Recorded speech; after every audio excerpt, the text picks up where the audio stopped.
Let them fight. I'm still gonna maintain it, and I don't freaking care. There's no freaking gorgeous like that in Iowa.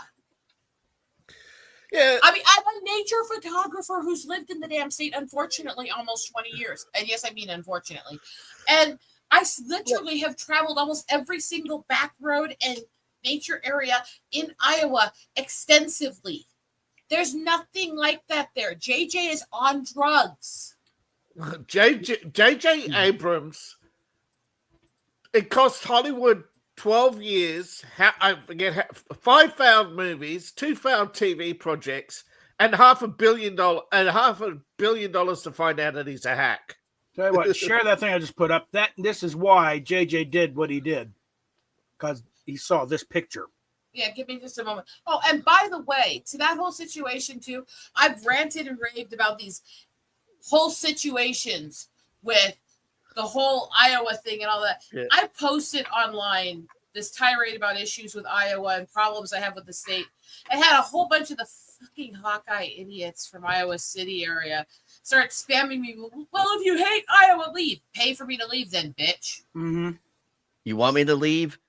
You want me Give to me the leave? money, bitch. Pay me. Yeah. Oh, I'm sorry. Do you want me to promote your thing? Pay me. Yeah, but someone showed JJ this picture right here. Yeah. This is like late 80s, early 90s. Early Photoshop stuff. Yeah. And then, yeah, that's cool. It's like, this is not from any. There's some jackass photoshopping an AMT model over an aircraft carrier in a dry dock. Yeah. The problem But is, JJ's isn't not the a fan. Enterprise He's never a been little a bit fan. He bigger just than an likes aircraft Star carrier? Trek. It's too talky. It's like, Wait a minute. it's called. I might dialogue. be wrong about this, but I think there's a lot of difference. An aircraft carrier is 700 feet, and the Enterprise is 700 meters. No, not no, the no, same thing. Well, that's in JJ's world. They mix feet and meters shit, but an aircraft carrier is about 1,000 feet long. No, I'm just saying, And the Enterprise is just shy it. Yeah. This Enterprise is just shy it. which is wrong. It's not that the because- size wouldn't fit there or stuff. It's that A, it's Exactly. clearly a fake. B, Yeah. it's nothing to do with canon. It's a gag. See, he can just shove it up his ass. You could not pay me to live in California, Michigan, Florida, or Nevada. I'd rather rip my fucking teeth out without. no Hey, fee. bullet silence. So, Hey, hey, Cyril. Hey, Jordan. MGTOW. Hey, MGTOW. Hey, big Hey town. guys. Where's Hey guys. And Am I not please echoing, don't Emma? take that as an insult to you in chat. I hate cities. I hate crowds. I hate being around people, and I'd rather just fucking take a dental drill straight There to we the go. temple than deal with most people. I'm How not you doing echoing, today, Emma. MGTOW? No, you're fine. Oh, I'm great. I'm great. I'm trying to decide what to put my avatar's Halloween costume in for this October, and I have no clue. Halloween here- costume? Mm-hmm. We don't Yeah. need those. We just dress crazy normally, right? Mm-hmm. I mean, this It's actually kinda- is commonly how I dress when I'm out and about on my own. Typically, traditionally, every year for my channel, I put my avatar in a Halloween costume, kind of just for fun. But here's your classic. Like from it was printed in the making of Star Trek. Ooh. CVA 65 Enterprise, nuclear, and the Starship. Here's your comparison. And this is a good thing saying, "Oh, it's not big enough." Look at this. What You know what the scale is compliment that? is of an aircraft carrier? What scale would that be? Well, this is 1-to-1 scale as far as one ship to the other. Okay. This but it's like, the Enterprise, the Starship has a complement of 430. Yeah. I'm sorry. You know how many you're people they showing that. cram into an aircraft carrier? You're showing that, Bob, and all I'm thinking about is a lot of the sites I've seen do similar 1-to-1 ratio comparisons with chess and anime girls. This is from Matt Jeffries. It's part of the whole, information thing. This is what this is how big the ship is. Some people take this cutaway a little too literally sometimes, but it has its uses.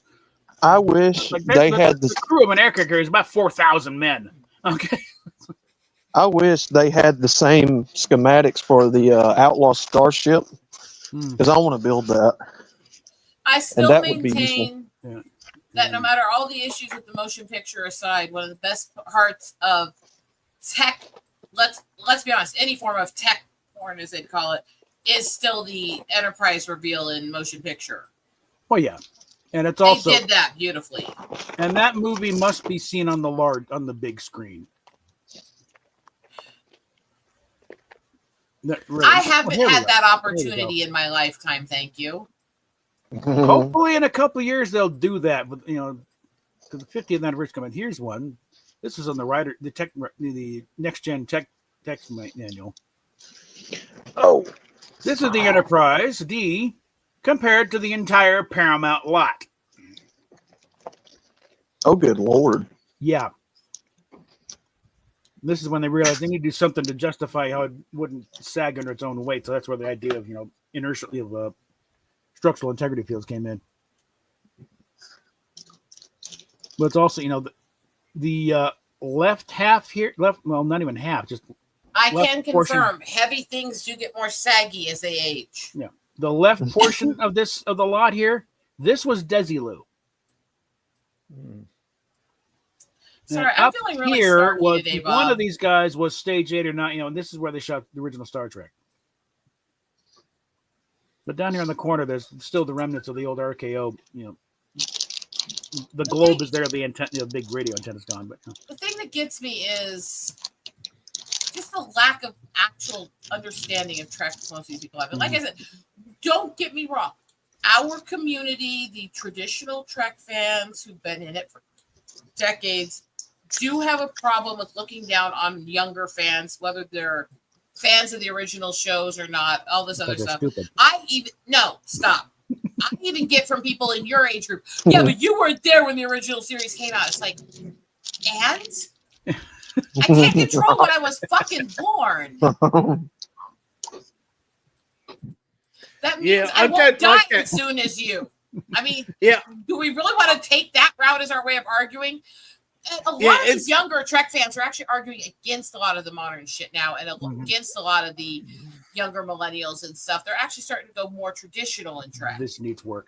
Okay, yeah, that's So we not really quite right. should try to embrace some of that with them and actually help them find common ground with us old Trek nerds. I don't know what's happening currently with Trek, but I have heard that they've put together a writing committee to try and figure out how they're going to what they're going to cut and what they're not going to cut, if anything. Okay. Everything wanna from fix it. Nemesis, everything from Nemesis Pass, I don't mind being cut. Fuck it all. I mean, Oh, you should. Oh yeah, given take the a hatchet. And, You guys and- start Give it- cutting off the movie Nemesis. and, Fuck and, that and shit. snip to the and snip Red off that last Beavers. episode of Enterprise. Nobody likes it, even the people who did it. No, shut off that you show guys, as you far guys as I'm went thing is- concerned. Anyway. nuts. You guys went nuts on the Star Trek tier list last week. You two went at it. You were throwing Oh. axes and everything, and even the kitchen sink. And then sometimes on Sunday you threw the hammer. Yeah. That's because me See, and Bob are typical- both very devoted Mhm. Trek fans from Yeah. all our lives. The greatest But we also contribution. don't agree with a lot of it. The greatest contribution the Star Trek fan fiction. The Mary I can- Sue. I can appreciate that anime because I would throw hands over Gundam Wing or Outlaw Star any day. Cowboy Bebop. Yeah. See, look, when it comes to any of the stuff I'm into, if it's something I'm really a devoted fan to, I will go row with people. And the thing is, if it's a mutual fan who loves it, and we just have different viewpoints on which parts we like better and how we think they handled it and stuff, that's the best arguments to have, bar none. Somebody who, at the end of the debate, will look at you and go, "God, I love that. We should go watch it together." Yeah. Argue like hell for a while, and then go, "We need to watch that again. I miss it." Yeah. Really? Hold on. Let's throw that up here. What makes it fun when me and Bob do Trek streams together is the fact that we don't just sit there patting each other's asses and agreeing. Mhm. We argue, we debate, we go, no, you don't know what you're talking about. No, but you have to understand. And we sit there, and the thing is, we both come with facts and information and knowledge of the show. Mhm. That's I what look makes it fun. I look at Star Trek like One Piece. It would take me years to catch up on all the lore. Well, don't worry about Enterprise or Past, and that'll help you a lot with catching up quickly. Anyway. Still, I think from a commercial perspective, I think they can't cut out too much. I think they could drop a couple of the they could drop J.J. Abrams movies. No, they need to drop every show and movie and everything that's been done since 2000 and what year did Nemesis come out again? God, I can't fucking remember because I hated it so much. Yeah. Well, matter of fact, let's see. See, that's the problem. They deliberately sabotage. They let Kurtzman for far too long deliberately sabotage Trek to just turn it into, I don't know, really what you would describe it as. Let me go big screen for this statement a sec, because this is important. I've said this for a long time. Kurtzman is the kind of person that you give a job to because it's better than having them on the streets licking strangers and trying to touch them. Thank you. No, it's hold on. I'm a passionate Trekkie. What people want, right? Let's move it down just a little bit. God, was it actually that long ago? Fuck, I feel old now. Mm-hmm. That actually makes sense, though, because I thought Nemesis came out around the time I was Job Corps college age. But, I mean, they turned everything into a stupid, we win at everything every episode. And the problem is with that formula is you eventually run out of villains, you run out of problems very quickly. Let's be honest, that's the problem with most superhero stories and stuff like that, too. The problem is modern audiences do not want the bad stories where things go horribly, usually. Yeah. Every so often one will succeed, but generally they're not going to pick up your story. They're not going to produce it. They're not going to make a movie out of it. They're not going to share it with the public if a beloved character dies or this or that. And when they do that stuff, it's usually so they can win some point with some agenda they're trying to match. So you either have stuff pandering as hell or political as hell, and then we're all just tuning out. And there's a difference between having social political discussions within the universe, that even ones that handle real world stuff, but it takes it from a let's learn to act human to each other centrist point of viewpoint, like original Trek, versus overwoke divisive shit that they're doing today. There's a difference. They're not the same. Yeah. But I mean, Kurtzman did get one thing right. He did basically he did actually ironically create a bunch of academic elites who are so obnoxious you would think they were plucked right out of the real world. Let's be honest, half of that shit he didn't do. He just had people do it for him while he went there and went, I'm a director. Sorry. Yeah, I really hate Kurtzman, by the way. Can you tell? I was telling one of my buddies the other day. I mean, even with Star Trek, you've got to understand like the time period it was made in, the way that it was written at the time it was written, the culture at the time. The people who talk about the corniness of the original series, that's half the charm of it. That 60s cheese combined with futuristic hopes and ideals and some old world stories being retold in that way. It was literally a Western to the skies. Thrown in with a bunch of scientific intellectualism and a shameless plagiarizer as the creator. I mean, Roddenberry was shamelessly a plagiarizer. I've had this discussion many times. He stole from everybody without their permission. Now, a lot of them would forgive him for it because they liked his stuff, but the Keeper's Human League, the Federation of Planets, and all that stuff was written by Henline in Star Beast in 1954. Yeah. Roddenberry was a shameless plagiarizer. He was good at what he did, but he was a shameless plagiarizer. Well, also remember back that most producers were like most of them, like if you were doing Western, you had to do a High Noon episode, you had to do a 3 Ton of Yuma episode. You were ripping off, and whatever big Western was at the time. Well, ripping off the Western. They meet at holiday parties. Another Western producer. Hey, you done your High Noon yet? No. Wait. Let's do a little comparison here. There is a difference between stylizing something after the basic plot design of an episode versus actually taking names of characters and government agencies and stuff out of somebody else's work. There is a difference. There's a difference between being inspired by and flat out plagiarism. And like I said, when I say that, that's not me saying that I don't love the stuff that Roddenberry did. That's not me saying that we can't give him credit for what he did. That's just me being a realist about him and understanding he was a very troubled person. What was it that Rod said about his father? The first time my dad cheated on my mother was on their honeymoon.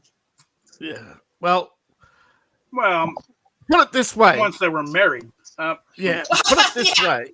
They weren't exactly exclusive. Put it this way. If the Hidden Fortress was only an hour and a half long, we'd all be speaking Japanese and putting on samurai helmets at conventions right now. So when I criticize Roddenberry, I say that as a very, very big fan of his. I don't say that maliciously. I don't say that first hatefully. Star Trek fan was the one who helped get Star Trek made. The first Star Trek fan was Lucas.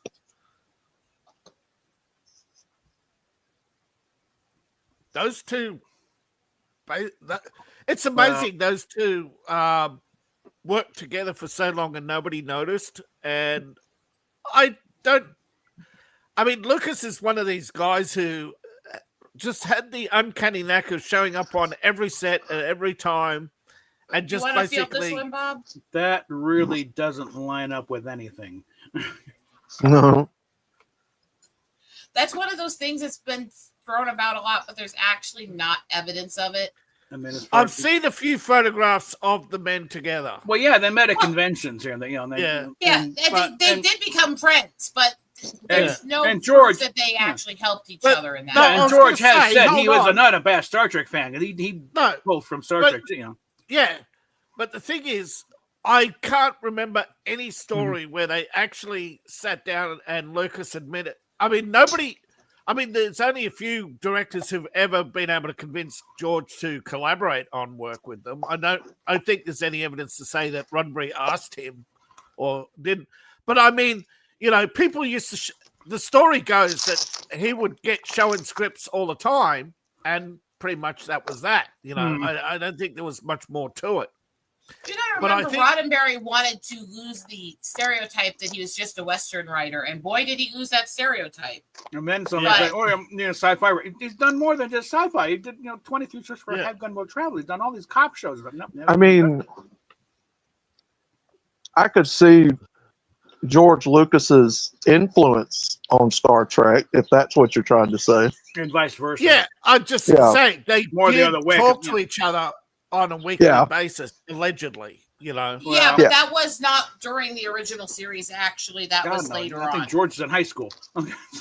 That's the thing. The original series is very old time frame and fairly well documented too. When kind of swat that thing. Oh, Lucy! Lucy barely. She Lucy did care about it. There were public statements and statements to the studio that she was protecting it because she felt that it had messages it needed to carry. There was all of this stuff. Yes, she helped get it. But they've overblown that so much to try to create this narrative, and it was good enough just to say she supported it and she was a fan of producing it. You don't need to create the over-the-top narrative, and then. Me and Bob had this discussion recently. They did this constantly with everything in Trek. Claims about the first interracial kiss. No, the first scripted interracial black and white kiss on network television. And it was not even the first interracial kiss in that show. Yet alone, Lucy and Desi, for crap's sakes, in the 50s, as Lucy and Ricky, interracial, Celtic and Hispanic. We're kissing all the damn time on that show. Oh, is that her origin? I didn't know that. Well, Lucy goes back a long time. Well, I Love Lucy I didn't know originally came from a CBS radio show, My Favorite Husband. And somebody totally different played a husband on the show. Yeah, I could see it. But they wanted to make it a TV show, and she insisted that Desi play her husband. And it was publicly known. They were a celebrity couple. It wasn't like a bit surprised. Oh my God, she's married to him. It was known. Everyone knew she was Celtic and he was Cuban. And they knew that when they were making out on episodes in the 50s. Yeah. No, it was not the original interracial kiss. This attitude that things don't really count as interracial things until it happens with black and white with each other specifically. That was the obsession. I'm sorry, but that was the social obsession at the time, you know? Well, that's why they did put it in the episode, was to stand in defense of the civil rights battle at the time. However, it was not first interracial, and it was not some big to do. Nichelle Nichols was having affairs with half the people on set, and she even admitted this herself. It's not like the people on set were afraid to kiss the black girl. Let's be honest. No, And looking at her, would you want to have affairs with her? Let's be honest. She was a hot woman. Part of what got Gene Coon the job when he was interviewing for become line producer of Star Trek was while he's sitting there at Roddenberry, Nichelle Nichols comes out from basically the bathroom there wearing nothing but one of Roddenberry's sweater vests. Anyway, what was Eagle that? Rider, I would do way more to her that would be considered illegal by today's standards. Anyway. Anime. Nichelle was, and she's one of those, I did not agree with most of her stuff she said politically, but she was a sweetheart to people, even those who disagreed with her. She was a genuine heart, as opposed to half these fuckwits and troglodytes we have today. No, but the fact that Nichelle comes out during this interview with Roddenberry and Coon, and the Gene Coon doesn't flinch. That's what got him the job. Whatever iteration of he can these, handle whatever craziness is going to go on this set. It's like, okay, great. I would bend her over and show her the 50 galaxies. All right. Anyway, anime. Also, but by the way, there were how many fights on set between Nichelle and Maychelle and others? Because almost every woman on set was having affairs with Roddenberry while they were filming, and Roddenberry was still married to another woman at the time. Yeah. Anime. I assume that's the same generation where they were wearing the short skirts and the pantyhose and the boots. Yes. That's what you're talking about. Yeah. That was part of the sexual revolution of the 60s. They did that on purpose. Yeah, those mini skirts were Gracie Whitney's and Nichelle Nichols' idea. Oh God! Wait! There's a line to quote to you guys, and Bob will know it well. When they did the rehash in the Triples episode in DS9, and they're getting ready to go in there and deal with the time travel stuff, and they're talking about in this era, this uniform, this color was for this job. Yeah, gold. Back and forth. And this wore this, and all of a sudden you hear Jadzia, and women wore less. And turn out she's got that whole 60s outfit on with her legs and her dots sticking out. And the boots. You just see Bashir turn, look, and go, I think I'm going to like this time in history. I think I just figured out a costume. I can put my avatar in for Halloween. So Slavic tracksuit. I had somebody, David. I had somebody last year request to put her in a Russian outfit with one of their hats. Let's also be honest here. DS9 did in the 90s a brilliant way of dealing with both trans and multiple personality issues with Jadzia in a way that was not overly in your face or pushing social engineering or shit. Just a way to humanize people who struggle with those issues. And they did a brilliant job at it without making it a push on one side or the other. Yeah. Politicizing mental illness is one of the biggest things. Current shows have made a total hash of it. Yeah, and the thing is, I don't get why people are in those communities. It's not a mental illness. Yes, it is. Speaking of somebody who dealt with dysphoria and body dysphoria and gender dysphoria and stuff for a long point in her life, it is absolutely mental illness. It's often tied to trauma. It's often tied to brain scarring. It is absolutely mental illness. That does not mean we do not show compassion, respect, decency to the people going through it, but to deny that it's mental illness is insane. And to expect society to fund their wishes when we all know that wish fulfillment is the worst thing you can do for mental illness. For most of the time, yes. There are rare cases where there's medical issues, where there's chimerisms, there's hermaphroditic issues, other stuff, where they actually are needed to do the surgeries. That's a whole other discussion debate. Yeah. But let's not pretend that this would be different than somebody saying that I feel like I'm disabled. Can you cut off my leg? It is the same thing. And this is speaking of somebody who's fought with these issues for a good portion of her life. It is the same. And that's not to belittle the people going through it. Absolutely not. Yeah, the problem is, and I don't know how widespread this is, but there's a narcissism throughout the medical community where they still want to be the first at something, make a huge breakthrough that's going to make a world, as well known as the first guy who did the first heart surgery or something, Mm-hmm.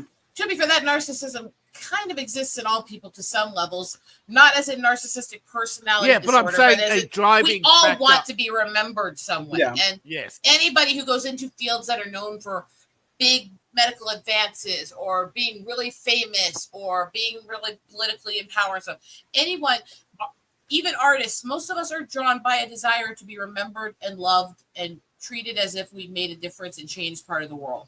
Yeah. None of That's us a are here natural because we human want. thing. None of us are here because we want to live in obscurity. Okay. I'm borderline on that. Yeah. Most of the time I want to be obscure, but sometimes I want to make a difference and get people to fucking listen. Yeah. Want to stomp on the ground and make our mark here. I want to stomp on heads. I mean, But I think I said, JJ's movie here. Let's look back at this here. Where's my cursor? There we go. up your ass. This thing came up. JJ's movie came out on 3,000 screens, and it took a while to get to this point. Star Trek Motion Picture came out on only 1,000 screens, and also cost, even with the added cost of Phase 2 lumped in, cost a hell of a lot less than JJ's bloated student film. Okay. As I said, if you took what JJ created and you changed a few scenes so some of the dumbest shit disappeared, and you got rid of some of the lens flare, and you took Star Trek completely out of it and just made it a popcorn sci-fi flick, it would be tolerable. It wouldn't be good, but it would be tolerable. Mm-hmm. But what makes it most offensive is he tried to tie it to Star Trek and he completely threw away the character arcs, the story, and the other stuff. I took advantage of the fact that it had been 7 years since the last Star Trek film and didn't really even open. Also, Yeah. look, I'm JJ. Look, I'm JJ. Slash, Yeah. stroke, lens flare. I'm JJ now. Yeah. Oh god. Oh yeah. Isn't this Oh, really wow. unrealistic looking? Yeah. Oh Jesus. Wow. Oh yeah. Sorry. That was brutal on my eyes there, Bob. Yeah, well, that's the point. I'm snarky, am I not? Mhm. The thing is that if you study photography, if you study cinematography, lens flare will happen on occasion, and it can be worked in when it happens organically to be beautiful. However, it's actually considered an artistic mistake, not Mhm. additive, because it shows you're lacking knowledge on camera angles, lighting, and other stuff, unless it's happening organically because you're literally filming into the sun or something. Yeah. So Or- to yeah. add it to scenes actually just makes you look like you failed photography and cinematography 101 and should go back to school. It's like when That's, by the way, the photographer saying this, by the way. when Joss Whedon leaves in some lens flares in Firefly, because no, it adds to the authenticity. They were not deliberate. Those were accidents, but no, it helps the scene. It makes it look more real. No, he was already far over budget and couldn't afford the reshoots. No, Okay. JJ put him in on purpose. No, JJ was I know. deliberately. There's behind the That's scenes what footage of kills him me. deliberately Yeah. aiming lights at the camera to get those lens flares. Yeah, that's Yeah. what pisses me off. Yeah. He I'm just literally did it on purpose. That Mm-hmm. makes me mad. You know what got Whedon fired? And I thought this was very, very, petty. At first, they said it was that he was going to bring in characters from his other shows. Honestly, that's not true. Did he go over budget? Yeah, that's true. But the reason why he was fired is because he had an argument with a Fox executive, and those damn Fox executives, how stubborn they get and how petty they get. Also, I will say that those editing tools are supposed to be used specifically to remove bad lens flare and replace it with good lighting versions that look organic to the scene you're filming. It's not supposed to just be added automatically to things around it. And that's the difference. And that's the thing Yeah. that novice versus experience doesn't understand. You can Yeah. add lens flare to anything with tools and stuff, but it doesn't Yeah, I look know. right unless you're actually using it correctly and using it to fit the lighting and the angles and the scene that actually is being made. Yeah, let's see. Man, I can throw lens flares on anything. We can't escape the black hole. Turn off the lens flare generator. Oh, Mhm. yeah. Nice. That's why I said it's one thing for them to, it does happen, or to correct it and add it in where it actually fits the lighting and angles of the scene. It's another to just literally intentionally try to angle every scene to try to get as much lens flare as unhumanly possible. And I did say unhumanly intentionally. Mhm. There's a difference between the organic look versus artificial look. Yeah. See, a lot of people were drawn to JJ because he still had that enthusiasm of a first-year art student. Unfortunately, that's what they got, a first-year art student. Yeah. Uh-huh. I can look at the stuff that he's made in his career and say most of it has potential if you changed a bunch of shit. There, lens flare. Yeah. Oh God. Mm-hmm. Oh crap. Yeah, I like to thought it say, was- by the way, notice how that CG Enterprise from the remastered version does not age well. Well, that's an easy one because the emphasis is supposed to be on the ship itself and not. Yeah. Mm-hmm. That one's automatically a fail because the ship should be in there. Even if you leave the lens flare and you should either be softening it or fading it to the background so the ship is what pops out and then the lighting's behind it. Let's see, Mhm. I did a gag thing way back when. Oy, oy, oy.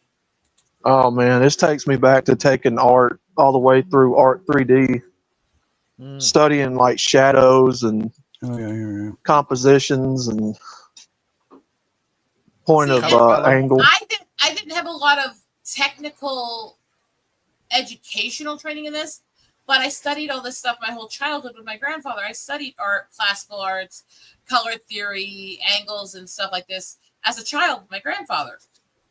Mhm. So I knew this stuff growing up. And so when I get into this field, I had a running head start when I became a photographer. I knew Mhm. so much about art. I knew so much about painting, about creating lights, about creating shades, about how to angle things for the best shape of an item, all this stuff. I'd already known because I'd been doing other forms of art. It's the Starship Raging Queen. I don't know when I did this way back. when. Exactly. That flare that was on that ship needed to be at the edge and behind it, backlighting the ship, Yeah. not in front of it. This And if is it's in from front all of it, you need to remove it and This clean is it from- up. from all the disco lights and everything under the mirror ball back here and the big, astronomical. The blur spots around the bottom of it bothers me a lot in that Mhm. photo. Same. Again, it's supposed to be annoying. Okay? This is not supposed to be high art. It's supposed to be. Hello, Yeah. Hey, sailor. Ironically, all art is also forms of science and math, but traditional Mhm. science and math I struggle with. But art I'm intuitive with, and I can take it easily and understand it. I can look at things and understand how color theory would work with it, how the shading works, how different colors can flatter each other even when they're not normally complementary to each other. All that stuff. That's intuitive to me. I'm in the street. We all have things that we're more intuitive with, but this is the stuff that's always been there for me. And again, I mean, I have 13 years as a photographer yet, but I do have almost 8 now. So I'm getting quite a career on this, aren't I? Enterprise. Instant. She's a beautiful lady and we love her. Yeah. Sorry, I am such a nerd It's girl. a Trek BBS thing we're doing. They come up with a post. Oh, I will say this: I have Here's an watched a idea. few of the fan made stuff where they reenact it mm-hmm. and they put kind of their own twist on it. I do like those. Yeah. So now that I've had my Trekkie rambles and rants a bit, which we were, by the way, while we were setting up backstage, we just started going into. That's why we kind of dropped you into the conversation already in process when it started. Because the nerds couldn't even wait for anime to start the stream. We all started talking on nerd shit and rambling and ranting and debating backstage. I kind of like the idea of the theme song being performed by Lola Falana.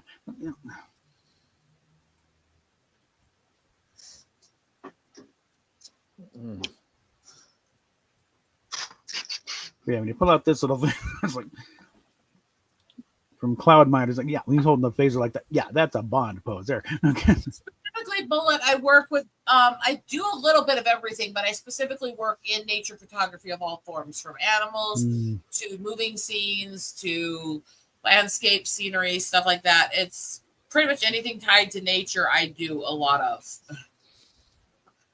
I am a nature photographer far more than I am even the nerd girl, aren't I, Bob? Mm-hmm. One moment, I can actually show something. Another, I do remember Trek one BBS Halloween. I do remember one Halloween. It was probably the best Halloween I ever had as a kid. I dressed as Spock and I got a free orange kitten. Okay. Yeah, that's a memory I have tied to all this. Yeah. Let's So I think see. like the different eras. And I think, well, okay, because like I said, for the longest time, Star Trek in Germany was called Raumschiff Enterprise, which German for starship. And I thought, well, how about we stretch this back and let a reef install like a swing at it. Mhm.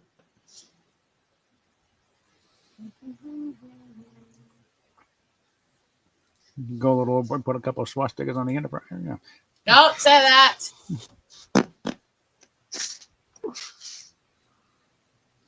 We still got this project lingering in the background. Any luck, we can maybe get something ready for in time for the 60th. I don't use much filters. In fact, I don't even edit that much the photos, do I, Bob? I mostly just clean them up. Not right, yeah, I just tweak them a bit, but This is the kind of stuff I do. Mm. Mostly. You knew that. I am a photographer girl. Mhm. So I have some experience with cameras. yeah. Now maybe it's something changed in the studio, but the last time that Bijo had a talk, they were going nowhere with Kurtzman and his bunch of morons because the way she put it, they don't like to share. Question to what Bullet said there. Mhm. Is that a camera that has detachable or attached lens? Because that makes a difference in my ability to balance it in my hands with my nerve tremors. Because detachable lenses are more front heavy than attached lenses. And it causes me nerve spasms and issues.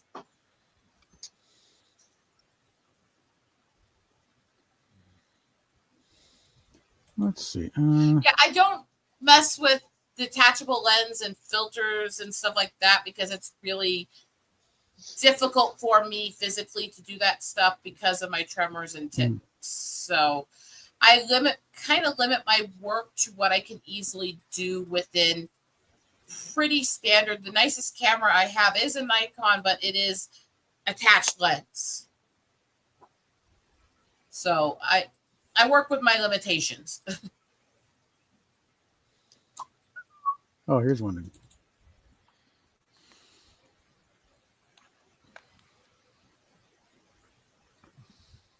How long ago did? Oh my God, from '96.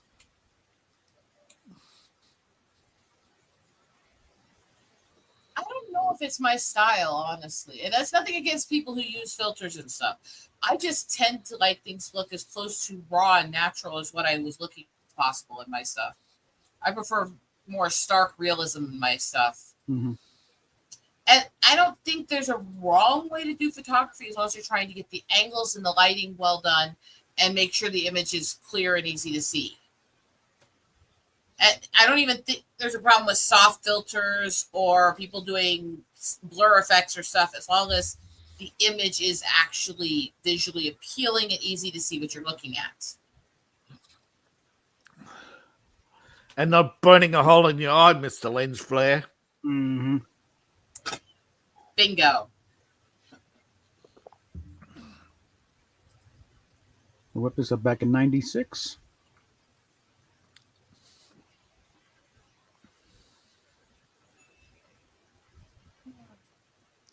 Over a bit, so it's not being blocked by the chat.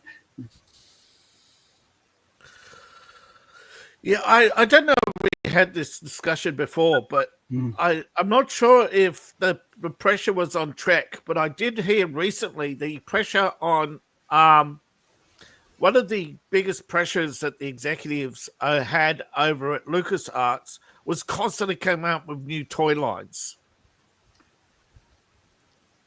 I don't know if Trek ever had that pressure. It's mainly, I think, the toy lines that don't sell because the movies suck. Yeah. No, but Yeah. I mean, when the movies were organically happening and the shows were organically happening, yeah, they released a lot of toy lines and stuff, but they didn't have to fight for people who want to buy them. But as far as I know, and I've heard a number of different rumors now to this end, is that the movies were projected for long-term profitability and used to market and create a market for toys. And until the last couple of years, they were successful. Okay, Lucasfilm brought in over $10 billion in toy sales, but it's just lately the toy sales have dropped off dramatically, and they think it's because. And here's the problem: they think it's because they haven't reinvented Grogu or something, you know. No, everybody's just had their fill of Star Trek toys. I mean, Star Wars toys. But the question was there ever pressure on Star Trek to come up with toy lines? Star Trek has always had a little problem merchandising, partially because Roddenberry didn't quite get it. I think this depends on the person and what their goal is in their photography. I think you can get to the point where you obsess so much over having perfect edges that you can lose some of the artistic integrity of it. But I don't think over sharp and really high detailed is automatically bad as long as you're keeping the artistic integrity, the angling, the lights, and all that stuff while you're doing it. Now, again, my most expensive camera I have was actually supposed to be about $3,000. I got it on a deal for just over $1,000. But most of my pictures I took with a cheap little Canon and an old Minolta. That's it. And they look crisp, they look clean, they look detailed. I can't do traditional photography from film because I can't. A, it's really expensive to do the number of photos I do that way. B, I can't be around the chemicals used to process it. And I'm not doing professional photography and having somebody else process my photos. So this was an actual series idea they were bouncing around back in the day. I have great respect for those who use the traditional medias. I also think that art, as long as you're doing things where you're doing it yourself and not doing like AI shit, art should be whatever works best for that artist, be it digital programs, hand-drawn photos, cameras, traditional film, digital, whatever works best for the artist as long as they're doing the work themselves. Well, the whole thing about, Star Trek is a fake. Not really. It was doing okay. It wasn't enough to justify the cost, but they were looking for ideas to spin off. And this is one of them. They want to do the Harry Mudd spinoff. Yeah. Roger Carmel didn't find out until years later at a party. Hey. Yeah. Yeah. The thing is, I've heard so many different stories about. What's up, buddy? Good to see you again. Yeah. About, this was canceled for this reason. This wasn't picked up for this reason. I have always been told, under the impression that's, in various writing courses, that sci-fi was a dead end, okay? In TV, sci-fi was a dead end because it's something they just put there to lure the nerds in, but they always put the emphasis on the cheaper shows to make, and the mass appeal shows like the cop shows, the daytime dramas. Those are the ones that the TV stations like, and they always try to push sci-fi to the, to the back room, Mm-hmm. You look what happened when they put Babylon 5 on primetime, though. It took off. Be very afraid if this happens. Okay. No. I'm sure somebody's working on it, but yeah. Yeah. So yeah, that's why. Oh. But there's a thing, and this is what's and this is the thing that works in almost every. This is a business rule that works in almost every business. The thing that's killing Star Wars right now is oversaturation. Yep. The It's thing that's killing killing the everything MCU, because it's oversaturation. killing everything because they won't do anything new. They won't do anything different. They won't change. Even in superhero stuff, you could have this much superhero stuff be much more successful if you varied the stories more. If you didn't have all the characters of certain ethnicities or certain types have the same freaking powers, basically. If you varied the concepts more. If you, they're so gotten into these ruts where they won't try anything new, where it's everything is reboot, retelling, sequel, prequel, redesign, redone, and redux, and people are tired of it. We want something new. We desperately want something we haven't really felt before. But as a writer, I have tried new. I've seen so many others try new, and the audience doesn't Same. want new. They want the illusion of new. Well, Okay. I don't think it's the audience. I think it's the way they promote this stuff. I think it's the way they share it to people. Because a lot of people are looking for new, and we can't find it easily because they're not promoting that stuff. They're not making that stuff easy to get a hold of.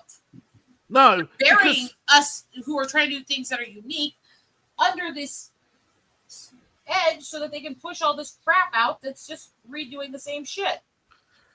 yeah.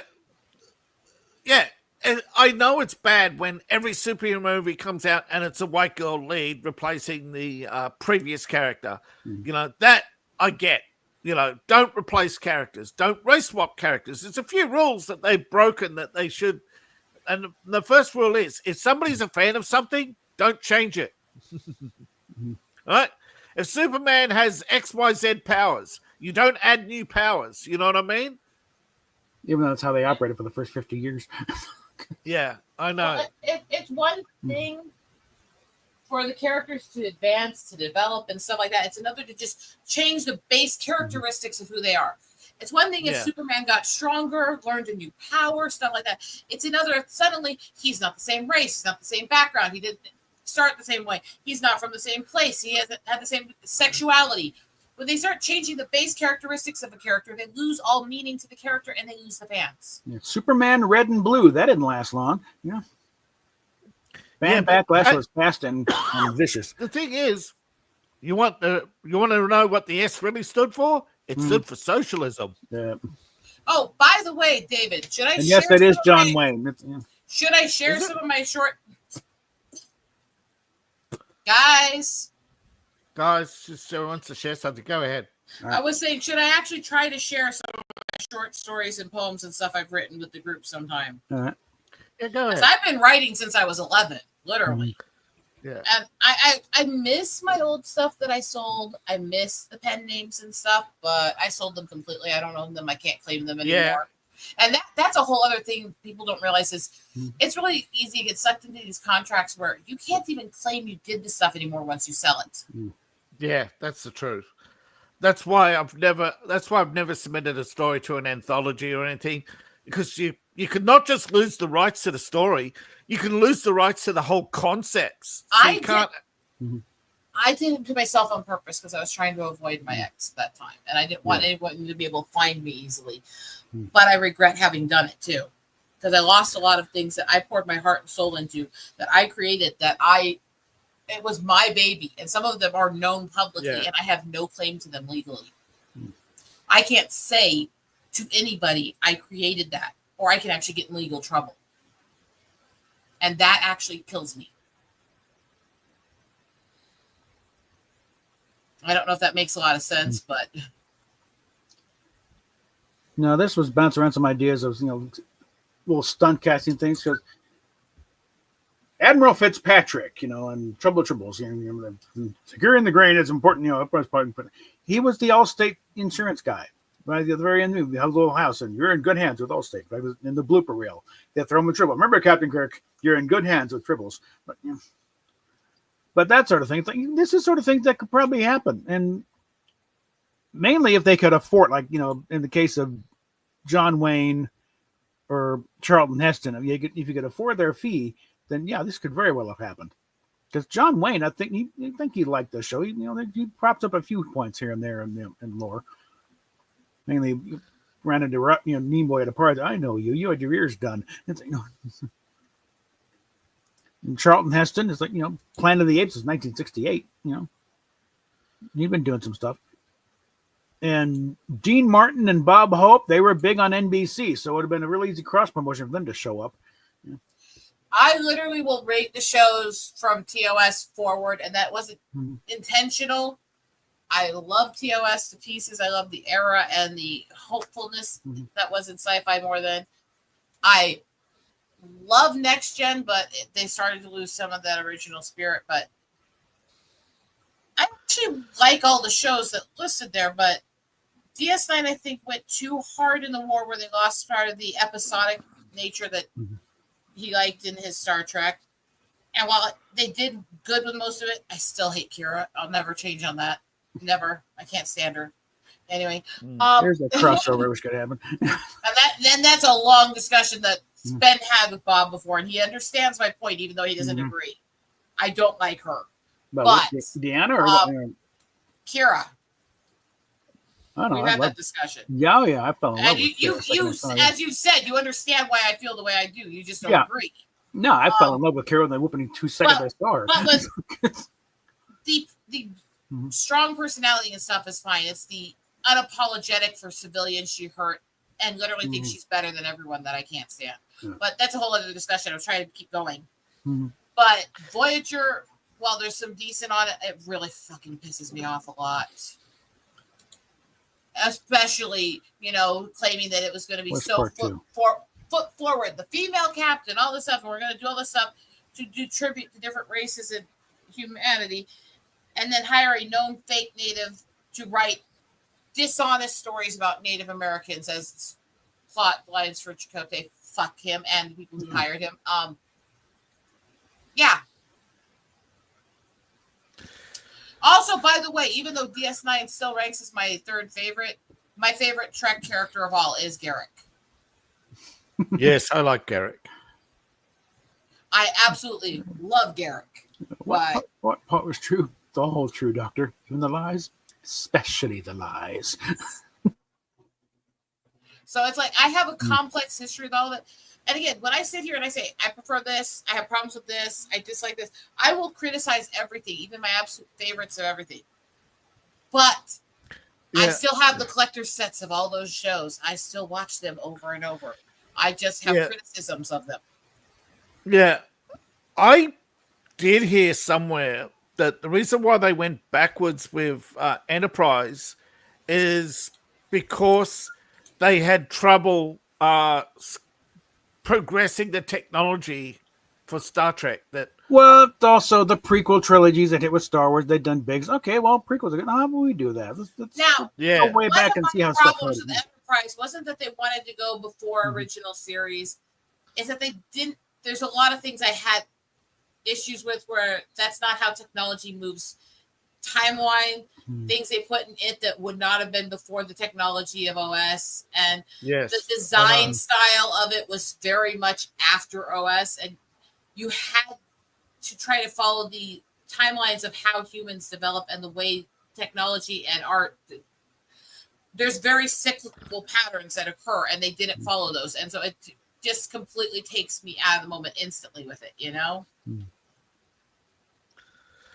The thing I found weird is how they went too far back in some technologies, where they were looking for exotic plants and animals. I'm sorry, synthesizing? You have replicators, okay? You don't need synthesizing. And that's the thing is, I love the 4 first shows. I could not get into Enterprise. I could not enjoy it. I did not like it. But I still liked a lot of the movies that were coming out in that era. And then they did Nemesis. And fuck that shit. And pretty much everything past it. Fuck it. Fuck it. Fuck it. Fuck it. And fuck it more. I like the idea. Was interesting as somebody to hate, by the way. Yeah. I still like the idea that a desperate civilization would create a clone in order to undermine another civilization in order to but it didn't make sense the way they went about it. It's like, why would they clone Picard? Because at that time he was just another Starfleet captain, Yes. and it's like, and And then why would they? Well, and if they're so devious and diabolical, why wouldn't they just dump him down a hole and cover it over?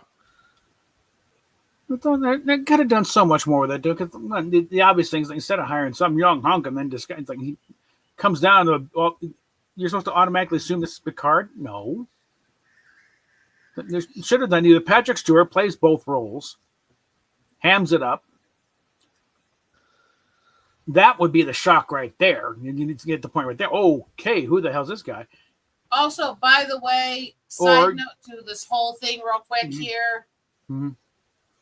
Yeah, Nemesis has just shot everything to hell, but it had such potential. Most of these stories, and they just failed them, and that's what kills me. But let's be honest: the absolute worst episode of any Trek show, if you don't count Kurtzman era, is still The Return of Kes. Absolute worst. They make Spock's brain look intelligent. But that's a whole other discussion. I've forgotten so much about Voyager. I can remember seeing the reveal, and it just felt nothing. Oh, Kes is back. Why? And I think that's. I hated the end of Voyager.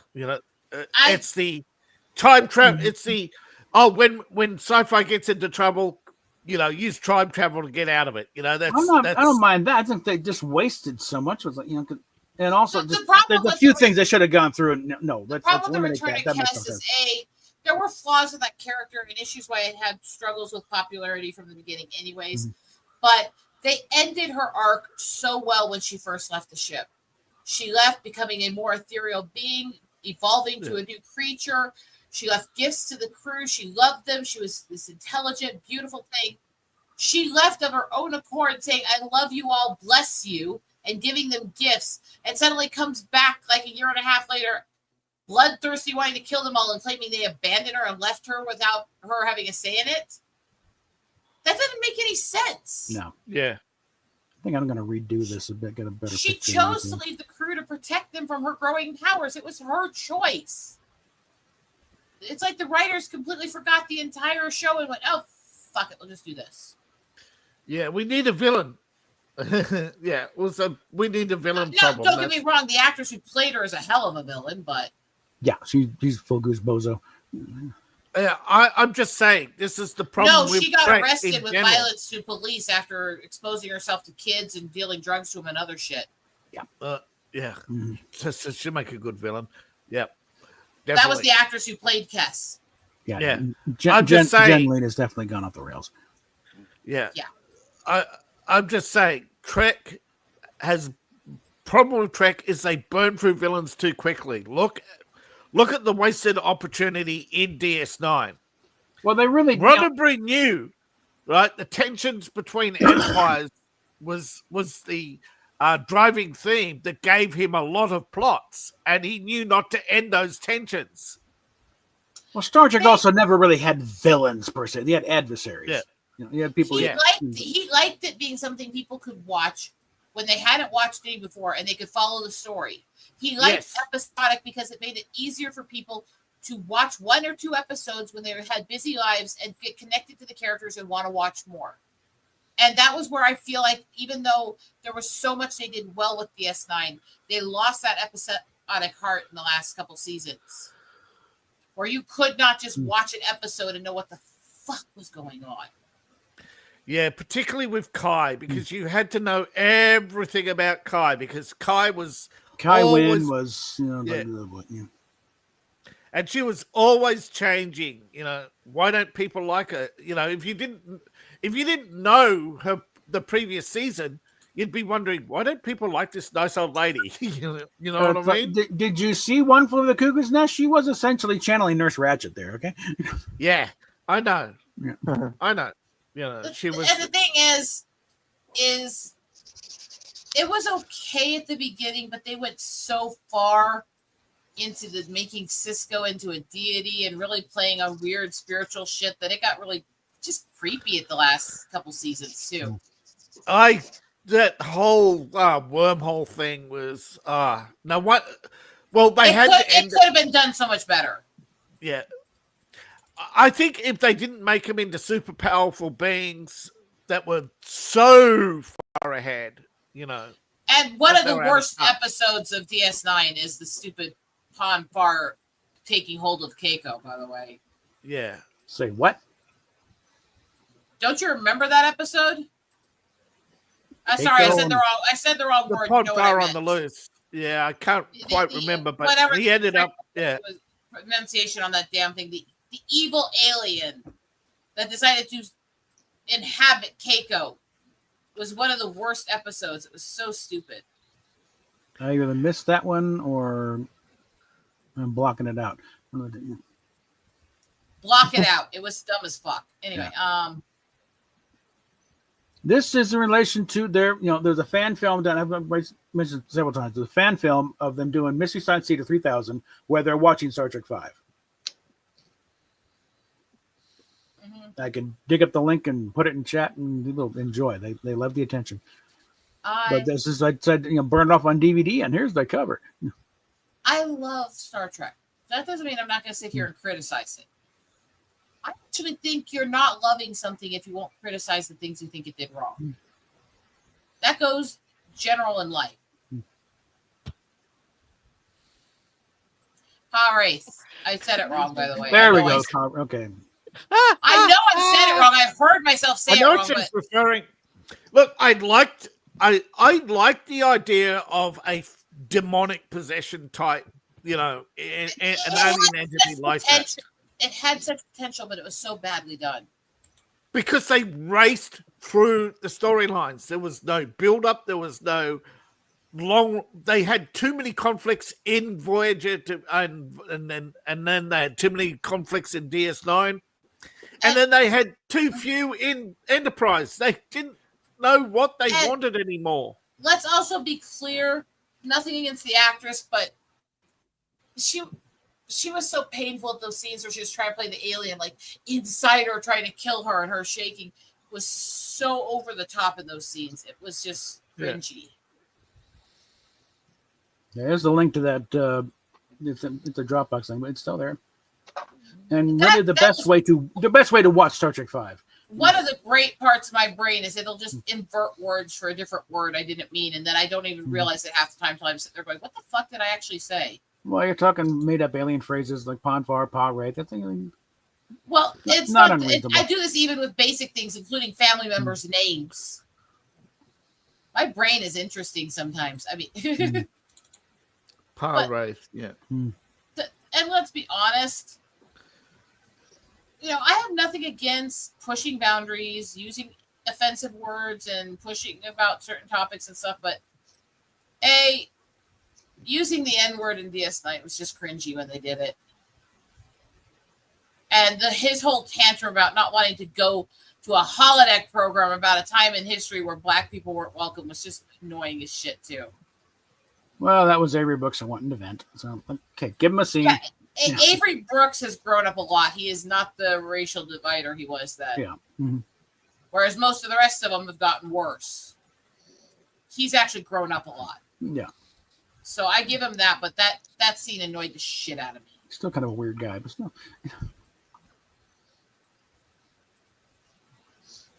It was. But here's fifth, the thing. it was called The Assignment, 5th season. Keiko was possessed by the legendary evil counterparts of the Prophets. She was making alterations to the station. Rom was framed. He got arrested. They figured out the sabotage.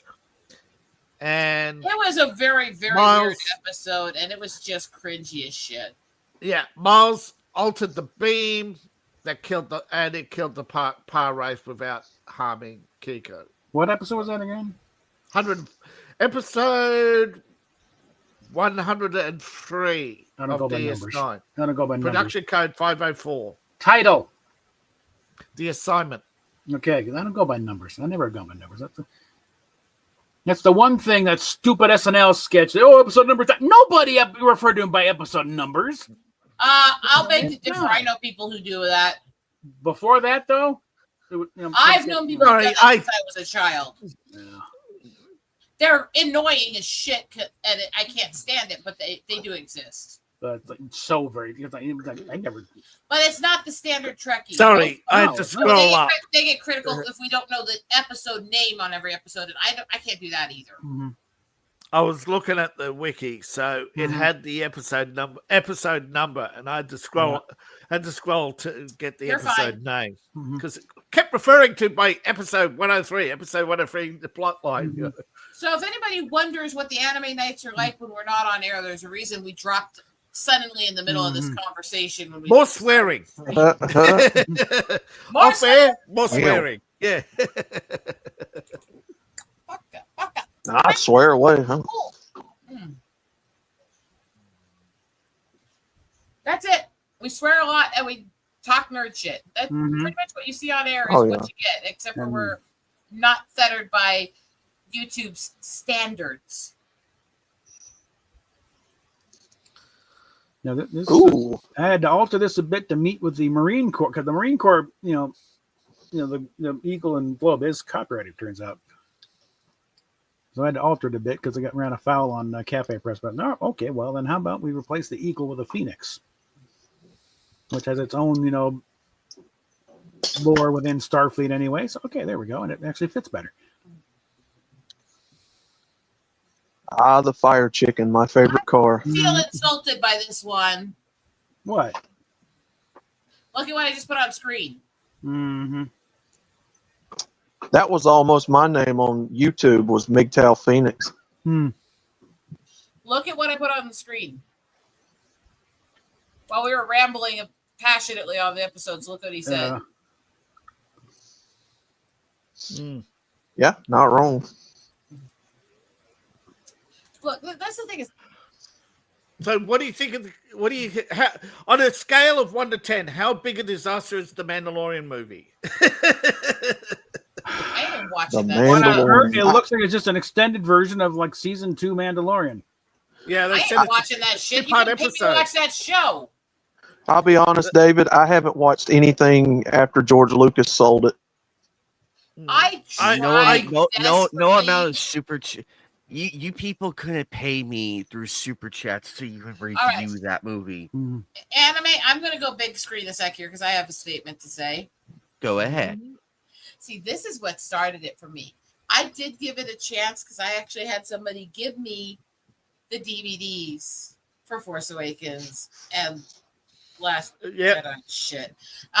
They gave me the DVDs, so I tried desperately to give it a chance. The moment that Krylo bitch whore pulled out that stupid hilt on that thing, I started laughing so hard I fell out of my seat and couldn't take anything seriously. Because I'm a sword fighter and a fencer and I know what the hilt is for, and you're going to cut your fingers off with that shit. Anyway, also, dear God, please help us on this. I tried so hard, but I can't get over the whining, the idiocy, the stupidity, the bad plots, the turning Yoda into a book burner for fuck's sakes. I'm sorry, what? Yeah, there's literally a scene in it where there's a flashback of Yoda and he's laughing, burning books. Oh my God. Hey, good sacred Wait, text. let me Awesome finish Last this. Jedi. Let me finish this before I get through this. Because I gotta finish these thoughts here. I was so disgusted by the time I actually sat back and thought about what I watched that I literally burned those discs in acid till they turned clear and painted sun catchers on them. Mm, Enough said. Jesus. Mm. That should tell you what I think of them. And the concept of the Starfleet Marine Corps. history. No amount of super chat would ever get me to go watch that movie and review it.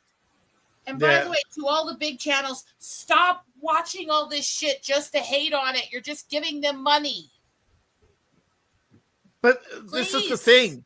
We need They've money. created the Disney hate, particularly Lucasfilm hate, has become a I'm not saying for everybody who does it, but there's certain channels who make a lot of money Mhm. mocking Star Wars. When And I'm that's literally all they one of do the now. ones to help start the Duck Disney movement, even I'm sitting there telling people to just shut the fuck up, that says something.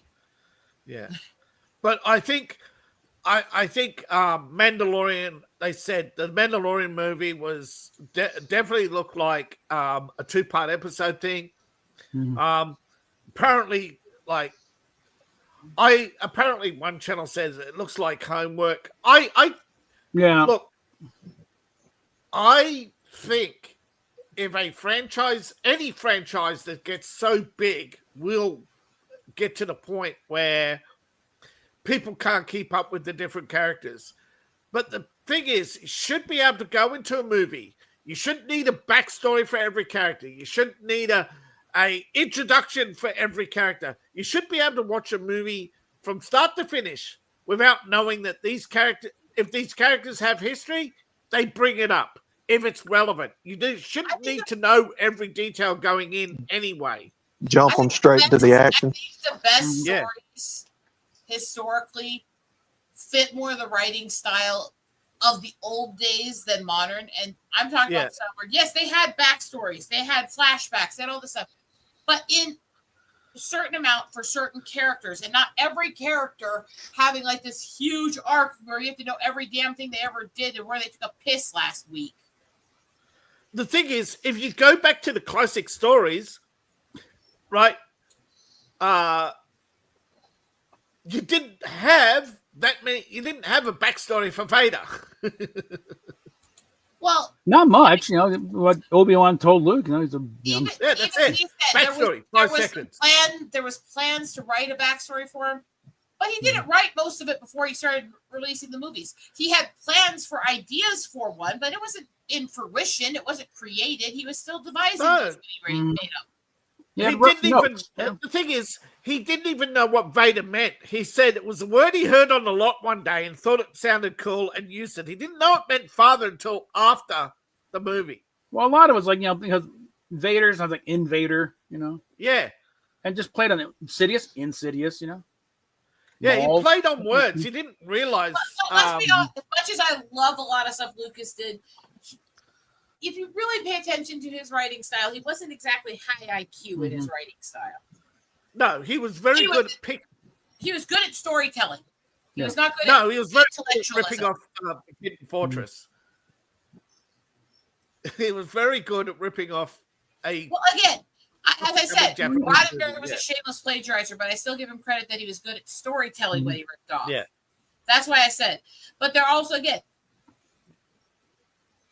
using the plots versus directly ripping off all the names is and that characters doing? and stuff like that, or actual full-fledged Yeah. concepts. That's a whole different debate because plots are going to exist everywhere. They just are. That's right.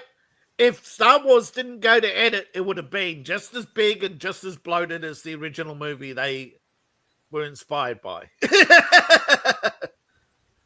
It was over a 3-hour movie. That's why the Hidden Fortress failed, is the audience at the time weren't American audience, accustomed certainly, yeah. to a long story. Yeah. You're talking about what the audience is accustomed to and expecting, and all I'm hearing is Tom Lehrer talking about the reasons why the movie about Oedipus Rex failed. And I suggest that the reason it failed was because the people didn't have a, so I would say, good home. No, there are some movies that have decades after their release become successful. I know that. This is because my brain goes down weird rabbit holes, though. And you mentioned the reasons things become successful, and literally I heard Tom Lehrer's description of the reasons Oedipus Rex wasn't. Mhm. Well, yeah. But there Because are my brain times went down where even yeah, but you don't know in the future that maybe there is a cut of the movie that does become successful. I forget the movie that recently became successful. It was an There early. was a man named Oedipus Rex.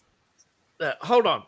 There was a recent re-release of a Nicolas Cage movie. And it got it was actually on its own on Netflix. It actually made its money back, and which is weird for a Netflix release. Usually, movies go to Netflix to die, but there are times that movies become successful on Netflix, and they're decades old. Other than movies about underage girls dancing around lasciviously. Yes, shockingly enough. Supposed to be a comment on it, but you're actually playing into it, asshole. Heavily. It Yeah. literally had crotch shots of the girls that are 11 years old filming it. Mm-hmm. But here's the problem. The people who made it were feminists. They want this idea of female empowerment. What's funny is the original author of the story actually didn't like the movie. Oh, that movie, yeah. Yeah. She didn't like what they did to it. No, But because they buried her hyper-stylized comments it. on Yeah. it. Mm-hmm. Because But they the literally original- made the story what she was opposing. Mm-hmm. Yeah. She was right. Yeah, that's what I said. The original story was made to, Yeah. about the installation of hypersexualization at an early age. Now, Mhm. I'm not against women doing OnlyFans. I think the problem is the targeting of bringing, the idea that young girls should be prepared for OnlyFans as a future career. No. No. I am strongly against OnlyFans because there's really nothing good that ever comes from it. I'm going to put it to you this way. I'm going to approach this the same way I always did strippers and other sex work through my lifetime. Yeah. I don't necessarily agree with it or support it, but you know what? If it's what pays the bills and you're feeding your family, fucking whatever, just don't make me look at it. Yeah, I'm of the opinion that the free market should deal with it, but the only problem I have with OnlyFans is the targeting, is the direct targeting of recruitment for OnlyFans to a. How many of these basically- influencers are training Yeah. their underage daughters to Mhm. do this? Look at Yeah. that stupid house full of kids that was so popular, where the Yeah. mother literally was like encouraging people to send lascivious things to the kids and selling her teenage daughter's underwear and shit like that. There Yeah. you go. That stuff And is the again, problem. I that's don't not- have a yeah. problem with adults choosing to be sexual or sexualize themselves. Yes. I have a problem Yeah. with it being led to children. And the other problem I have is with the whole anti-sex movement by feminists, where they want Yeah. to turn relationships into a financial at the same time they want to turn all relationships into a financial transaction where where women are the highest, when women go to the highest bidder. Well, I just thought of something, but I can't say it out loud on air. Damn it. I'm going to put this in Well, private chat here. It was a line that came to fruition here from a movie in the early 90s. And it was a David- joke in the movie. David, there was something to be said about back in the old days when women actually would go out and do it, stand on the corners and whatnot. Mhm. There's more of a in-their-face moral dilemma with that. It's too easy for someone to turn a camera on and do it in front of the entire world. Like the morality and whatnot has been removed entirely. Yeah, 90% of people on OnlyFans make less than minimum wage. Yeah. You know that, right? Mhm. Yeah. Amaranth That's what is I've very heard, much yeah. an aberration there. So, Check the private And- chat, guys. Yeah. And they were making fun of that viewpoint in that Yeah. movie. mhm. That was in the early 90s. I've heard that viewpoint many times, but it's Mhm. actually the problem is It's kind of an Andrea Dworkin thing. Isn't it? The problem is Yeah. it's becoming popular to have that kind of a viewpoint towards relationships. yeah, They're actually it's- acting like if a woman actually loves a man and wants to be with him sexually, that she's selling out womanhood, or It's- she's not, or she's being persecuted or other shit. No. it's the Maoist tactic of destroy the four olds. If you destroy the four pillars of society, you destroy capitalism, right? You destroy morality, you destroy you destroy trust, morality. You turn everybody into win at every cost, and of course, basically, worship of the state. Replace religion with politics. You know. Can we also comment on the other side? Really overusing the term mutually abusive and promoting false studies on mutual abuse being the majority of abusive relationships. That's not true. It's not true. The majority of abusers, male and female alike, will claim when they get caught abusing that it was because the other one was doing it to them also. You Most look at the cases is almost 95% when you look at police statistics are not mutually abusive. It's one or the other, and the other barely defending themselves. Yeah, hold on. But you look at the rise in abuse, and you look at it. It's all in blue cities. It's all in. You look at all the women online complaining they can't find a man. Most of them are Chinese. All right. You look at. No, you look at them, right? They're It's either not all in Chinese blue or white cities. liberal women. It's not all in blue cities. I'm seeing abusive behaviors grow even in a lot of the rural I've seen areas the rise in abusive behavior. I've seen the rise in crime, particularly. Yeah. But the thing is, with this predators, whether they're male or female, black, white, red, brown, what the fuck ever, they're going to find their victims by what they want through the path of least resistance. So for female predators, it's going to come to abuse through financial restraining abuse. order. No, there's a certain list here. Abuse through restraining order, false claims, claiming it was mutual abuse, or literally saying that it was self-defense. These are what female predators will most often do, which is why statistics, while they're not there because they don't usually listen to them, are not as cut and dry on false claims and stuff like that.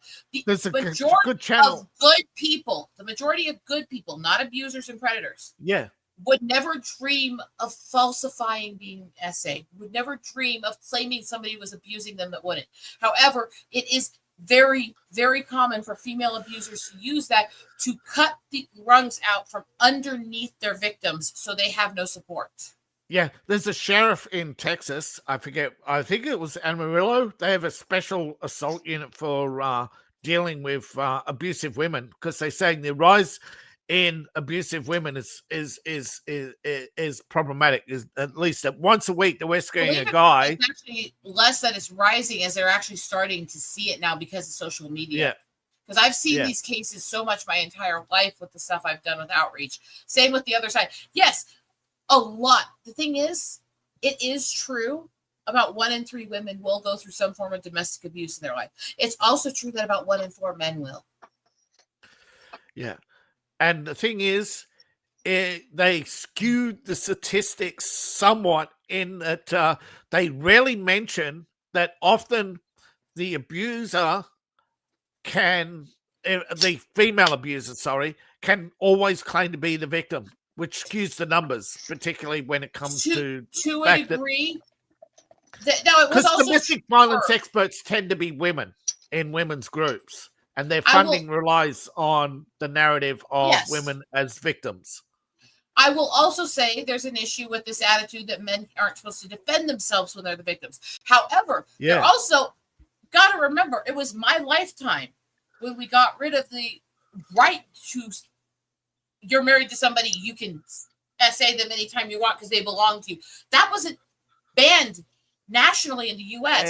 until 94 to 95. Yeah, so that was my lifetime. And so there's two battles we're having here. There's men who are basically portraying that women owe them sex, and women that are basically portraying that they have a right to abuse men because they're weaker. And they're literally playing on the I'm just a woman thing.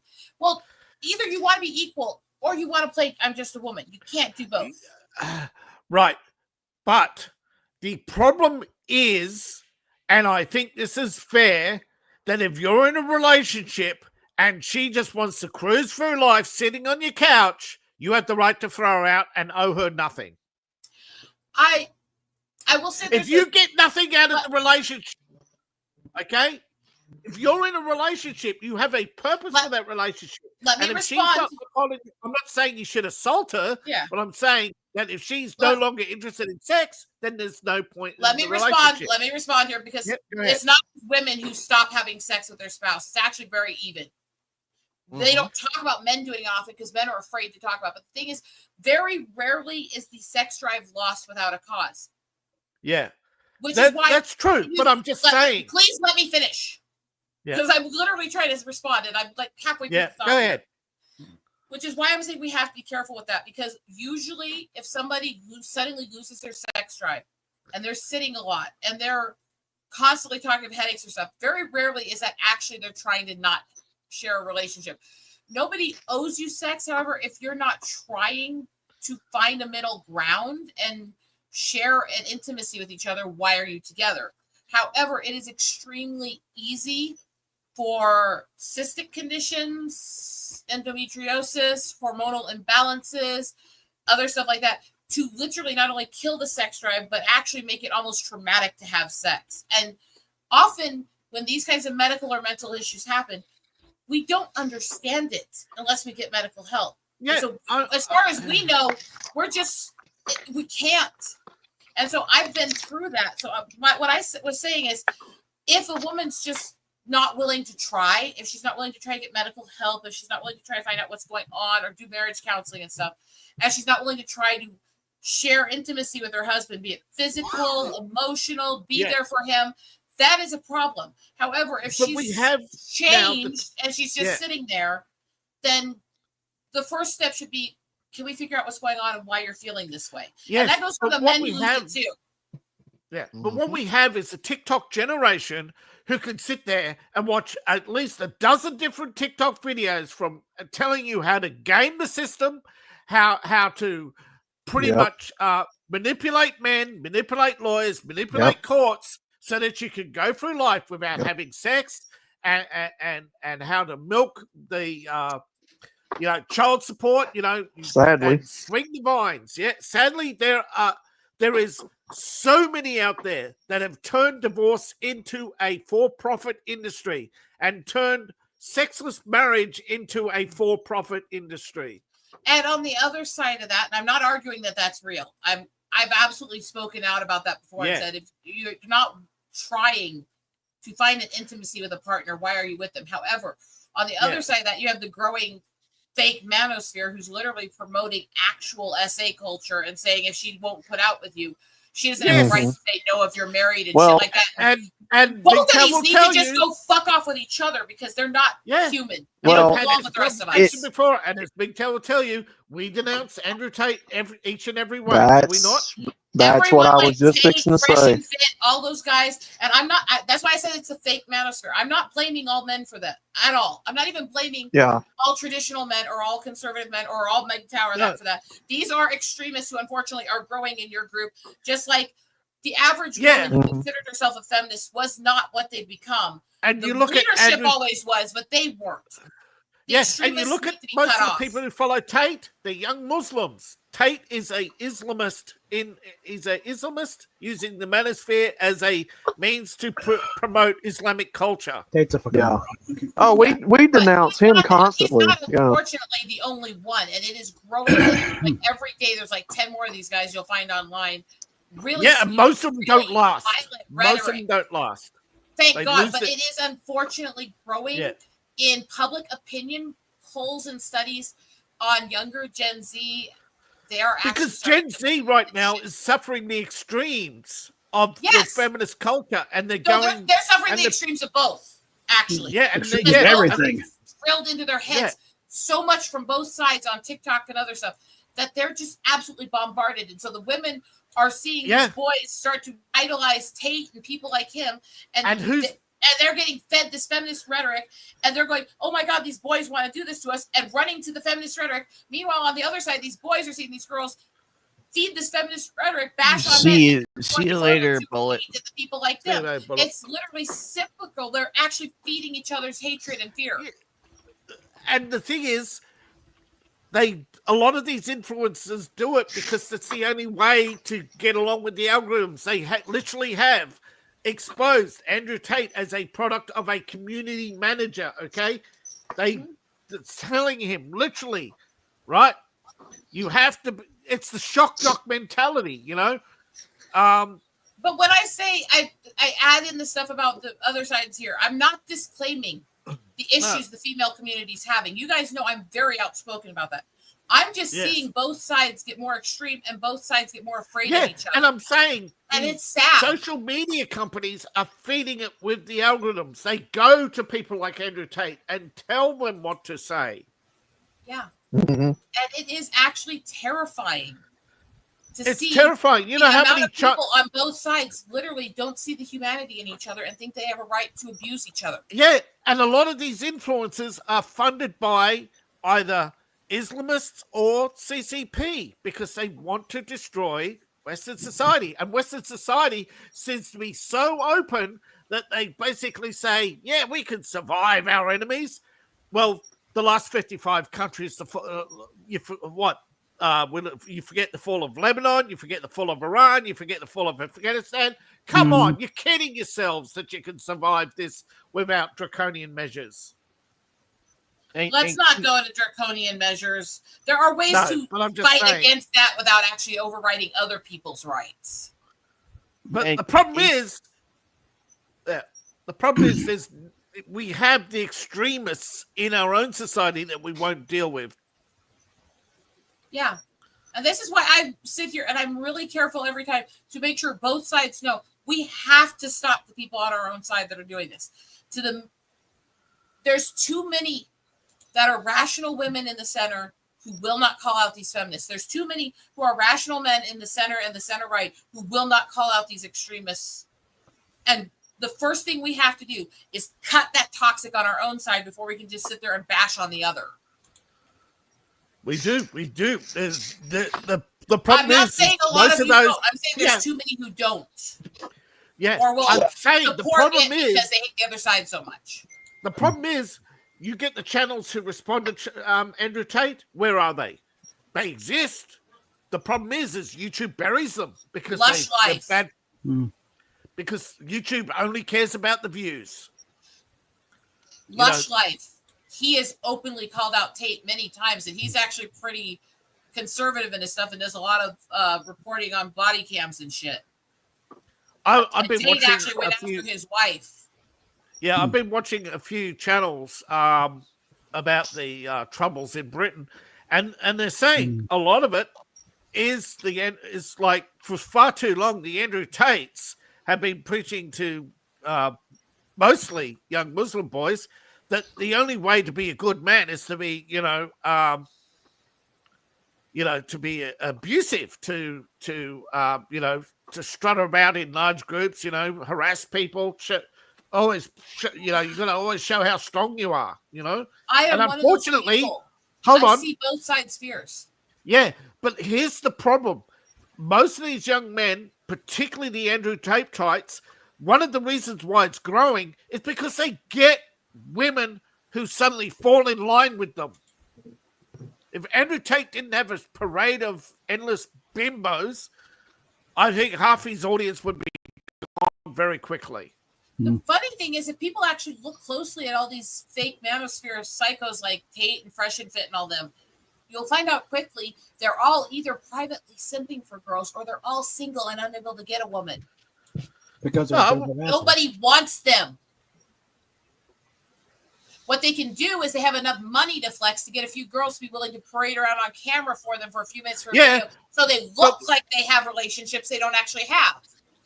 Yeah, but at the same time, the guys they go on TikTok or Instagram and they see a parade of cackling hens all laughing and showing off showing off the millions they've made fleecing young vulnerable men. And the thing is that's not even reality. Most of these girls get nothing. Most of these girls are being run by pimps still. They're still being run by men making them do it. A lot. That's true. But I'm just saying the audience doesn't see that. And the algorithms are doing this on purpose. The men see these horrible feminist women who are doing this. The women, we constantly are berated in our feeds with these men who are saying that consent isn't real, that you don't have a right to say no, that you, whether you're sick or not, you have to put out, and all this kind of shit. That's what we're berated with in our feeds. I know, and that's coming from people like Andrew Tate, who are Islamists pushing the Islamic It's not just doctrine. them. It's every extremist. I've seen it from every group, but it is a But lot of that's them the are origin. them. But Okay, you have, and I've seen this. I've been there. I've been in big political halls and meetings where you have Islamists and people from North Korea and China all talking about how to undermine society, how to present, and the fastest route and the fastest weapon of war is to destroy the trust. If you destroy the bonds between men and women, you bring down the population, because no population can survive not having children. that literally is one of the reference points in the copybook headings from Rudyard Kipling. He talks about dividing the couples and making you envy each other's wives and want nothing but sex and stuff like that. It's talked about in that poem. Yeah, And you that's have. why China So- is facing a very, very scary crisis right now. Because the thing is, because China used TikTok and Chinese influencers to spread these ideas in the West, the problem is by the time China brought in the Great Firewall to isolate TikTok from China, it's too late. They spread their own ideas through their own society. I've heard that Fox is about to buy TikTok. I don't want don't that know if either. it's Fox or Jared Kushner. I heard it was Jared Kushner. I don't know. Either way, it's like they need to be shut down when they're severely. I know a couple as of people bad as are TikTok interested in is TikTok. in a lot of ways, they're not as bad on the spying and invasive shit and the literally controlling your thoughts and rating your personal information than Meta and Facebook and Instagram are. Oh yeah, they'll help. Oh, I agree. One of my favorite T-shirts. Social media was a mistake. I think it was something that could do a lot of good things if used correctly, but it's Now- not used correctly. Nikola Tesla came up with the idea of social media and warned us about it, saying that it would spread bad ideas rapidly. Yep. And notice when I And say look where we it can, are. there's positive things it can do. It's help people No, who are one sec. the It problem. has helped people Hold who on. are agoraphobic or have certain social Yes. issues or medical conditions or can't get out. So there are positives to it. There are positives where we can share information that governments have censored and stopped us from hearing. However, there's so many negatives, and unless we can find a way to reach people on the negatives, that's what's becoming this toxic parasite to society. Yes, It's not the because tool, the it's the problem way is- humans use it. Well, like I say, no, it's given everyone a voice. It's given everyone a voice. The problem is that you have so many people out there who are naive about social media and never fact check. And this Yeah, goes back that's to why I the- said it's the problem is the same thing I've seen even before social media took off, where I'm involved in political stuff and both sides are trying to convince me of stuff that is so easily disproven. It's not even funny. All you have to do is literally open any documentation, go to a law library and read the founding documents, and you know that wasn't true. And both sides are Same- pushing these extremist things on their side that neither are reality because it's all about their agenda. It's like all the people who talk about how gun control would save lives, and yet they ignore the fact that more people get stabbed than shot. They And ignore any- the fact that the majority of guns used in crimes are illegally purchased anyways, or are purchased by people who are not legal purchasers and go through the background check system. Well, David, Whenever you're the talking gun about laws are relaxed, the gun crime goes down because people don't like being shot back at. It turns out. well, David. Iowa had a situation where they opened up constitutional carry. They opened up, you can carry them even in courthouse, other stuff like that years ago, right? Mm-hmm. Gun ownership went 4 times higher and crime went 4 times lower. Mm-hmm. Yep. Because Happens it- every time because- too. Yeah. because the people who do get the ownerships and everything and go through the training are the actual gun owners As That's they that say, you want. as That you the do sheriff want said in in Florida, society. do the state a favor, shoot to kill. I mean, We let's need- face it. Again, it's also just a simple fact: criminals don't like victims that shoot back. I We mean, need let's to face fix the background check system. There's no reason that people who've committed felonies should slip through the cracks and still purchase. There's no reason why That's people who have had deliberate. backgrounds with, I know Yeah. it is, but there's no reason why people who've had backgrounds of severe violent mental health conditions should slip through the systems. There's no reason why the mass Because every shooter few years, one sec. Yeah. No reason the mass shooter at McDonald's in the 80s should have happened, because he literally fell through the system with criminal record and mental health, Yes. severe mental health. I'm not talking about the majority. Most mental health conditions do not make you violent. He slipped through with major issues for 3 decades that were documented, called a mental health clinic 3 days before he committed it, saying, I'm hearing voices that want me to do things that scare me. And they told him, we'll call right back with a specialist, and never did. yeah, Well, let's- again, It never to should level- happen. Yeah, but here's the thing.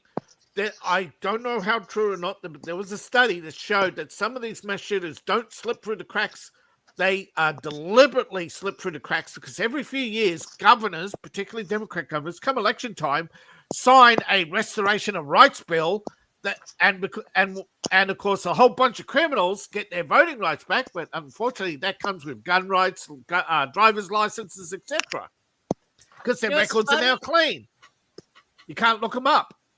Is that the person running Homeland Security right now supports stripping guns from all kinds of people purely based on race or poverty That's level not or other true. shit? No, Christy Noam absolutely fucking does. Yeah. Absolutely fucking does. don't- From my home state, she's been banned on Fine. every res because she actually tried to Oh, force MGTOW, state law sorry. to override tribal rights. Sorry, MGTOW, you were saying No, that's something where the courts before. come in. And say, no, Christy, you can't do that. Okay. I mean, let's face it, you have a culture, and people drastically underestimate the intelligence of our culture to the point to where, you know, they don't really understand if you get rid of the gun, you replace it with something else. Yes. Now, look at what people use now.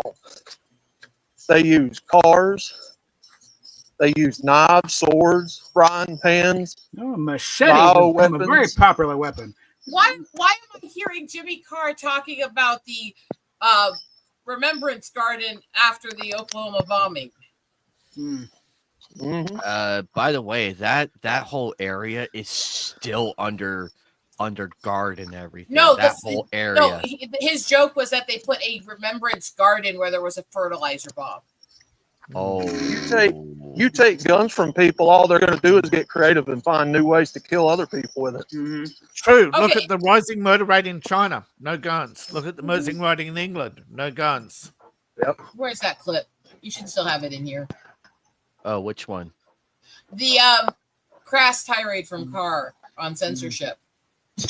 Oh, I do have it still. Type say that we shouldn't use gendered sexual swear words, but those words are so expressive. We can't lose those words from our language just because some pricks are total pussies and want to fanny about being dicks because they can't hear the word cock without crying like a twat, the silly cunts. Absolutely. Oh, we believe me, I added a bunch of I'm new- the one who found that new clip and videos. sent it to Anime to add. Mhm. Aren't I, Anime? Yeah, and Joker gave me this one. He gave me this one. Now you've made me very, very,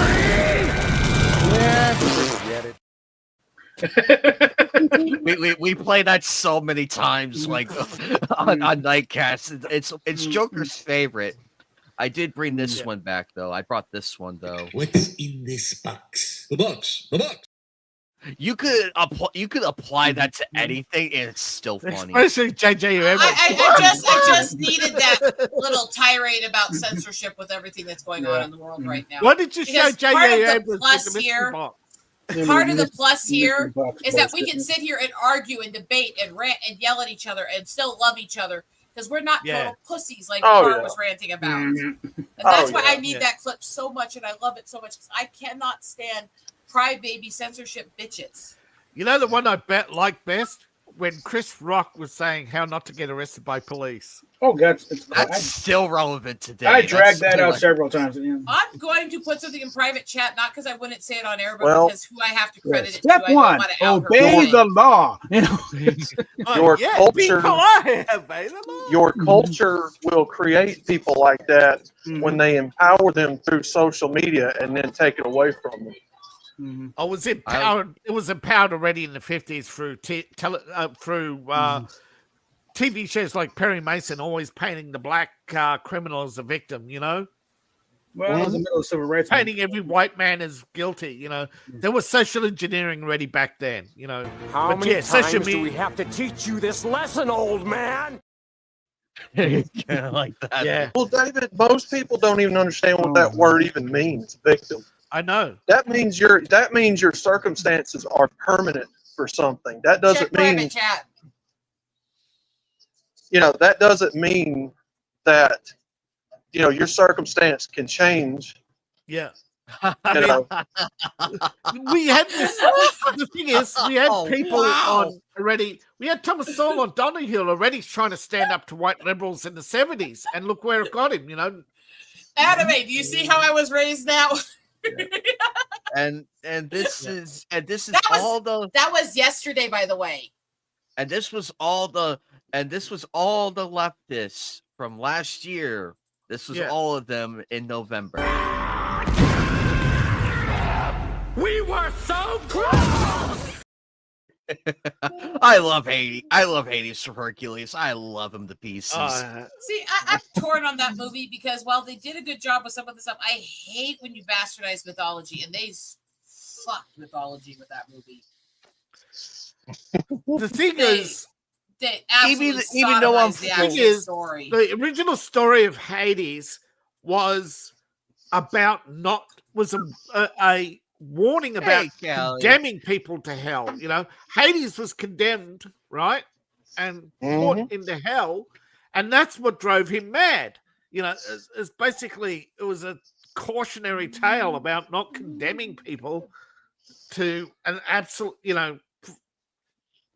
without giving any chance of forgiveness. You know, As big of a mess as it is, they did get some things right in that movie.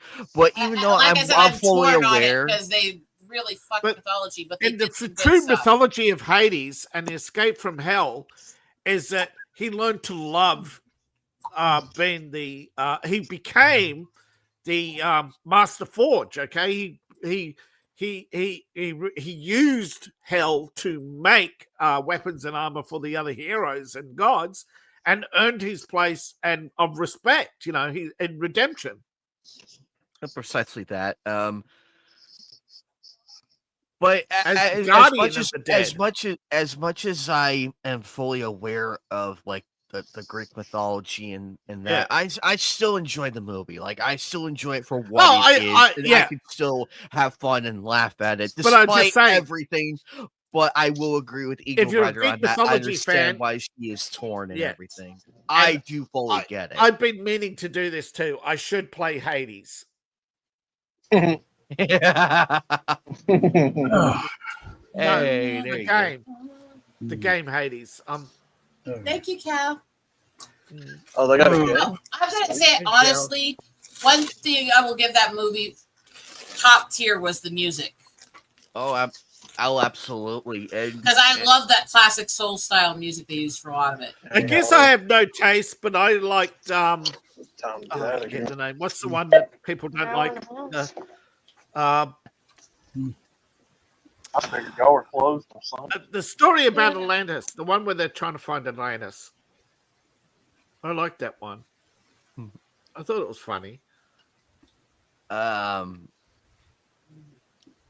But all things aside, let's have a little fun. Let's have a little fun, Bob. Let's Fire have a Green? little fun.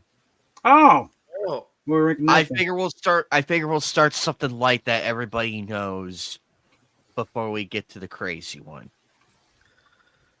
no, Not the crazy one. What are you starting with? Sorry about that, guys. We're starting with My console was a Sega Genesis. Okay, so the home gaming console tier list. I figured My first- I thought about what you said, Eagle Rider, and I thought about what a few other people said from My last first week. was Pong. And I took everything into account, and I'm like, you know what? Let's start with something that everybody knows, that's easy to work with, and then we'll work our way towards like, well, that's something else. But I have a horror. guarantee you, my list on consoles will probably surprise a few people. I do have a horror movie one though. I do have one, but we'll see how we feel after this Atari one. 2600 and the Sega Genesis, and that's about it. Okay. Uh, I had about the 32 Mega Drive. Did you have one? The what? The 32. Sega 32. the 32X Nope. that you plugged into the Genesis. Yep, it's in here. I had it. I didn't get that far. Okay, so this is the game system. It was out, but I couldn't afford it. Oh Yes. yeah. It was, Okay. it was Okay, good. first of all, Excellent. which one are we starting with here? Well, we could we could go in any order you guys Any want. order. Can I sit here and tell you actually which machine I think actually had the best but didn't get enough credit? Go ahead. Dreamcast. Okay, we can I start put with that that. alongside the Atari and A. It ran beautifully. It was innovative as shit. It had really creative games, but it did not get proper promotion. It did not get enough games and did not get to last in the market. And it was a tragedy that it didn't. It was kind of at a The bad controller, time. the controller. I played it one day at a thrift store. It took me a bit to get used to it, but I will give them credit for Or more intuitive for me, but it's Okay. but the Dreamcast is severely underrated, and it does have a lot of fun games. I am so glad they brought back in Star Wars Jedi Power Battles for those who were there during this. also, if you guys ever played Shining Force games and Shining in the Darkness, they had a really good follow-up on Dreamcast as a 3D game that was Shining in the Holy Ark that was actually really brilliant RPG. Yes. Anime, you said To Jedi. enter California, Sony is hoping to unveil the prototype in 26 and have it market ready for 27 or 28, but they are having heating issues and cost issues because etching 8K video chips that can run at what is it 48 gigacycles or something. They need, and that's apparently now considered too slow. They need to get it like to 200, and that's like they're overheating. But Yeah. They I have- Let's do this. It still has that as big, but we can see us. oh, okay. I basically, didn't know how you want to basically go the about PS6 that. is going to be one big giant video card. I made you boy. that tab when you were doing one of these things a while back. So- Anime Night, you brought up Jedi Power Battles. That game was extremely difficult. on Oh, PS1. actually, I think I beat that game. I can't remember if I did or not. But I will say this: I'm glad they brought back Kiadi Mundi and everything because he was a Dreamcast exclusive. I'm glad they brought him back and we were able to do a lot more. Is he the that character with the yellow lightsaber in that game? No, that's Plo Koon. Kiadi Mundi is the guy with the weird elongated head. It's like vertical. Yeah. No, wait. Vertical. Yeah. God damn it! One of the other getting my problems they're geometry- having, my one of the trigonometry problems screwed consoles up. have always had was trying to squeeze in more memory because this is what happened with the Sega 32. They kept running into memory limits, and that's what kept it at it stopped it from being S tier. It's definitely A tier, but it, had they solved the memory issues and gone 64-bit, I was they going to would've say I been- love 32X in some ways, but there was a lot of problems when they first released it. Yeah. It did have problems running on the machine sometimes. It had some other stuff. So as much as I loved it, I would say it's about B tier. Callie, you beautiful woman. Can you please, if you can, share this stream to everybody? We like the exposure. But that's my thing is because of the technical issues that they had with the 32, I would put it as B myself. But I'm the master of exposure. Just ask my parole officer. Oh God, David! I refuse to comment further on the grounds that you may be used to incriminate me. So let's see. Keep your pants on when you're on stream, Bob. Yeah. May incriminate. Thank you, Callie. I appreciate you. So on to the next council. Go ahead, guys. I'll just let you guys pick, and we'll go from there. How about we go to the Ataris now? Okay, we can do that. Where do you want to start? Do you want to go to the Atari 2600, the 5200, or the 7800? 7800 is a B. It was a flop. Yeah, 7600 was not very good. I didn't know there was a 7600. Well, where should we? Wait, why do I have this here? Get the hell out of here. I mean, 26, I think, is, for me, was the top tier Atari growing up. That was state of the art when it came out. We'll put that in the S tier because of historical properties and everything in between. Yeah, at the time it came out, it did revive. It did bring back like the interest in gaming and everything. I mean, bring back it started. We have to rate these as the era they were in. You're talking about the PS3. Yeah. The PS3 reignited video gaming. Oops, no, Atari 2600. Good God, I was in junior high. I was playing with that one. PS3 was what killed it for me in the gaming industry. Yeah, I've never been a big PS fan, so I'm not gonna. No, I'll just stay out of those ones because I don't have much to say on them. Before the 2600, it was kind of a mixed bag. It's like it's like the early days of the automotive, things like, there's some very strange cars before 1920. Okay. I also put the Model T's got some weirdness to it. I also put the 3DO in here because no one talks about that one. And then the 64 Double D.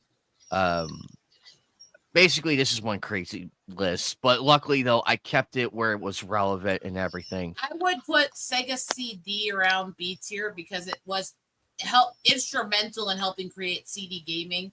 However, it had a lot of struggles too. Yeah. Oh yes, I remember. I think it was either the Sega CD or the Genesis. I played Sonic CD on.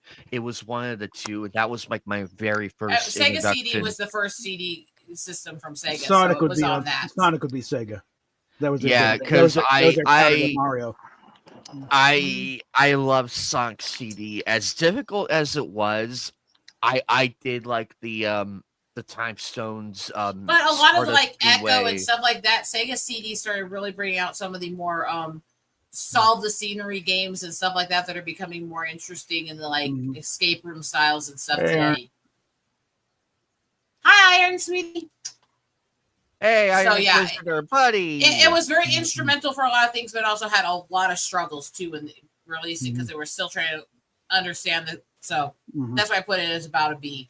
It's a good machine, but needed a lot of work. All righty, that fair enough. Wow, we got a good list going here, guys. We got a good list going here. Heck yeah! I'll just say right now, I would put the Sega Genesis and probably the Super NES in A. Oh, an A. I think there's very few things I would rate as an S tier, honestly, but I'm very picky with that.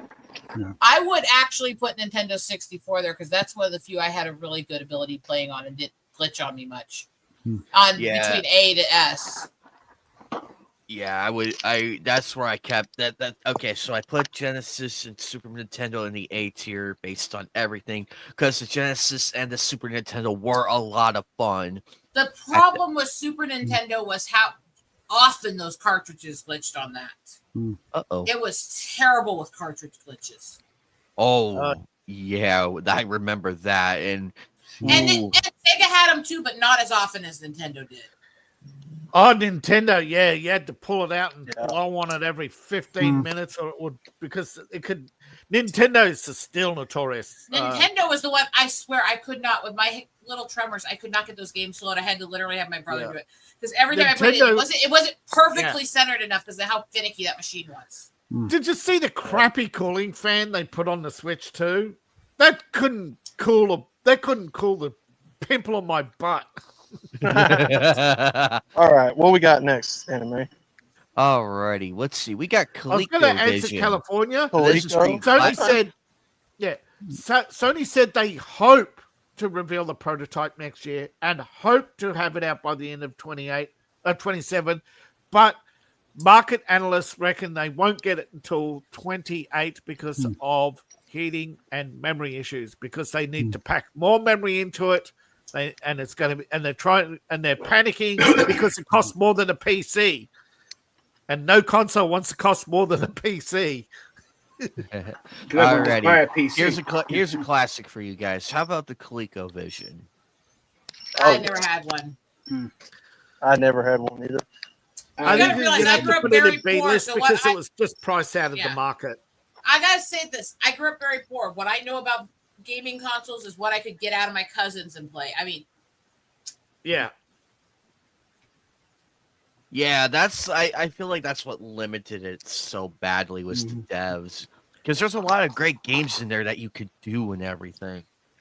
The problem with the N64 is the great games came out when they already announced its replacement. When they stopped making it. Let's see. I think we can skip past the 64 Double D. I think we could skip past that because we already have the. Most of them are going to be N64. B list simply because they're too expensive. no, I think most of them are going to honestly be C list because D list was still listing some of the greats. Yeah. Let's see. What's another one? The Atari 5200. Looking back on it, that's where it started to slide off the thing. I think I was gonna say I think the Atari's best system was the 2600. I think 54 would go at least a tier below it. no, I think with the 5600 started like, okay, what would we do with all these other games we bought? Can't we play it on this? Well, no. That the issue of backwards compatibility started becoming an issue. And in that way they were well done. revolutionary in a bad way. Yeah. So yeah, I would knock that one down a tier or two below the 2600 at least. It's kind of like why Blu-rays have survived, because you could play your DVDs on them. There you go. Let's see. We got the Sega Jaguar, or is it the Atari or Sega Jaguar? I'm trying to remember.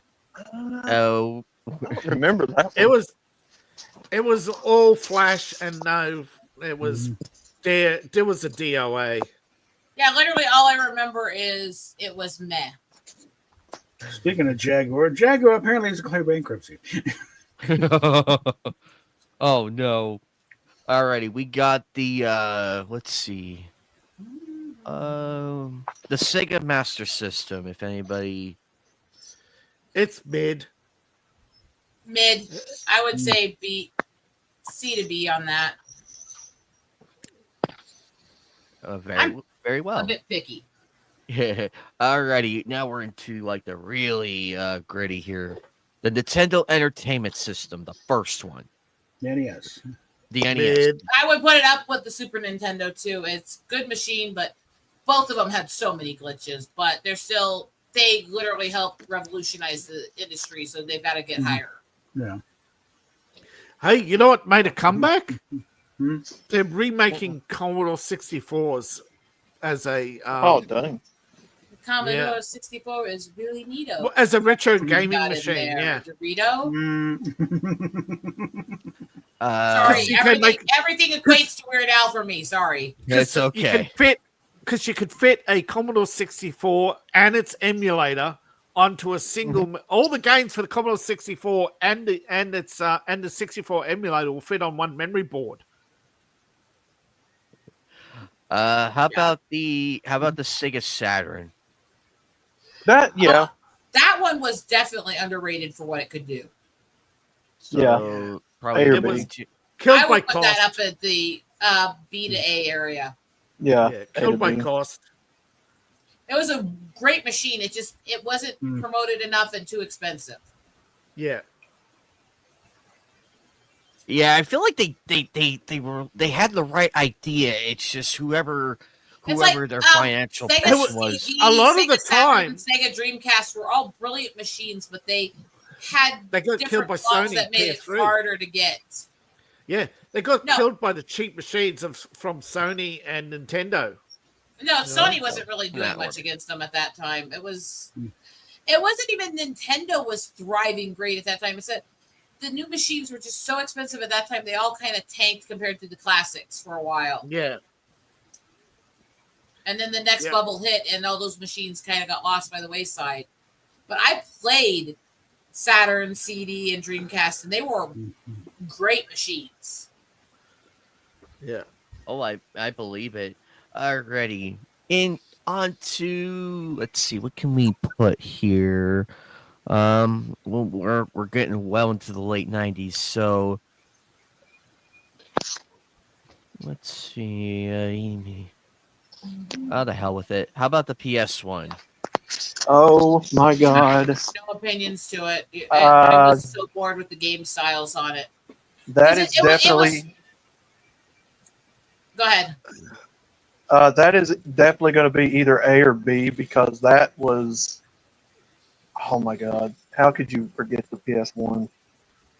For See, me, that it's was like- when it moved out of the styles that were easier for me to play and into the layouts and designs and the handlings that were harder for my issues. So I really never got into it. I couldn't.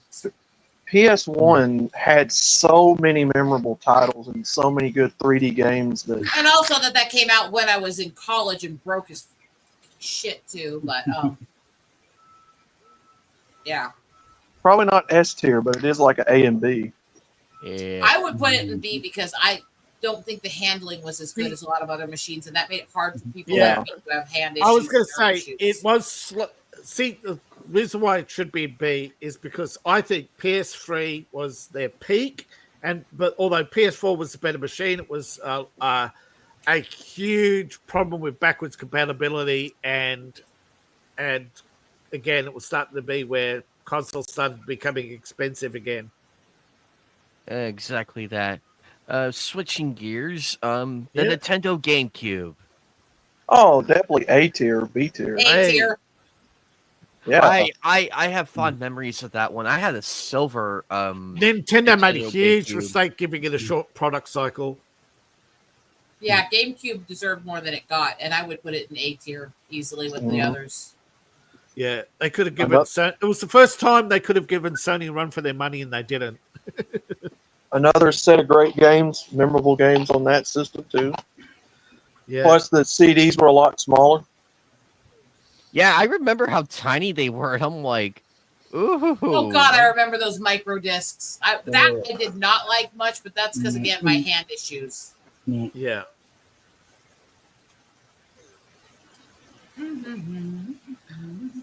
Oh, it definitely Yeah, I is so agree. underrated. Yeah. Alrighty, on to the PS2.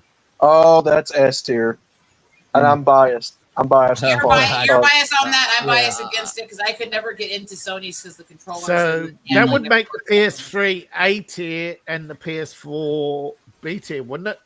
Because Something like that. We could do that. PS2, and now David says that the 3 is the peak. I would say PS2 was Yeah, probably I'm- getting to the peak because Yeah, you had a lot more features with that. There was a lot more and better games on it. They were pushing limits on the games. See, by the end I of the said run. I don't remember. I'm bowing to you because I don't remember the PS2. I only remember the PS3. I'm just gonna dip on this as saying that I don't have a good opinion for PS because none of them I could control the handling well. It's like asking Yeah. me to rate a Chevy car when all of the seats make my spine hurt like hell. I'm not going to say anything positive. Just See, because we of owned a my issues. Sega, but other people owned it, and we had people beside us who owned Atari, and I forget where the PS. And my cousins had a Nintendo. We didn't really have any top tier consoles. PS3 was the top tierest that I ever came So across. yeah, that's where it's like I have biases also that all lead Yeah. to which games I can actually control and play with my disabilities. The So David, I'll give you this: the PS3 is up there with the 2. The only thing that Yeah. kills it is that's when they started the microtransactions, and that's what started killing it. Well, for us, the PS3 was out of price range, and the PS2 also came at a time where price was a little bit high. But don't Yeah. forget, here we're paying up to double what you pay. Yeah, But the I games, put the Because the PS5 sales in the tax. F tier because of and reasons. cost, yeah. Mm. but I the put that- games for PS3, oh, the games were great. Now I would put PS5 on B tier because it is overrated and overpriced. Actually, I think you And- got that and- in reverse. It would be in the F tier because of that. Yeah, that's fine. Because I mean, I get what they were trying to do and everything, but with the way it was marketed, how fast they rushed You know what it, they and should have how done? and, They and should have how put the PS4 in a new case with a terabyte drive, and that's it. that, exactly that, and also the supply and everything, they mismanaged that really badly, and I feel like that's Yeah. what really also hurt the PS5's potential, and in And everything the in fact between. that it is only also the thing is the fact And- is and- it's and a it PS4 has no- with a better graphics a card. That's library, it. the library in there is so embarrassing. Because It it's is just so an upgraded embarrassing. PS4. I'm like, why? Yeah, it was made at the time where Sony thought they could just remake everything for the PS5 because the PS5 is just a PS4 with a graphics card. So all they had to do was upscale the graphics.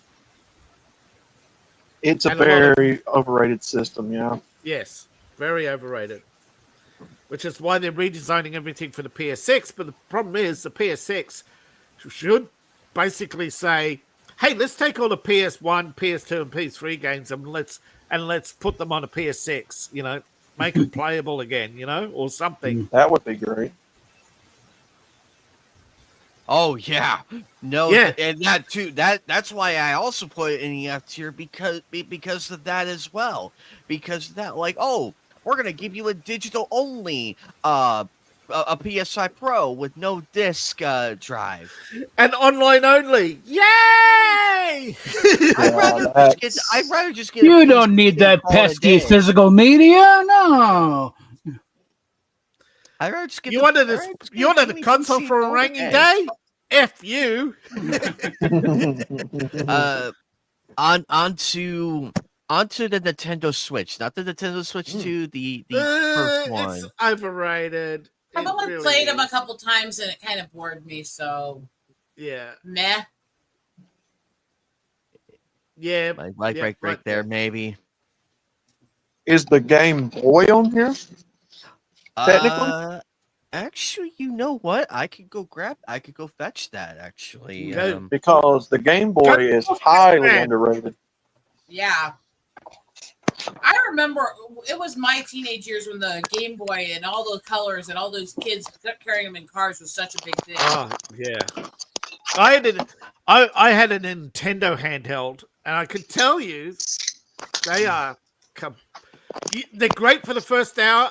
That's why the Switch 2 is called the Switch 2 because you got 2 hours of great gaming. See, the Game Boy was revolutionary in giving people options for how their machine would look, appeal, and aesthetic, and stuff like that, which really was not done before that.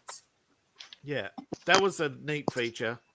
And it was also a godsend for us Pokemon fans.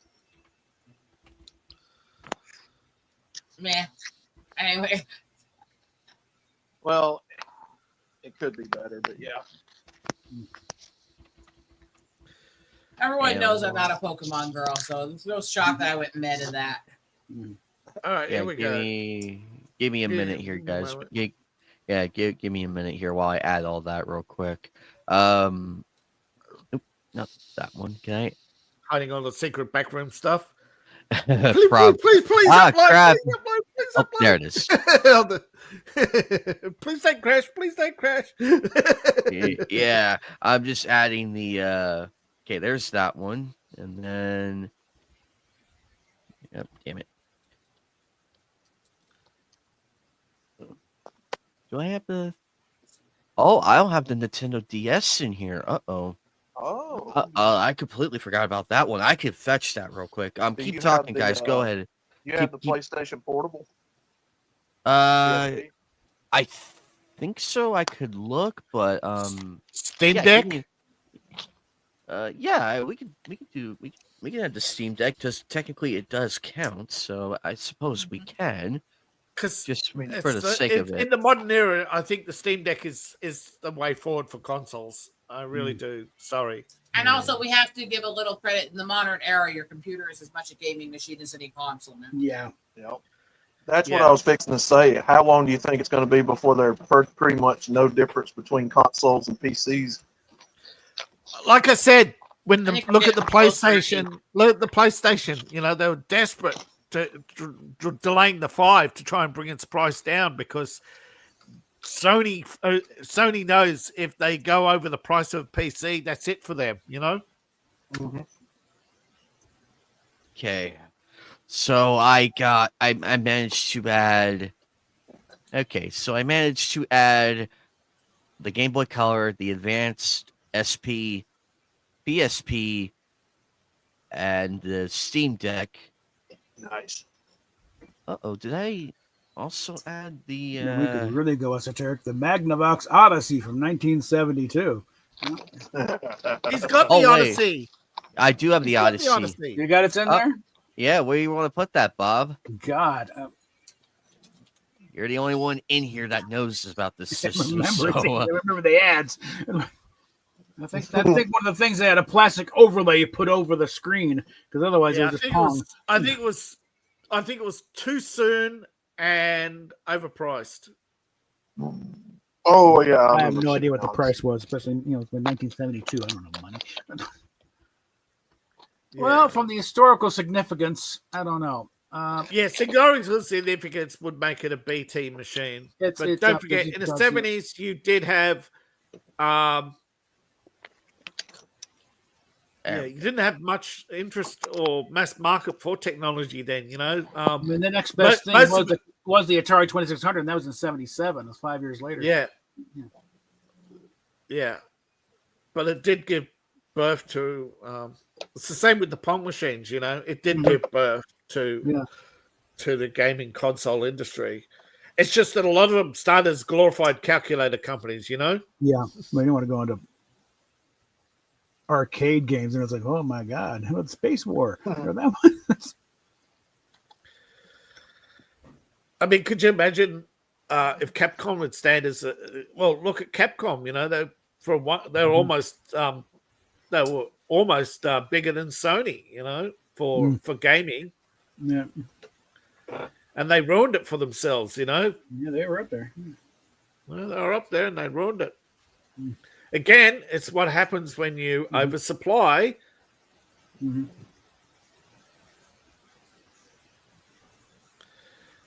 You know, but they were right. Capcom was right in a way in that arcades were becoming unprofitable because high rents and actually shrinking, you know, especially in the 90s, you know, kids didn't want to go from 20 cents to 50 cents on a video game.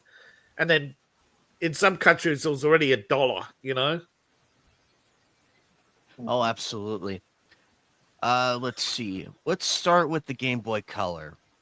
Oh, that's definitely A tier or A. Yeah, actually, I would say because of how revolutionary Game Boy was in handheld gaming, I put it at the top. Yeah, it was revolutionary because I remember having it. The only thing I hated about it was that warm light, that spiral-looking thing. I hated that thing to pieces, and it was it had no business being that bright. It was bright as fuck, and there was no way to make it to lower the brightness. Wait. Have you ever played a lot of those little handheld like poker and card and games they were all made by Nintendo, by the way? Donkey Kong. No, I'm talking about every little handheld game that like poker deck game was so that you could buy for like $5. Yes. Yeah. That's how Nintendo started. Nintendo's company. That's how Nintendo started in gaming. Is they made the handhelds. All of them were made by Nintendo. A lot of them. No, but they made a lot of them. Yeah. They made a lot of the handhelds. Those things were always like way too damn bright for what you were playing on them, though. Yeah. Oh, actually, Iron, I do have the Fairchild Channel F in here as well. I do have that in here. Now, Iron- Fairchild Iron- was started by the same people who started Intel. Despite the fact that for historical preferences, given how it was going and everything, Yeah.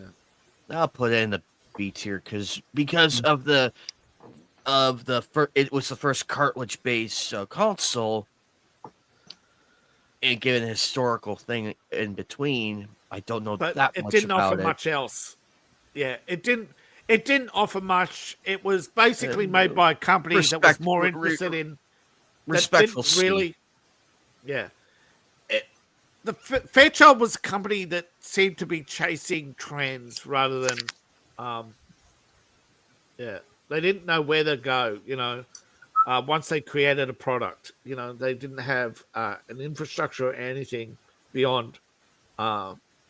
Plus, they also became involved in military electronics and stuff like that. So a lot of their product lines were abandoned. It's a weird time. 70s was a weird time for electronics. Mhm. She had so many companies start and so many companies finish. But again, oversupply, the race for a console, but when they finished, there was no, geez, now we've got to get people to make games for it, Mhm. Oh, absolutely. Let's see. I feel like the Game Boy Advanced.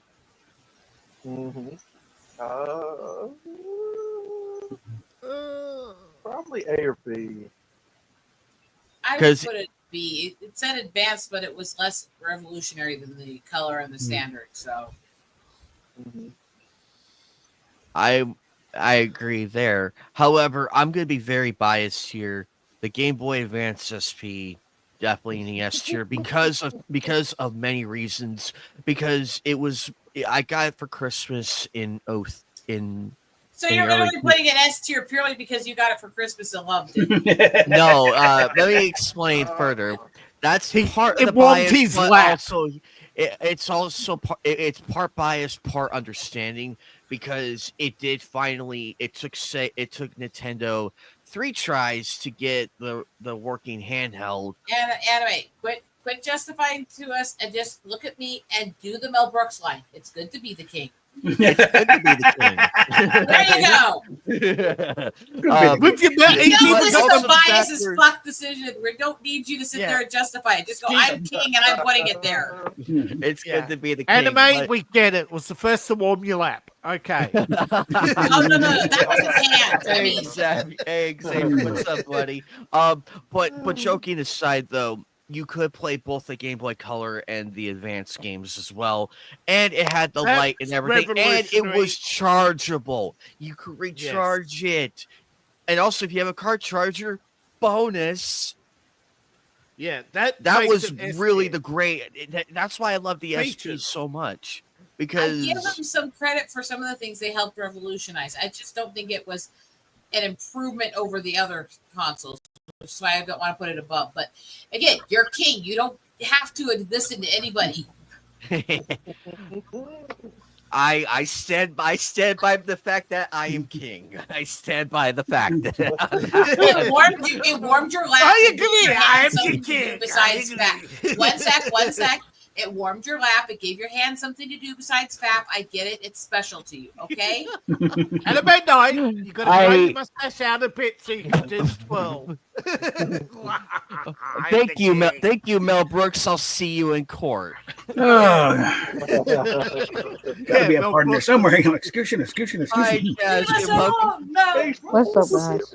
Speaking of Mel Brooks, has anybody heard whether or not he's actually able to get his movie made, or is it still languishing in hell? It's listed as they're actually going to be trying to start filming soon. Apparently, they've got pretty much everyone that's still alive willing to do it. Yeah, and their kids. Yeah, I know they've got casting, but studio time. Yeah, they're saying they're going to be starting filming soon. They're not giving the Good. details yet, but they said they're starting filming soon. Yeah. This is the first thing he'll actually be truly directing and producing on his own since Dracula Dead and Loving It. Wow. And he's got a great little angle to keep him thinking, look, get this done while I'm still alive, for Christ's sakes. Yeah. Yeah, we're still waiting for the History of the World Part 2, Mel. Spaceballs with cereal. I was like, isn't he 98 now? Yeah. I thought. Yeah, far out. Spaceballs with coffee mug. Well, Jasmine, we're on the tier list. You're lucky I'm not drooling on myself. Action. One side note to the Spaceballs discussion before we go back to the topic. Literally, the first date that me and my husband had after we talked for days on end in college and nerded out together for 3 days straight without sleep was when we decided to go on a date. We went out, stuffed our faces with Chinese food, came back and watched Spaceballs and Princess Bride together. Oh, I remember that movie. At that point, it's like, yeah, this is destiny. How we fit. Yeah. Is that the Anne Hathaway movie, or am I thinking of something else? You're way off. No, that's a Princess Diaries. What am I thinking of? Princess Diaries. Yeah. Which is a decent movie, but no, Princess Bride is Carrie fucking Ellis. Andre the Giant. Wallace Shawn. Andy Patinkin. Come on. You keep saying that word. I don't think it means what you think it means. Billy Crystal. Carol Kane. Mm-hmm. You can't get that cast was amazing. I mean, to this day, Andy Patinkin goes to does a lecture to college thing, and the first thing they want to hear him say, "Hello, my name is Antigua Montoya. You killed my father. Prepare to die." By the way, to those who don't know this in this group already, do you know what Mandy Patinkin said was the only injury he sustained filming Princess Bride? When they were filming the scene with Miracle Max and his wife, Billy Crystal and Carol Kane were cutting up so much that a supposedly 10-minute filming set turned into a longer scene in 3 days of them doing comedy constantly. And Mandy actually cracked a rib laughing. Literally. I still want to see some of these outtakes. Oh, yeah. If you can make somebody crack their rib, they're laughing so hard. I want to see it.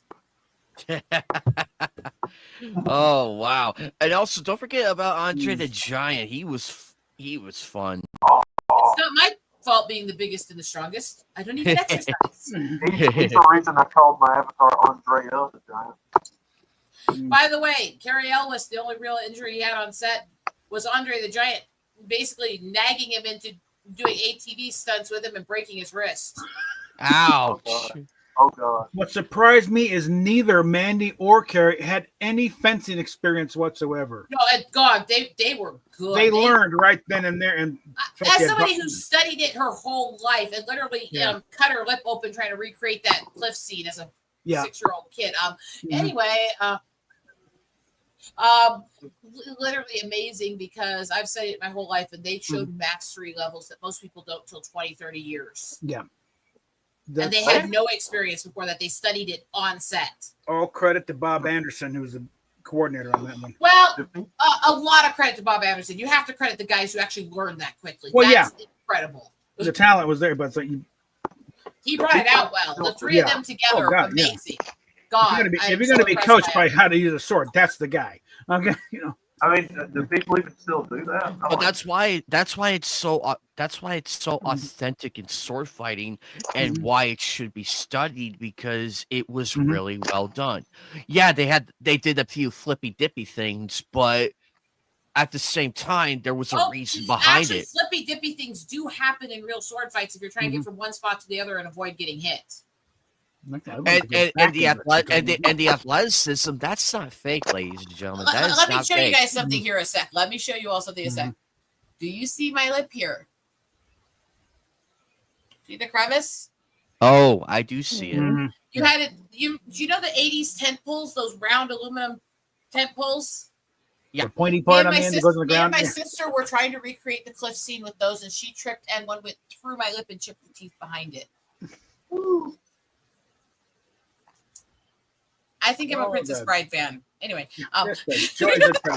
well, I like stuff. And crazy enough, it's in Gundam Wing. It's several scenes. So No, yeah, the best that's thing is like they're going through. Let's say I'm a confession. I'm not left-handed. Go on. I make it myself. I'm not That's what I'm left-handed either, saying. and then just boom, it kicks a whole nother level. Do people even still do that? yeah. I've literally been studying fencing and sword fighting since I was 6, and I'm almost 42. So when I'm telling people what they freaking did in those stupid modern Star Wars movies is inaccurate and wrong and stupid and comical, I have a voice of experience here. Yeah. I wish Hero Huey had to put that sword through Dorothy Kettle. No, and Shadowversity does a fight autopsy for he did one of the Last Jedi. He was busting up laughing. I it was just quit watching him when I saw him say several Big things that were Angry factually Phil. wrong about Oh weaponry man, and you then would start probably sipping for dominate this AI. whole section. Anime. Do you remember that scene in Gundam Wing?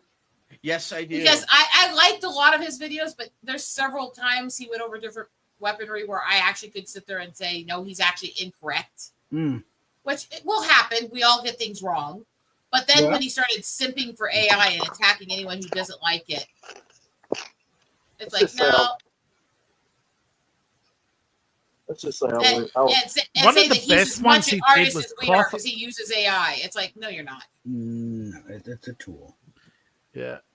I still like the one where he did the thing on cloth armor. And he was absolutely right. The reason why we gave up on armor is because cloth armor was lighter, cheaper, easier to repair, and overall armor, was expensive, and you still basically were going to die anyway. So why waste all your money on armor when your chances of living were pretty much equal with cheaper armor anyway? Then once firearms came in, it's like, Yeah, that's what I mean. When cloth armor came in, it was it was sword and pistol, right? You had a sword in one hand and a pistol in the other. You fired your first shot off and then went for the finishing move or what is it called? The coup de grace? One of the best things to study is the fighting techniques of shield maidens and actually using shields and armor as weapons to bash in the heads of your opponents and stuff. Because the fighting technique is phenomenal. I love it so much. And there's a reason why there was a saying in Viking culture that translated to "will die by shield, not will die by sword." Yeah. The shield maidens and bashing in the skull of your enemy were common back then. And it was shield maidens, it was women doing it. Yeah. But you've also got to look at the fact that armor, particularly shields, were underrated and they were heavy. And there was basically the whole concept of, strapping a shield to your back. That actually was true with Vikings, strapping a shield to your back. Well, that made it harder for somebody to stab you in the back while you were getting away, too. Yeah. There was a reasoning to the madness. And the thing is, shields, if you utilize them correctly, which Vikings did far better than most groups. Yeah. They could be really great, both defensive and weaponry. But if they weren't utilized correctly, they were cumbersome and got in your way. Yeah.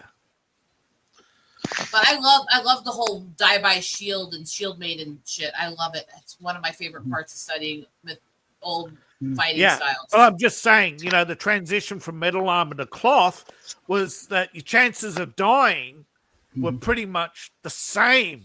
The metal armor did not have an advantage because bullets would go through equal. Well, and even before bullets, metal armor would stop a lot of swords. However, there were always arrows. The chink in the armor came from once you found a weak spot in the armor, you just stabbed through it to weaken them and then took them down. Yeah. Yeah. Or arrow, or the fact that arrows shot the helmet or other stuff. I mean, the thing is, it slowed you down enough. You didn't have defense against other things. And so it was a win, then lose. And so you gained some and lost other, and it kind of a net zero. Especially since they're wearing the equivalent of 57 Buick on their back. It's like, you ain't moving much. Exactly. On to more of the listings. Jasmine, to bring you up to speed, we're doing a tier list on gaming consoles right now.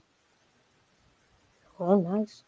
Yeah, we already have like everything, almost everything in there, except the kitchen, including the kitchen sink. The next one on the list is the Nintendo DS. Yeah, Meh. meh. That's I'm a not meh familiar. Nintendo machine. I would put that at C to B. It's not atrocious, but it's nothing special. Yeah. C. It wasn't that bad, but it wasn't that good. So C. Fair points. Yeah. Although the stylus was really something fun to mess with people. Like I remember. Yeah, but it was. I remember my aunt. Screen.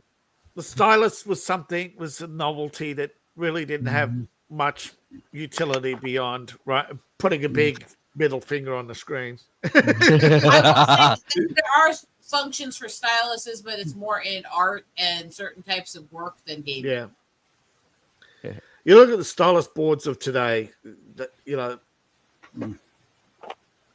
that might have been a slightly innovation, but that's I remember my A sister new way to got- draw a dick pic on screen. That's about it. I remember when my sister got one sec. I remember when my sister got one of the first laptops that they ever added touch screens and stylus to.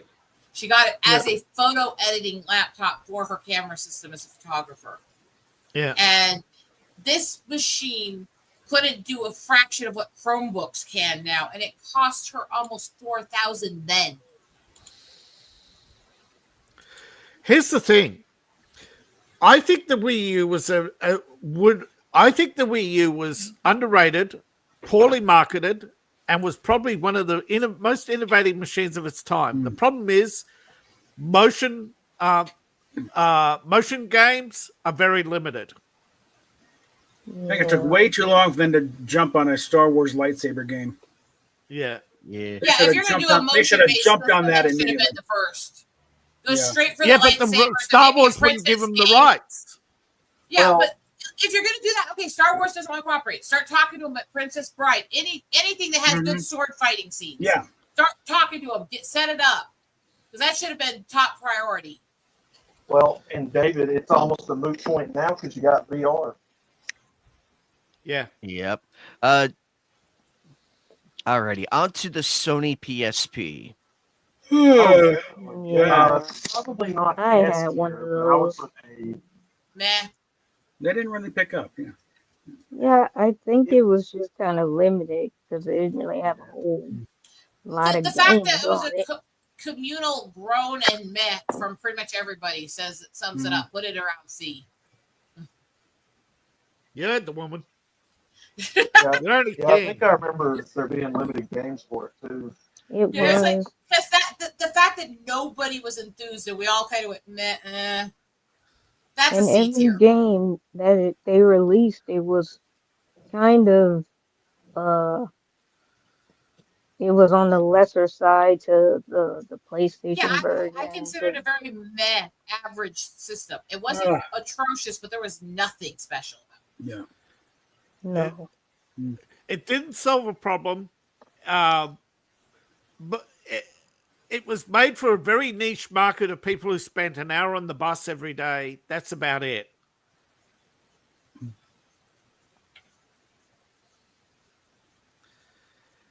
And of course, it gave the atrocious idea of phone games. So, See, I'm wholly conflicted on that because most phone games are atrocious, but every so often you got games that systems that'll put like really good RPGs on there that you can play while traveling and stuff like that. Ugh. There's occasional gems in the shit pile, you know? Mhm. But I Yeah, like the but- fact that most of them are free. look, the problem with the gems in the shit pile is the gems tend to, as soon as a game becomes good or popular, in come the microtransactions and the I pay to will win mechanics. say one benefit I will say is it's not microtransactional. If you look up the RPG systems that are done a lot on app games, from Yeah. Kemco, which is an RPG system company that worked a lot with the old Nintendo machines. They do a Yeah. lot of digital RPGs for phones and other stuff that are between $3 to $10, and they play really well, and they're not microtransgressions and shit. Transgressions. I said it that way for a reason. I mean, that was my sarcasm. So yeah, I would say Kemco is a good example of what you can do right often. I'm not gonna say I like every game where they do it all right, but they're not falling into that trap of just trying to sucker you out of a shit ton of money.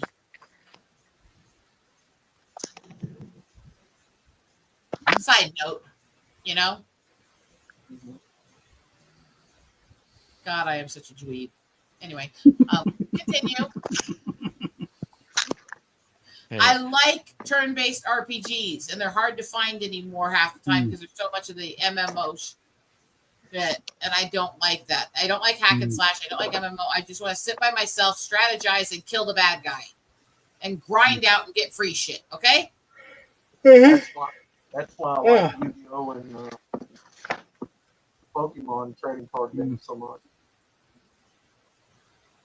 I'm an RP or two. I should probably reinstall Genshin, see if I can get back into that.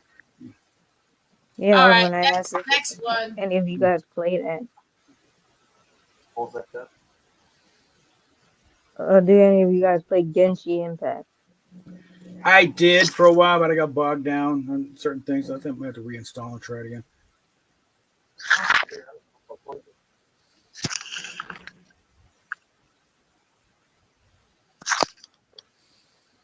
Yeah, it's all right, but it's a massive game. A Yeah. lot of these games are becoming that way. Mm-hmm. It's not a look in the early 2000s, particularly. Massive games became very popular because you had people with a lot of time on their hands, and they didn't care about level 20. I'll go to 100. Yeah, even the games for PlayStation now it's ridiculous. All I'm doing is like deleting those games. Every time I get a new game, I have to delete the old ones because I just don't have the space for it. That's the problem. That's what I don't like is that I don't have a lot of space. Modern machines shouldn't come with anything less than a terabyte. You know what I mean? Is it bad that I have almost 40 terabytes of hard drives attached to my computer? Yeah. That's the a lot. problem is that Granted, about 10 of that's just my photography. On to how about the Wii? How about the Nintendo Wii? it was innovative for its time, but it wasn't very fun. It didn't have a good staying power, but it did help do some innovation. So I would put it about B tier. And the Wii U, I think we could probably just throw it somewhere.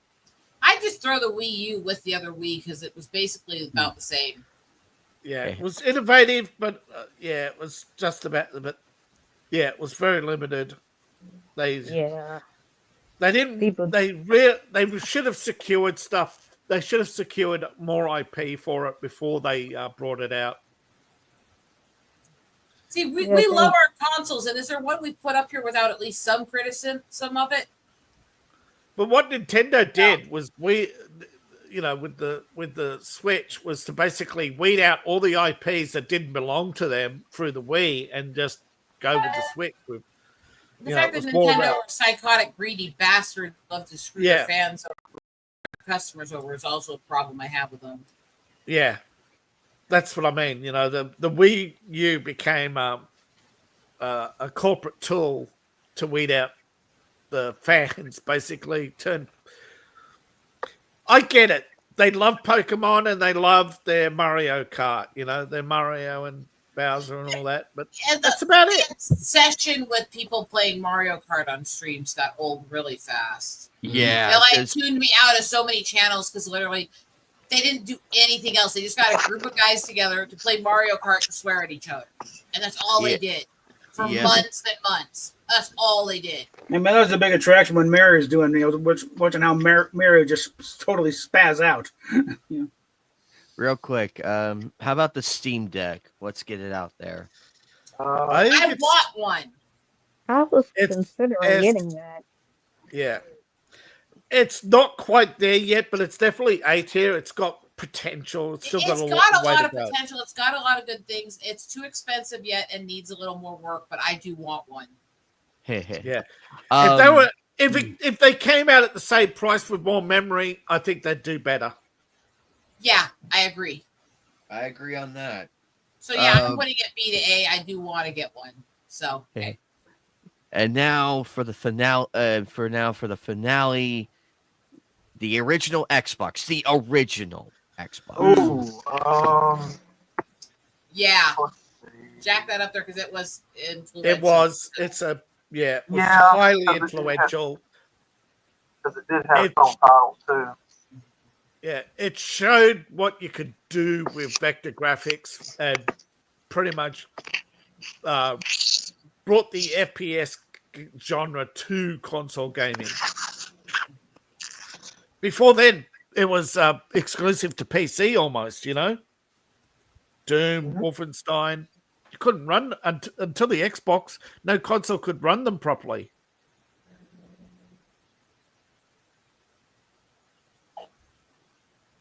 A lot of good games. Because they redesigned the architecture. Redesigned the way you made a console. And marketed one too. As a racing fan, yeah, I love Forza. Because they were the first to bring out real gameplay. The issues future Xboxes had aside, the first one was brilliant. Yeah, but also the marketing. They were one of the first to have actual gameplay that as a instead of the stylized imagery of just the console. No, they had the games. Show the game. Show why you want an Xbox, not show the Xbox at a price and say, "Here, have one."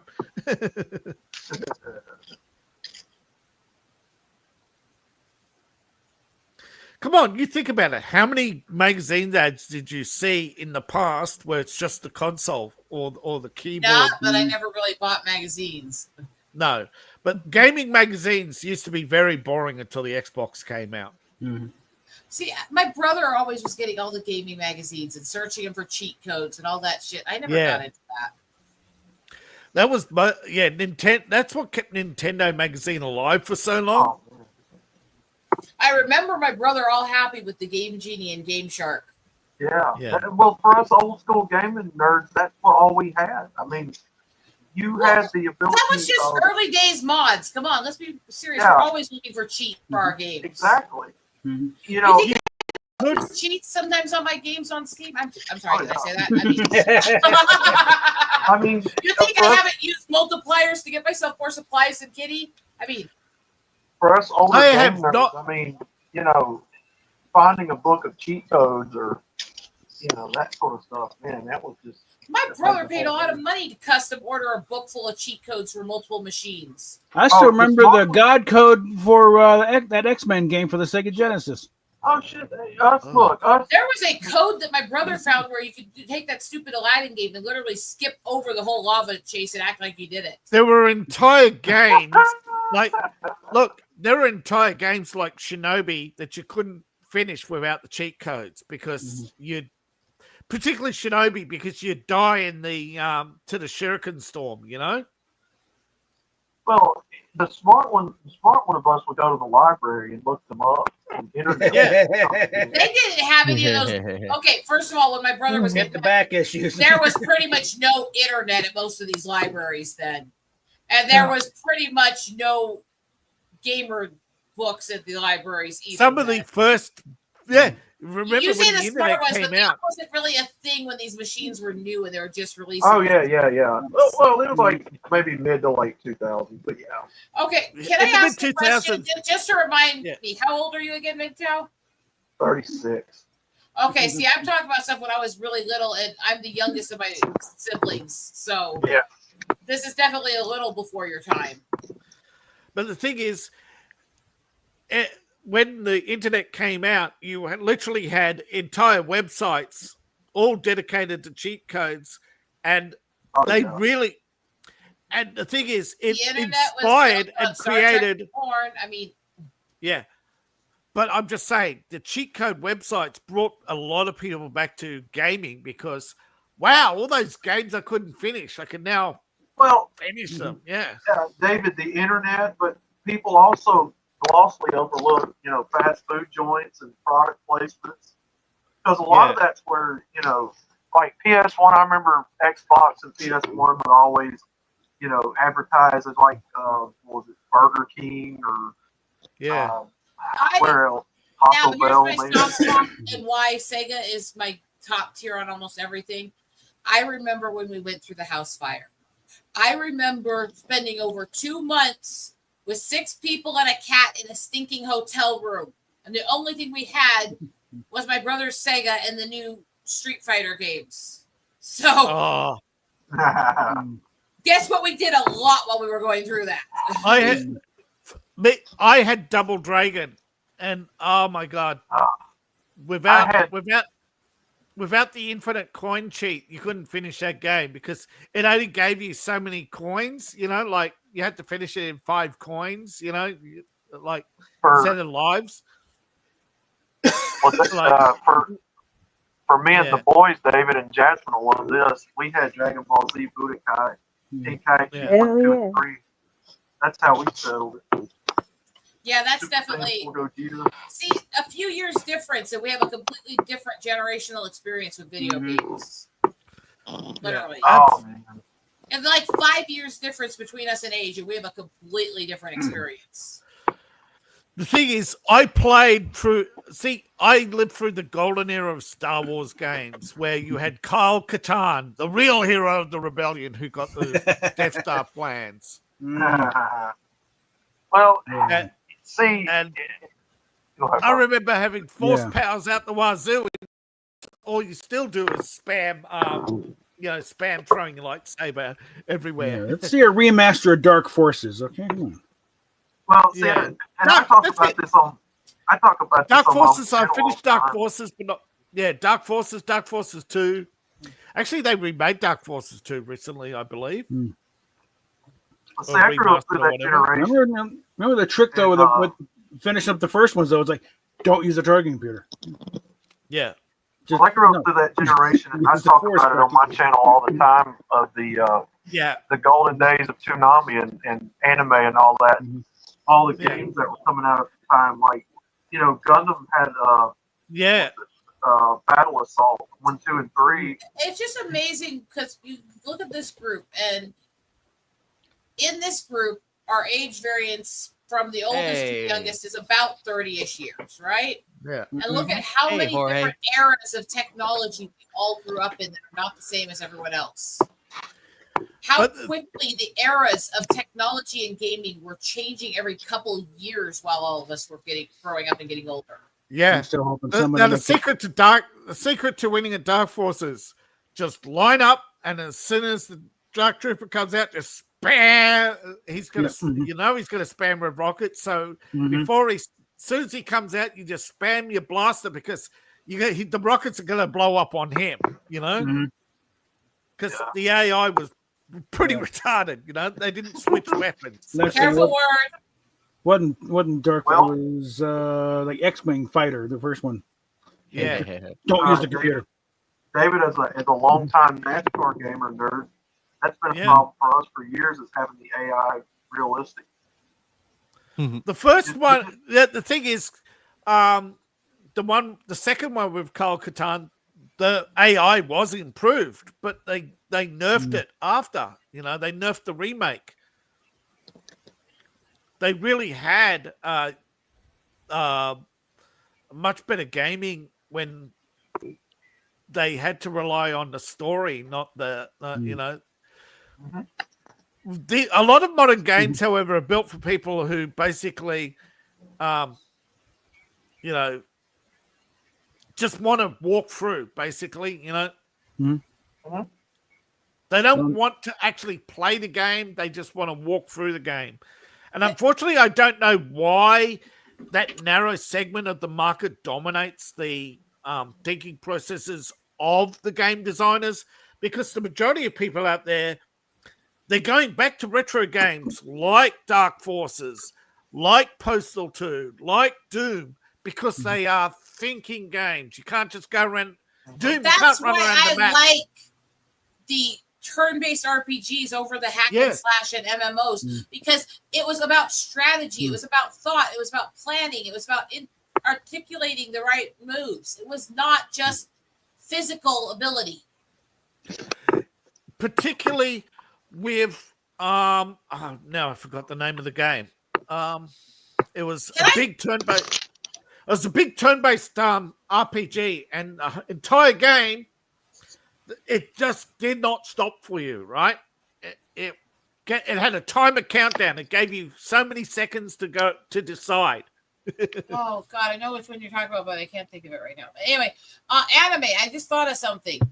Yes. I might want to retract having you say you're the king here, because if you're the head of the streams and I'm your co-host, that would make me queen. And since I think of you like a brother, it would make us incestual. The what? Dongle?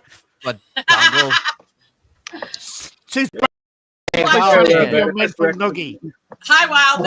Alrighty. Trying to give you a mental noogie. onto the Xbox 360. Well, why not? He's like a little brother to me. Why not? Right? It was the beginning of the downfall. Overhyped. It was a good machine, but it was overhyped. A lot of good games. Yeah. Kind of around the time of PS3, yeah. Alrighty. How about the Xbox One? I mean, that weird. That's another. It didn't solve anything. It didn't produce anything new that was memorable. And the connecting was a little wouldn't work half the time. C tier. Yeah. It was too same as the Wii U, basically. Those two are like the cousins. PS5 in that way. Yeah. It didn't have a lot of games. And then finally the Xbox Series X and S. Right beside the Wii U. Meh. Alrighty, There's a lot of this machines is that are meh from me. alrighty. Do we need any revisions real quick? Any revisions? I seen, what was it? What's the portable one right there at the end on A tier? That would be the Steam Deck. No, next to that. Oh, the PSP. Yeah, I think somebody was saying that's like C level. Yeah. Alrighty. I think in this order, ladies and gentlemen, this is the official Knights of the Anime Table console tier list, As and close as we can come to a mutual understanding. not to say that we all agree with every decision. But we mostly agree, and we're Yeah. mostly peaceful about it. It's common ground. It's common ground. We can agree that this works overall. Yeah, We're all biased. That's fine. Yeah, we're all biased in one of them or another. Yeah, one Which way is or fine. another. Because a lot of us, it's the fun factor at that time when the machine came out. Even though later they were superseded by better technology, they didn't really bring the same level of gaming. You know, that's why the Xbox failed. It's why Nintendo's in trouble. Is they still think they're selling they think they could sell you a $20 game for $70. You know. Alrighty. In the spirit of Halloween, we'll kick this off a little much earlier than expected. I'm sorry, guys. not gonna I've got to be go. part of this I'll one. see you all later. Take care. Plus, I do have to go out and help make sure Mom gets dinner and stuff while we're dealing with her medical, so I can't stay too long today. Alrighty. Take care, we can everybody. we can Nice to do see that you all. another time. I found an interesting Charlie Kirk response on Andrew Tate. I posted in the political chat on X. All right, see y'all. See ya. Good night, bro. So yeah, I got probably about 10 minutes before I gotta try to jet off and go help out with Mom. Alrighty. So anything you Fair want to enough. wrap this up with, since we've been going for 3 hours. Oh my god. We just nerded out for 3 hours without even hardly blinking. Let's see. I love our group. Actually, we nerded out closer to 3.5 hours because we're sitting here just rambling while Anime was setting up backstage. I agree on that. So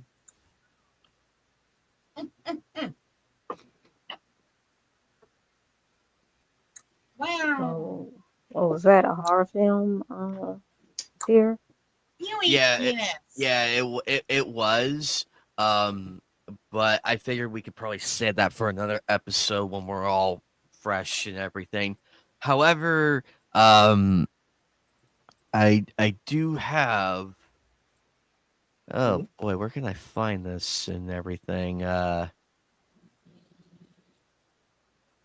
think all these tier lists would have a cohesive one to work with? Because I am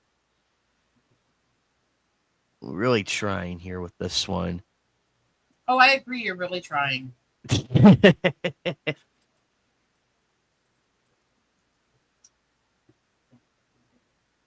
I gotta realize I think of you guys like my brothers. So since you're so much younger than me, I have to treat you like a younger brother. Come on, Lydian treats me like a little sister, and he's literally 2 months older than me. To the day. Literally exactly 2 months older than me. So you're basically the same age. Yeah. He still treats me like a little sister and torments me. Of course, what kind of stuff do I say to him, Anime? You call him Gnome Face, Captain Asian Dick. Yeah, that one, and then Sir Punts a lot, and then No, that's you. Hey, I can do my impression of the gnome. Watch this. Watch this. You ready? Everybody wants a bosom for a pillow. Kind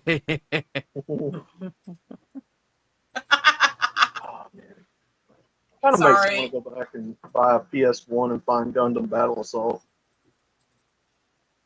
It was actually fun rambling on all the machines. Oh yeah. And we I'm had kinda thinking- such a Trek nerd beginning to this stream, didn't we? Mm-hmm. Or Dragon Ball Z Budokai Tenkaichi 3. See, I never got into Dragon Ball at all. It's acquired taste. As much as I love anime, Yeah. it's like the most popular ones are not the ones I liked, and that wasn't on purpose. I'm not like avoiding things because they're popular. It's a But I was global never phenomenon. into Sailor Moon. I was never into Pokemon. I was never into Yu-Gi-Oh. I was never into Dragon Ball. It's just it wasn't my style. So for me, when all of that started in Toonami in, what was it, 97, 98, up to that point, we never had cartoons on TV that could tell a story that was episodic like that. You know, I'd never seen anything like it before. Giant robots fighting, people shooting beams out of their hands. You were too young to see a lot of that in the 80s and to see the early Cartoon Network stuff when they did some of the anime with Tenchi and stuff in the really early 90s. Yeah. Because you were too young for that, because I was barely old enough to remember that. Yeah. So it's not that it was the first time it happened. That was the era that you experienced it. Mm-hmm. Well, I fell in love with Dragon Ball Z not because it was popular, but because it was just so different, and it was just so cool. Yeah, see, that's why I don't put down anybody who likes those ones, because it all comes down to personal taste. I love Tenchi, but then again, one of the first animes I watched, I never should have watched it. I never should have watched one of the first animes I watched. One of the first animes I watched was Golden Boy. Yeah. I should have been watching that as a kid. They just Study, tell a study, better study, study, story. study, study, study. I mean, They just tell a better story. Anime tells a better story than what American cartoons can. and you Well, know what? As most much of as those people stories, have issues with a lot of modern anime, I like a lot of it still. well, most of those stories are kind of uh intended for like one episode. I mean, that's kind of the American way of telling things. You can just watch one episode and it's a self-contained episode. Episodic is what type it's of called. stuff.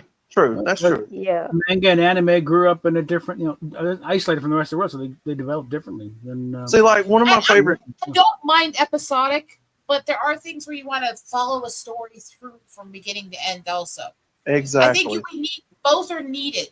Star Trek was designed episodic. I didn't like when it became too dependent from episode to episode because it was designed episodic, so it lost a little of its original style. However, a lot of animes, they're designed to watch the series, to really get into the characters, to really see the arc that they go through and all this. It's a different kind of storytelling. hmm Well, it was kind of like wrestling at that point. You know, they can tell a continuation of a story, or a NASCAR race. Like you have to tune in next week to see what happens. Like that's why I love Tune in next Dragon Ball Z. week. See how good of a left turn he makes. I mean, Yeah. sorry, I'm Starkey. And I don't know. It's okay. I No, it's know you fine. guys like that stuff. I still cringe every time people call it wrestling. I still cringe at them calling it wrestling because I'm a traditionalist with wrestling. And that's not saying it is or is not athletic or anything like that. It's saying it's not actually It's just wrestling. different. Yeah, it's just different. That's what drives me nuts with it the most. People can I like mean, it, it's hate it, supposed all to that. be I just entertainment. hate them calling Supposed to it be wrestling entertainment. because I hate when they change sports so much that they lose the original sport. It's not really a sport. Now, if we're talking Yeah. about episodic, probably my favorite series of all time in that regards, Hey Arnold. Oh, Hey Arnold And was that's good. another one I could never get into. I liked it because it told like Didn't seem very. to have tastes that fit with everybody else's. Most of the stuff everyone else loves, I just could not get into. It was a very told realistic stories take in a on very kids living in the in a very Bronx. mature way. See, It- I understood rural shit and native culture and stuff like that more. And go be with her den. Fuck. Oh, God, let's not start ticking Res Girl out. Well, Hey Arnold was like a very realistic take on kids living in the Bronx, or What I was getting at is, so that's not something I would connect to. yeah, Because even when I lived in cities, we're not talking about that kind of a city. yeah. And I'm a rural girl. I'm a mountain girl. I'm a hillbilly. I'm a redneck. I didn't grow up with that kind of culture. And is it entertaining sometimes? But that one I couldn't get into it because the humor style wasn't my humor style. And it's talking about a lifestyle that wasn't mine. So it's not that it was good or bad, it's that it wasn't me. And that's where I think a lot of people get stuck in a lot of these discussions is if they don't like something or connect to it, they say it was bad. That doesn't always mean things are bad. It just means it doesn't speak to you in your experience and your mind. Does that make sense? Mhm. I can look at things and go, I never got into that, but I can see why it appealed to some people. Almost like personal taste sort of thing, right? Oh yeah, I just appreciated a good mech fight or a good showdown between Vegeta and the androids or something like that. It just See that's the weird thing with like Dragon Ball is I like a lot of mech stuff, but I never got into that. hmm I think it's just the style of the storytelling just didn't fit with my personality. Just purely that, hmm I do get annoyed at the people who like, well, I don't like the popular ones. I was more intricate. I had a better taste than that. It's like, no, you had different tastes. Let's not pretend that you're better than other people because you had different taste, hmm I don't like a lot of the popular mainstream stuff. I got teased mercilessly on streams for years that you hate everything. That does not mean that I think that the people who like that stuff are better or worse than me. It just means we have different tastes. Raquel! Yeah. Hello. How you doing, chica? I'm doing good. I took a nap and stuff. Now, with Sailor Moon, and I'm sure Anime Night would agree with this, for the time period that we were growing up in, teenage boys seeing teenage girls very well drawn in short skirts. And transitioning pretty much naked. Mm-hmm. Mm-hmm. Let's be honest, part of why it appealed to so many of you when you were hitting puberty. There you go. Well, Dragon Ball Z didn't help with Android 18 or Bulma, so. Well, again, all the people who always make cracks about Roddenberry sexualizing the girls with those outfits. Where are those complaints with how often Kirk was running around shirtless or with his shirt ripped open and his chest sticking out? I'm going to be very clear here. Do you know what movie was actually part of my sexual awakening? Titanic? God, no. Fuck him and fuck that movie. Oh, I hate that. Sorry, I hate DiCaprio and I hate that movie. Anyway, going on. I that was how it was for me with that scene with when Okay. like when she was drawing her. Yeah. I like buff nerds. The sexual awakening for me was fucking George of the Jungle when he was naked. Well, I mean, Dragon Ball Z could serve for that for all the ladies, you know. And you could just picture her friend sitting there watching George walk away with his butt barely covered, and her friend going, "See why they made him king of the jungle." I mean, if you like Majin Buu, he had a six-pack. He was pink, though. Everyone did. Yeah. My big crushes. Do you know who my big crushes growing up were? They may have been handsome men, but they were all nerds. It was Chris O'Donnell, Brendan Fraser, and Jason Marsden. They were all nerds that were attractive. They were not your standard pretty boys. Those were my crushes growing up. Catherine Bach, Brooke Shields, and hold on. Brooke Shields, I really feel was so mistreated by Hollywood too. When you think about how I agree. many of those sexual ads and movies they did with her when she was a minor. Yeah. Her mom was the one signing all the contracts for her to do it. She wasn't picking them. Jennifer Aniston was another one. Oh, if you like Brooke Shields, they have a lot of references to her and a brief appearance by her in a movie called The Bachelor that has Chris O'Donnell in it. I have to check that out. It is technically a romance movie, but it's absolutely a comedy and literally comes down to his psychotic grandfather dies and makes it contingency for his entire business that he has to get married by a certain time or he can't inherit anything in their business will be stripped and sold off. Oh. And so Fran Drescher. So Fran Drescher was hot as shit. Wow. Back in the 90s, The Nanny and in UHF. Have you seen some? Oh, what about Spinal Tap? She's Bobby Fleckman, for fuck's sakes. But have you actually seen her recent stand-up? She may be a bit thicker, but she's still hot as fuck, even in her old age. I need to check that out. There is a scene in her new stand-up where she's talking about the issues that happened with her and Pete, and she goes, "I could kill Pete for going gay," and she goes into this and starts talking about trying to date again. And then goes, "Well, we'll end up living together again. But you know what? If we ever need some sex, we could hire the same person." Oh, I was like, "Oh my god!" Oh, I watched a recent stand-up clip from Caroline Ray where she was talking about the guys that hit on her for being Hilda. And she's like, "I get these young guys sending me messages, trying to flirt with me. Real sexy. Show us your boobs." It's like, I have to hold them up to try to take a picture like this so they're not drawing it off. And she said, and that's what I need, to have an affair with one of these young guys. Sign in online and see him posting comments like, "I fucked Aunt Hilda." No way. So funny story there, El Alchemy, and I've told this story numerous times. My avatar is inspired by one of several things. One, it's the pinup style girls from the 40s on the airplanes in World War II. Two, Sailor Venus from Sailor Moon. Daisy Duke. And Jessica Rabbit, a combination of all of those. And the reason is I use it because she's a comic book character and people just know me by that avatar by now, so I just roll with it. Okay, let's go with the pin-up chick. Hold on my phone. I'm gonna have to blow it up. It's not a great face. It was one of my early drawings I was learning to do, but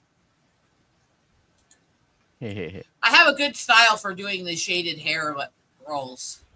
Oh, yes, indeed. It's not letting me change my avatar. See? Yep. I fucking hate being on phone. Yeah, I like that. I'm still struggling with faces a bit because shading and angles are hard. Faces are tough. You got everything lined up. Well, and again, I have a lot of hand tremors. It's hard for me to learn this shit. No.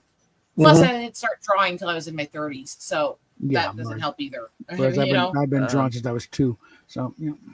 Well, I had a lot of tremors, tics, and seizures when I was little. I didn't exactly have a good chance of drawing. Yeah. So that also was. But I think I do pretty decent, and I've done some actually pretty good comic art for some of these indie groups. Mm-hmm. But you gotta. My colors are far better than my drawings. That's what I'm fixing to do. The shading I do on that hair is intense, isn't it? Hold on, I gotta yell at the wife. Look at the shading level of this hair. Was that a drawing you did? It's one of my drawings, yeah. Oh. Yeah, I'm glad you brought that up because I'm fixing to start my own indie comic book. I can always do color stuff, but unfortunately, it's not cheap because I can only do physical because I have issues with digital systems with my hands. Oh yeah, El Alchemy, anytime, brother. Yeah, she's one of my characters. That's one of the problems with getting work in this industry is everyone's gone digital media and they can charge so much less per page because it costs so much less to make and so much less time. So if you're a traditional artist, you don't get as many jobs. You just don't. Most of them don't. Yeah, that's what I've been hearing. Like, from just for the U.S. here, people are having a tougher time getting jobs for animation just for American cartoons. That's what I like, which is sad because I do love American cartoons, but it's because it's not making as much money anymore. Yeah. I am kind of a Jill of all trades that tries to do a million jobs and learn a million things. So that I'm kind of bounce all over topics I say I have experience in. I'm sorry about that, but I have actually done some credited comic work as colorist and inkist and stuff, inker. Mm-hmm. So I actually have done some of this work professionally. Sweet. Exactly that. Also, I have one more. It's a short one, but Jasmine MGTOW. Yeah. It's a Dragon Ball one, but I kept it short to the point because there was too many characters, and I'm like, we're gonna be here all night, so I'm just going by the saga. But you guys have fun. It's definitely your alley, and I think you'll have a blast. I was about to say my time frame I said is up and past already. So all right, I really have no help. Alrighty, Eagle. You have a good one. Thank you for participating in the tier list. I'll be able to stay on the stream longer sometime soon, but while I'm at mom's here, it's probably going to be kind of 3 hours. It's going to be my limit most times because I have to help her with meals and stuff like that because of the issues she's going through right now. So, yeah, understandable, and we're all for spending time with family and everything. We're all for that here. So you guys have Eagle Rider, thank you again. I'm Pixie Washington, and until love next you time. all. Stay out of trouble. Raquel, we really do need to talk some more sometime soon, okay? Well, if you're available tomorrow, just set me up on Discord or Twitter. Yeah, message me when you're available, and I'll see what's going on with Mom at that time and let you know, okay? Yeah, sure. All right, talk to you guys later. All right. See ya. See ya. Alrighty. So that's why I liked Raquel's avatar when she first came in. I was like, yes, more Dragon Ball Z fans. I've been using this avatar for a long time. It's Kefla from Dragon Ball Super.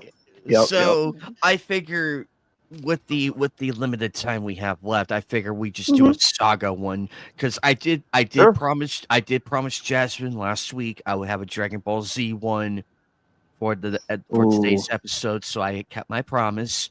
Although Jasmine, it was very, very difficult to pick one because they had way too many. They had a character one, but we would be here all night. Oh God.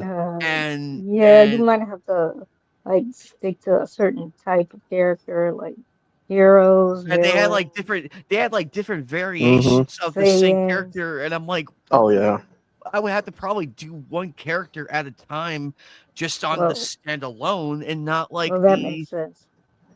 Because well, of course, Cooler and Frieza are the exception because they have their final forms and everything, and same with Majin Buu. So in a sense, you can I can get away with that.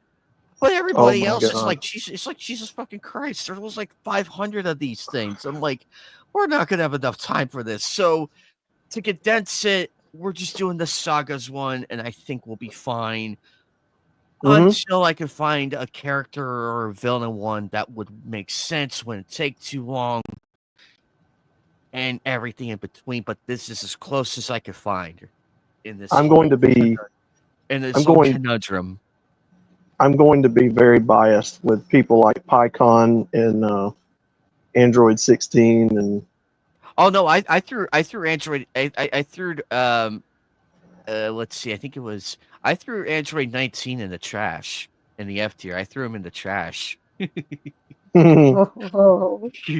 was a garbage character. He looked like an out of work he looked like an out of work jester who somehow became roboticized at the last minute and they built him up one episode that he gets virtually destroyed by Vegeta. Well, I guess he did give us a moment we're never gonna forget when Vegeta completely destroyed him in the most humorous of ways. I had an action figure of him as a kid. I never did really like him. I put Dr. Gero in He's probably used to that. I put Dr. Gero in the S tier because of his reasons and everything, and the historical factor. But other than that, I kind of had a bit too much fun. But here's a fresh one. This is the Sagas one, and keep in mind this is as short as we can get it. So Jasmine, where do you want to start? I have the 21st Tenkaichi Budokai, the 23rd, the 22nd and 23rd, Resurrections, Saiyan, Frieza, Goku Black, Universe Survival, Hunt for the Dragon Balls, the Ribbon Army, Piccolo Dynamo, and the Buu Saga, Cell Saga, and Battle of the Gods. That's what's in here. Oh, man. So you have the very first Tenkaichi Budokai? It would be the 21st, yes. It would be the 21st one. Nice. Oh, okay. So I want to say that's probably in layman's terms like the Dragon Ball one. In layman's terms, if now that far back. Okay, so is this the one with Jackie Chun and Tien and Goku and Yeah.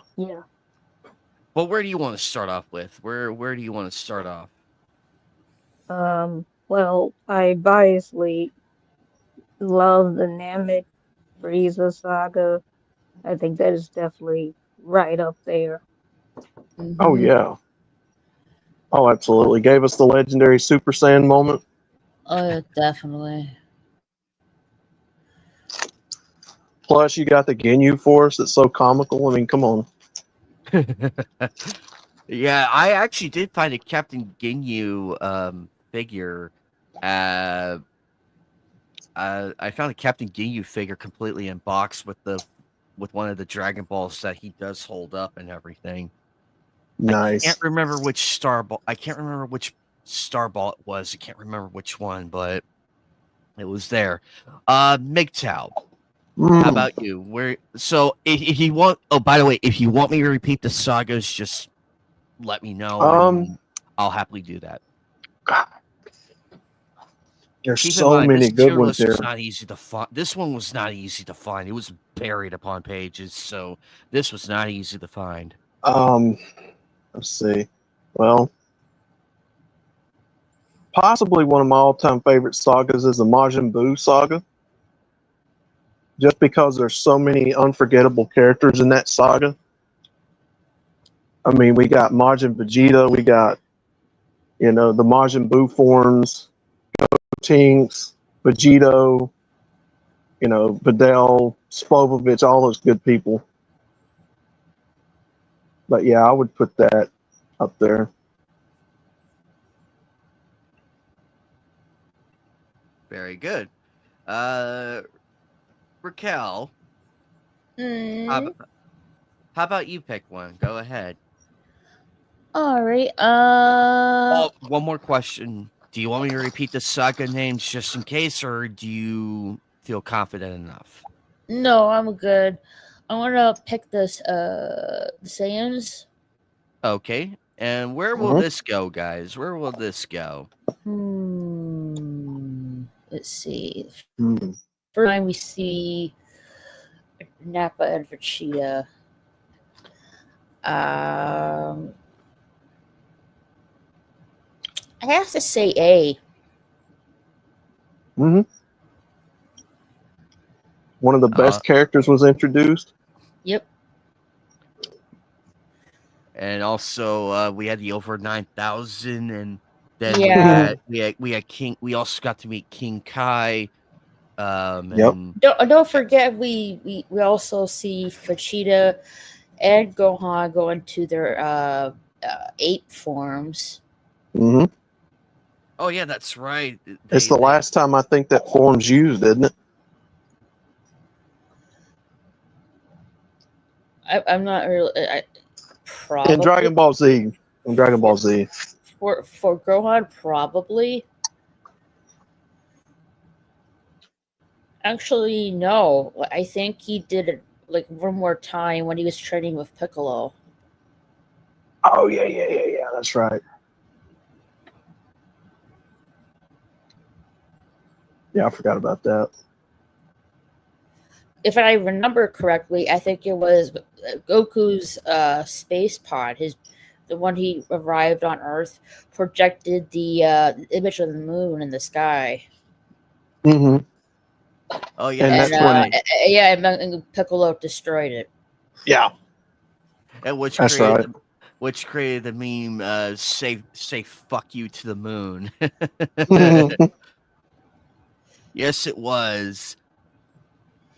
And I believe later episodes, Dr. Brief, Bulma's dad, salvaged the parts from the ship to build that Capsule Corp spaceship for Goku to go to Planet Namek. That is correct. Let's see. We got so we're all in agreement on the Frieza saga being the S tier, and A tier is the Buu saga. I mean, people were arguing that it almost killed Dragon Ball Z. I don't think that's true because I think I see why they think that. Yeah, I think because it took many long episodes to get to the climax. Yeah. But which I don't really mind, to be honest. Well, they should have went in a different direction by making Gohan the main person to defeat Majin Buu, like they were originally going to. Because wasn't he originally supposed to be the successor to Goku anyway?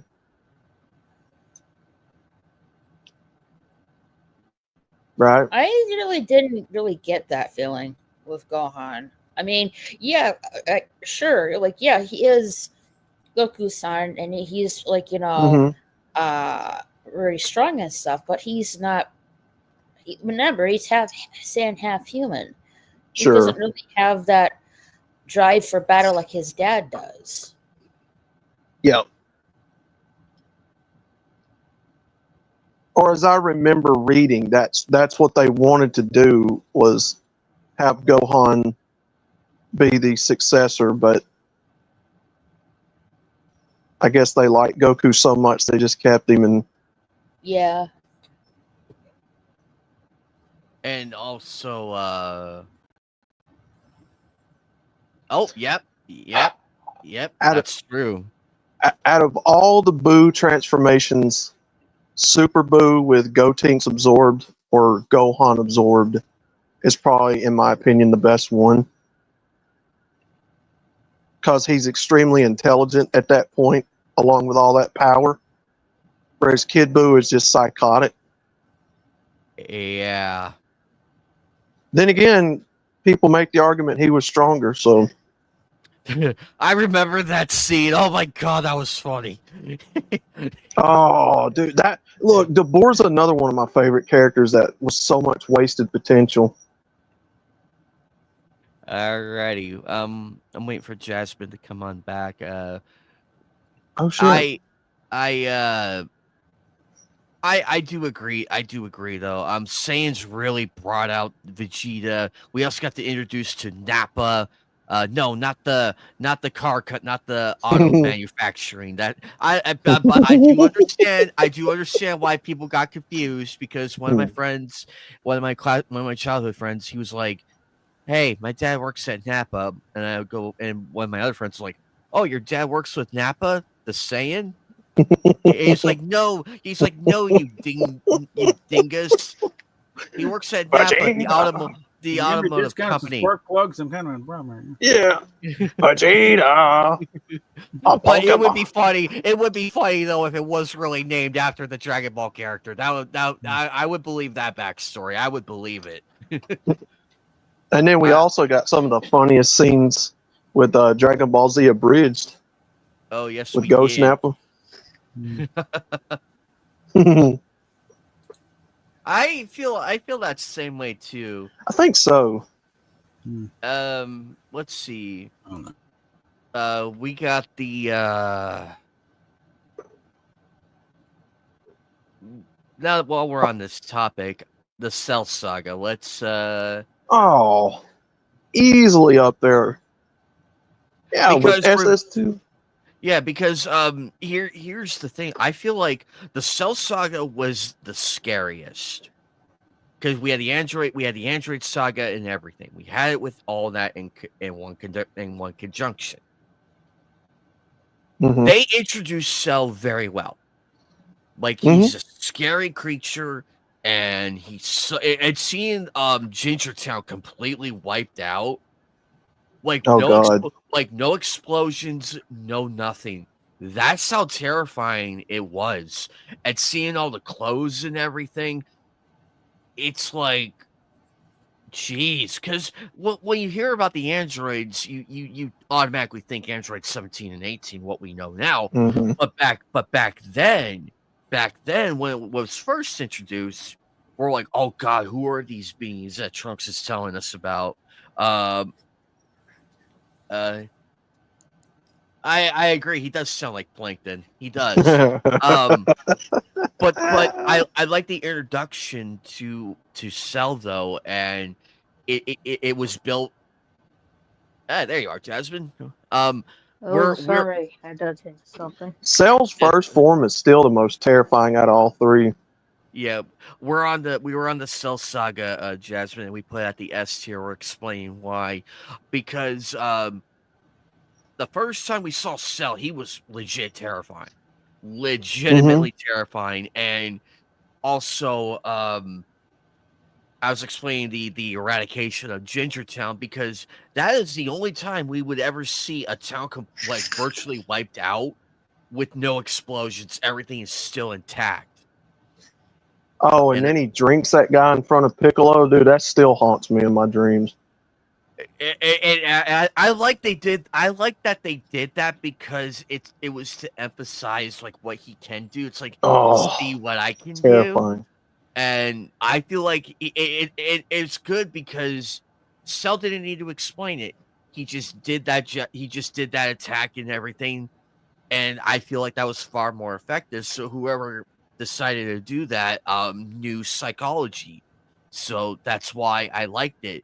And we also had let's see, we had it also was quite impressive to me on Akira Toriyama's part, and because it was sort of the first time that I experienced non-linear type of storytelling / multiverse theory which I thought was quite ingenious Hmm. because of the time travel aspect. And he just he was able to weave that together in a very interesting way, and he kept it all together. And honestly, I was quite impressed considering Kira Toriyama. This is the same guy who forgot about a character, and that's why we stopped seeing her. So it was Yeah. actually, Aaron? Well, yeah, launch. Yeah. well, in anime, it also introduced. I'm sure you'll appreciate this. One of the all-time greatest characters, Trunks, from the future. Yes, he Yeah. was definitely one of the greater ones. I It's, did not like how, I'm glad they brought him back in Dragon Ball Super, but I don't like how yeah. they changed the character's design. Yeah. Yeah. Yeah, they made his hair blue instead of purplish, pinkish. Actually, his hair was blue in the manga, so Hmm. that's why they changed it. But I Yeah. don't like. I love Trunks, the future version of Trunks, but the version that they gave you when he was a kid, I liked everything they did in the Majin Buu arc. That was some more examples of Dragon Ball giving shine. Hmm. But in Super, what they did to the kids was criminal. Oh yeah. As a Yeah. Gohan fan, that's one of the reasons why I don't like Super. Yeah, it's one of the worst things about Super.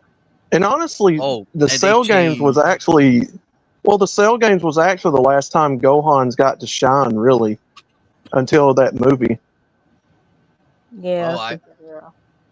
and then they went back and changed like a few things. I remember in Sparking Zero they did change one of the lines for Kid Trunks when he was trying to hit Vegeta and he said no cap, and I'm like, why is that even there? The original was better. The original line was better. Oh, I I almost don't broke I my don't controller. understand no cap. It's stupid. I damn near broke my controller on that one. I almost broke my controller. Oh.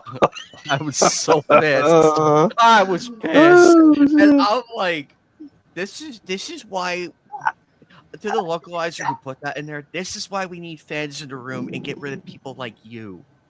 But the Cell saga, I've never seen a villain disrespected more than Cell at Super Saiyan 2 Gohan.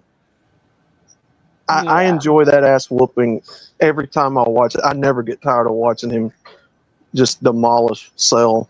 I'm gonna bail out at this point because we've definitely gone beyond my knowledge base in every way. That's okay, Bob. I'll catch you later. I'm gonna fire up my Fortnite and get streaming on that. So, All right. so a couple of you guys, you better look me up, okay? We will. All right. All right. Later, Captain Later. Bob. All right. Sorry, I'm just a nerd when it comes to this stuff. Oh, I'm a nerd too. Yeah, it's I okay. love Dragon Ball. Same here. Onto Oh, no. onto let's see. How about onto Battle of the Gods? Where do you guys want that at? Okay, I like the fight between Goku and Beerus. I don't like how they unlocked Super Saiyan God in that movie. I thought that was kind of a weak explanation for the God key explanation. Just a little bit. Other than that, I enjoyed the Battle of the Gods arc. I thought it was really good. To me, that's the only weakness, though, is the Super Saiyan God transformation details. I don't really care for that, but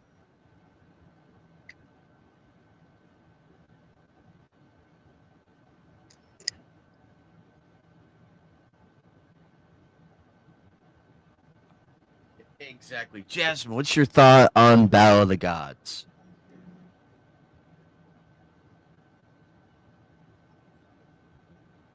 Uh-oh.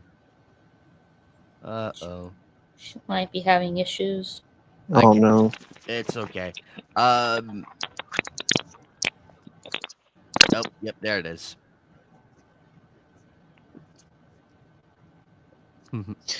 Because if you go back to older, and even if you want to go to GT, and I know a lot of people hate GT, but if you want to go back to older examples, usually giving each other energy was not holding hands in a prayer circle and transforming. All they had to do was like just raise their hands and give Goku energy. Exactly. That I feel like that's what killed that dynamic, because it was easier to do the hands up in the air thing, and it made more sense. Right. But Right. in the circle thing, it's even more dumber, and it's like, why? Because at least because, but also it also undermined what the it also I feel like it also weakened the Spirit Bomb. I feel like I feel like it weakened the mystique of it. It Well- weakened it because remember, because we all put up with we all reluctantly put up with Mr. Satan speaking to the people of Earth and everything. I think we can all agree we could tolerate that. Oh, That yeah. was funny. That was pretty funny. I liked it for Yeah. the more I went back and watched it, and I actually have a lot more appreciation to it than I did back then. But the circle thing, Mhm. yeah, that one was my final straw. I'm like, nah, you guys just deserve it. But two, and it's another reason, they nerfed Gohan, but another reason I don't really care for the saga is, and look, I get it. It's Lord Beerus, it's Whis, they're god level. Goku and Vegeta's never met anybody as powerful. But they made Vegeta look like such a bitch in that saga. Like, They always why? Well, he is everyone's favorite underdog. Yeah, I mean, But cooking you and tired of acting. it, especially Yeah. the resurrection. Right. That was just Oh, that was unforgivable. oh, they missed such a good get back story in Resurrection F. That was ridiculous. In the theater I went to, when he went Super Saiyan Blue God, everyone actually cheered because there was that bunch of Vegeta diehard fans in there. Oh, yeah. The Vegeta fan base is rapid. Like, Oh, yeah. they really, really stand for that guy, and I don't blame them. But Mhm. what they did to him in that movie, that was just, I was like, no, you didn't. Agreed. Pull it right from under him. Did you So just I put got- Resurrection? Yes, I did, and based on that, I just like right in the right at the very bottom. Like, why? Look, there's a lot of plot holes in that saga. Number one, Goku dying to a bullet. That's what? no. That's like no, not even in base form. No. Then two, Frieza. Like me and Jasmine just said, Frieza should have been killed by Vegeta in that saga instead of Goku again. Yeah, because that was his ultimate time to get his revenge for everything He almost Frieza did has it done to too. him. He almost did it too, and then Goku intervened. And don't even get me started on what they did to Gohan in that saga. Like I'll fucking be here all Oh, night. that was such a That, disappointment. and the tracksuit, and I will be here all night. Yeah. Oh god, the tracksuit. Actually, I feel like the Great Saiyaman was probably where our tolerance level is in terms of Gohan, because as goofy as it was, it made sense for a reason. It made sense when he explained it. It's like, oh, okay, I can, that makes sense, because it had an explanation behind it that when you think about it, it's like, okay, that does work. Okay, Gohan, fine with me. We'll give it a pass. But beyond that, And some No, of that Ginyu Force rubbed off on him. Yeah. he was hanging out way too much time with the Ginyu Force. You He's can just tell. emotionally scarred. It wears on. Mattel got and then, into and then it somehow, too. and then somehow Yeah, that's true. he convinced Fidel to be the great Saiyan woman. I thought that was I thought that was it was both comical and adorable at the same time. It was both comical and adorable. But basically, I think we all in here can agree that was our level of tolerance right there. I think it pushed to our bar tolerance, but in a good way. Oh, I hated that. Great Saiyan, man. Jesus Christ. But Alchemy, you do understand. I help you understand why that was, because it is explained and it does have a reason. As cringy and as big of a joke as it was, at least it has a reasonable understanding to where it's like, okay, I can somewhat tolerate this. Still cringy as fuck, but Resurrections F, yeah, definitely in the garbage can. Why was that made? Toriyama, what the fuck were you smoking on that one? There was no I want to reason know. for it. I want to know what you were doing that day when that was happening. And Frieza coming back. No, that killed the entire mystique of Frieza. That killed the entire mystique. Because we killed him, we watched him die after Trunks sliced him in half and made him his bitch for 5 years. Mm-hmm. And I'm like, okay, I guess that's the end of Frieza. But I like the cameo. Hey, Niels, what's up there? What's up? Hello. Well, Frieza has... It's kind of the same thing they suffer with in Supernatural, the TV series, where characters who die, they'll come back. So Frieza has lost really all of his weight that he had in the Namek saga for me. All the character build up with him at this point with Frieza Gold and Frieza Black, and like, just leave the guy dead, please. And then he comes back again. It's like how many times can we revive this character? Yes. You can tell they like that character design because then they created, what was it, Frost and oh God. Why did that have to be made? No. Yes, I know. Why? Cooler made more sense. Oh. Cooler made more sense than that garbage character. God. I fucking hate Super sometimes. I really do. Super pissed me off in more ways than one. But there are some good quality. There are some good qualities to it. It's just everything else. It's like they retconned a whole lot of shit, and it's like, why? I will say though, that's when Dragon Ball Daima came in, and that one was better. It went back to what made it great and everything, and I will say though that the Tournament of Power arc gave us a lot of interesting characters. Oh, yeah, I remember when they were all participating in the tournament, Android 18 and many others, and it's like, remember, we have to hold back, and Android 18's like, I'm holding back. And then she just hits the thing, and it breaks the meter and everything. And then she showed, like, no matter how much restraint she showed, it was still in the triple digits. And and all those guys that were stickering just literally shat bricks upon bricks. I loved her in the Boo saga, like when she was in the tournament. Oh, that was so much fun. And then Vegeta just straight up walks over and punches it into the wall. and the guy is like, and the guy and the repairman were like, their eyeballs were out and everything. Were like, and thanks to that, they had to get another punching machine.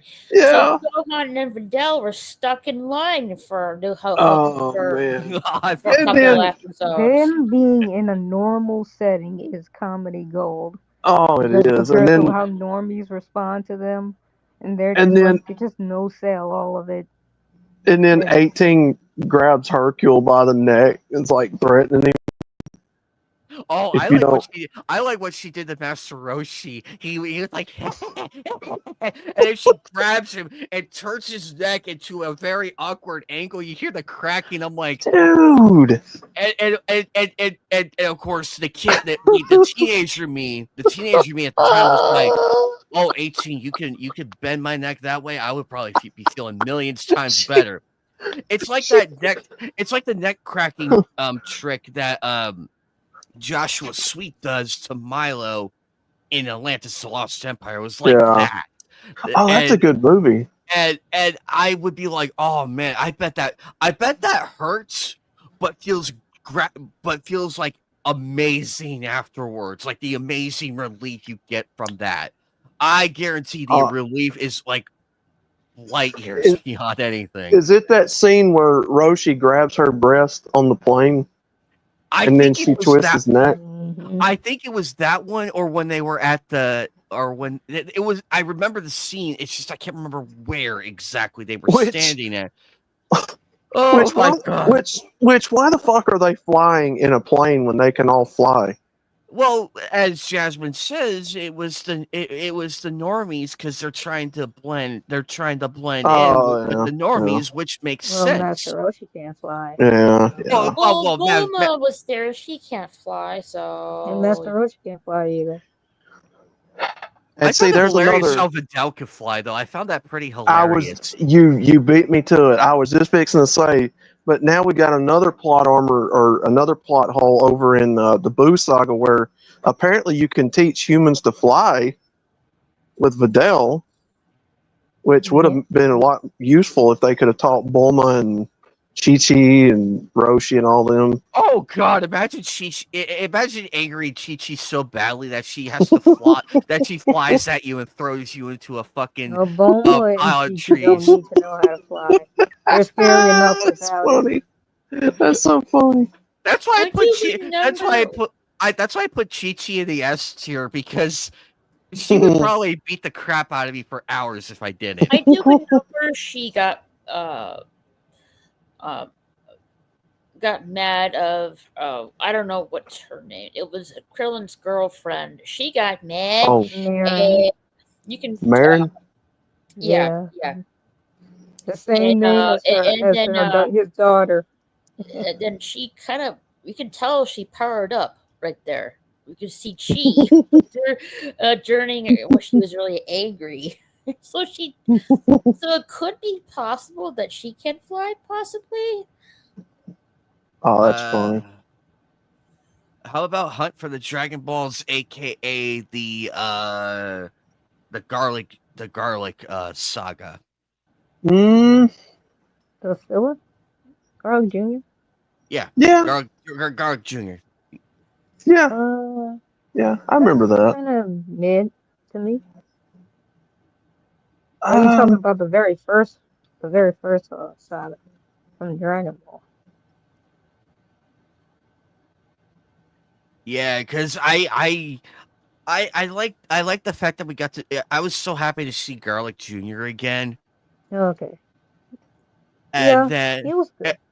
And also the mist and everything. Although I wonder who would be. I would love to see a fight between him and Babidi. I wonder who would. I wonder who would come out on top in that fight. I would bet my entire life savings on that fight. Oh my god! I would bet my life savings on that fight. We need a fight between those two characters, because it would just be Babidi and Garlic Jr. and that's it. Just those two alone. No Boo, no nothing. Just them two alone, and with their powers and everything. You changed your hair. Big deal. I think Babidi would probably win because he needs to power up from I forgot what it was called now. Watching him get cut to size by Piccolo is the funniest thing ever. He would need some time to get stronger. Babidi could just do one quick spell and maybe pop him like a weasel. Who knows? Another plot hole. Now I get it.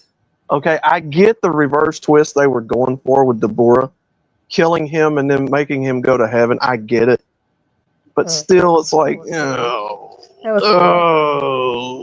it's Dabura, man. Why would you put him in heaven? That was his punishment. Yeah. Because he would hate heaven. Oh, absolutely. How about Goku Black? some memorable memes. Yeah, I kind of actually dug Goku Black. You took him seriously. That was like the first time you felt like they had a legitimate arc in Super. I think Super really needed Goku Black. Very good. Let's see. The Red Ribbon Army saga. Very memorable. Very funny. Mm-hmm. General Tao is so funny. I actually have a figure of him. And a few others from that time. I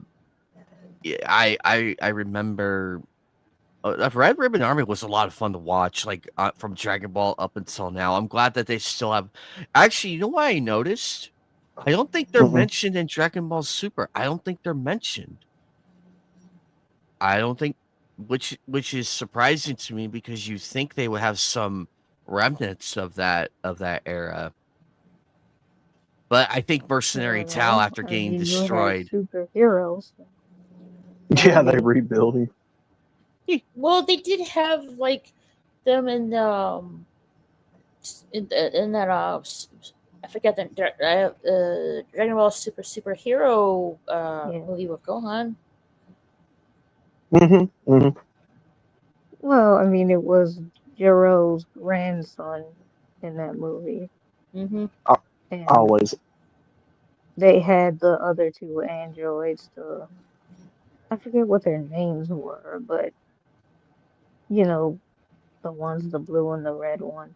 Yeah, one of the one of the androids was destroyed, and I wish they'd bring him back. The one of the blue ones was it Super Android 13? I think. No, that was from a movie. This was a different one. Kinda. Okay.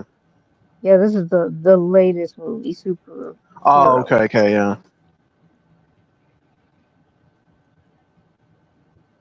I always laugh when I see that scene with Super Saiyan Goku meeting Tao again, and he's getting scared of him. Yeah. You got scared from Teenage Gohan too. Yeah, he did.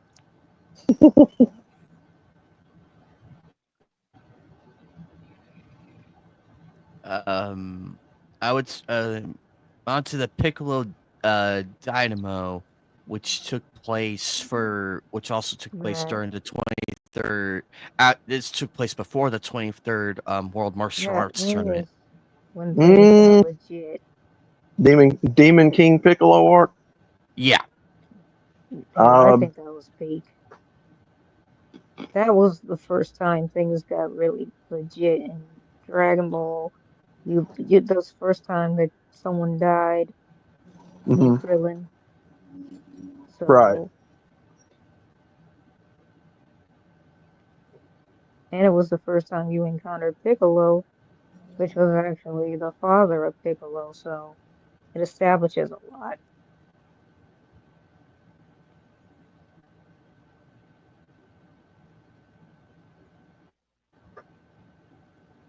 Exactly that. Yeah. Also, I had to relook the 21st, the 22nd, 23rd. There are the World Martial Arts tournaments.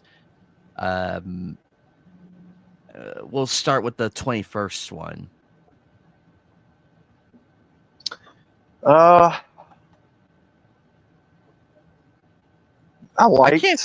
I can't believe how small Krillin is, though. I couldn't believe how small they were, and then that growth spurt they had. I'm like, damn, Krillin, you were tiny as fuck. Now look at you.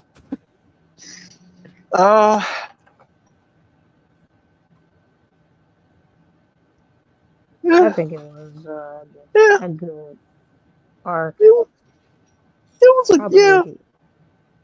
A tier for me. Yeah. It wasn't too bad. And then we have the and we have the 22nd as well. Now that's the one where Goku fights Chi-Chi, right? I believe it's that one. Yeah. That was definitely the A or S tier as well for me. What is it, Jasmine? I think that would be A or S tier because, I mean, this is the first time you saw the characters growing up, saw what they could do, how much they progressed. And Yes. met Piccolo's son for the first time. Mm-hmm. And then we got the 23rd, which took place 3 years after the Demon King Piccolo, and then after the Castle of God, where Goku trained for the 3 years. That's where this takes place. Mm-hmm. I would say right there. And then finally, we have the Universe and Universe Survival sagas. Oh, Lord. Oh, boy. For the Universe saga, where do you guys want this?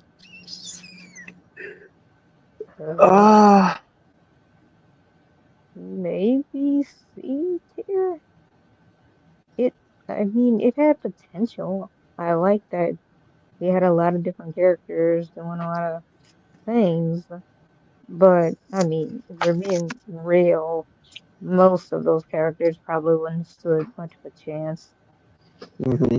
It was interesting, though. It was interesting to see new characters. It was interesting to see their powers and stuff. So I would have put it, it was great to see most of the characters there too. I mean, some of them did participate in that. Well, some of them. So I have to say, probably. It was good for world building too. Yeah. Was that the arc where we get introduced to Hit? Yeah. Yeah. Okay, yeah, that was a good one. We got introduced to a lot of different characters, and yeah. The world expanded basically. So now you have like 12 universes and true. Extremely big potential with storytelling from that point. Yeah, so I have to put it probably B. Mm-hmm. Yeah, yeah. Yeah.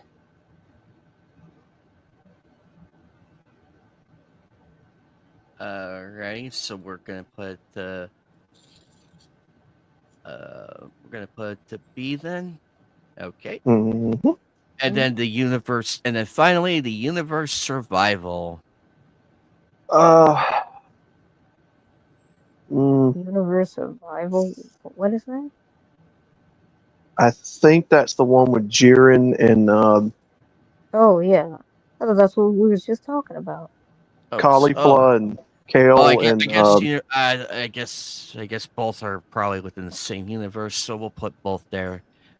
Wow, nothing for C. Holy crap, C really dodged a bullet on this. So, any revisions, guys? Any revisions? No. That's pretty much it for me. So for the S tier, we got this is the Knights of the Anime Table official Dragon Ball Z Saga tier list.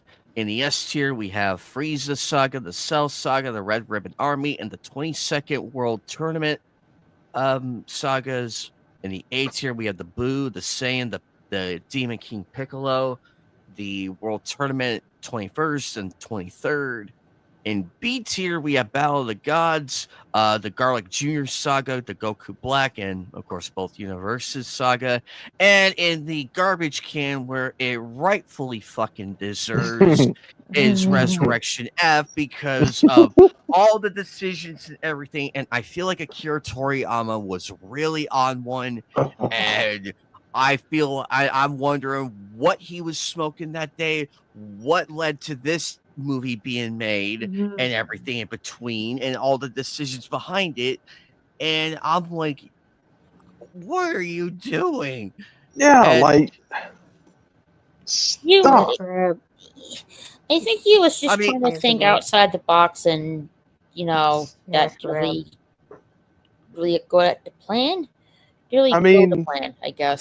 and let's not forget he snubbed Vegeta because remember Toriyama did not like He doesn't. Vegeta's, so I think that was a snub right there. yeah, like He's been doing that his entire run of Dragon Ball, though.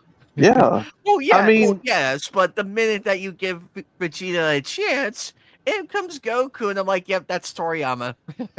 I mean, of all the villains in the past that they could have brought back, which personally as a bias, I would have loved to have seen another Majin Buu arc. Yeah, that's another thing that they did in Super. That was just ridiculous. Boo was Oh, useless. Buu Simply has useless. so much potential, and he's asleep. Like, give me a fucking break. He's always asleep. You mean he's a broken OP character that you can't be Yeah. creative and use him right? Yeah, that's pretty much it. It's like, if you were not going to use him, why did you even spare him? Exactly. Might as well- God, that would make me mad every time. It's Super. It's like, yeah, no one can wake him up. Yeah, He's it's like basically a Goku. Snorlax. Exactly. It's like Yeah. Goku. We don't need Frieza. Boo is way stronger. And that Like, was stop. another thing. They made Like, Frieza good, basically. I was like, no. like, stop. Stop it. You literally have an OP character in your ranks already. You don't need Frieza for a fourth time. Frieza's the type of character that you never turn good. I don't think it's possible. No, when they tried doing that, I'm like, why? You don't turn Frieza good. That's like turning Garlic. That's like making Garlic Jr. Guardian of the Lookout, like the Guardian of Earth. You can't. It won't work. It can't work.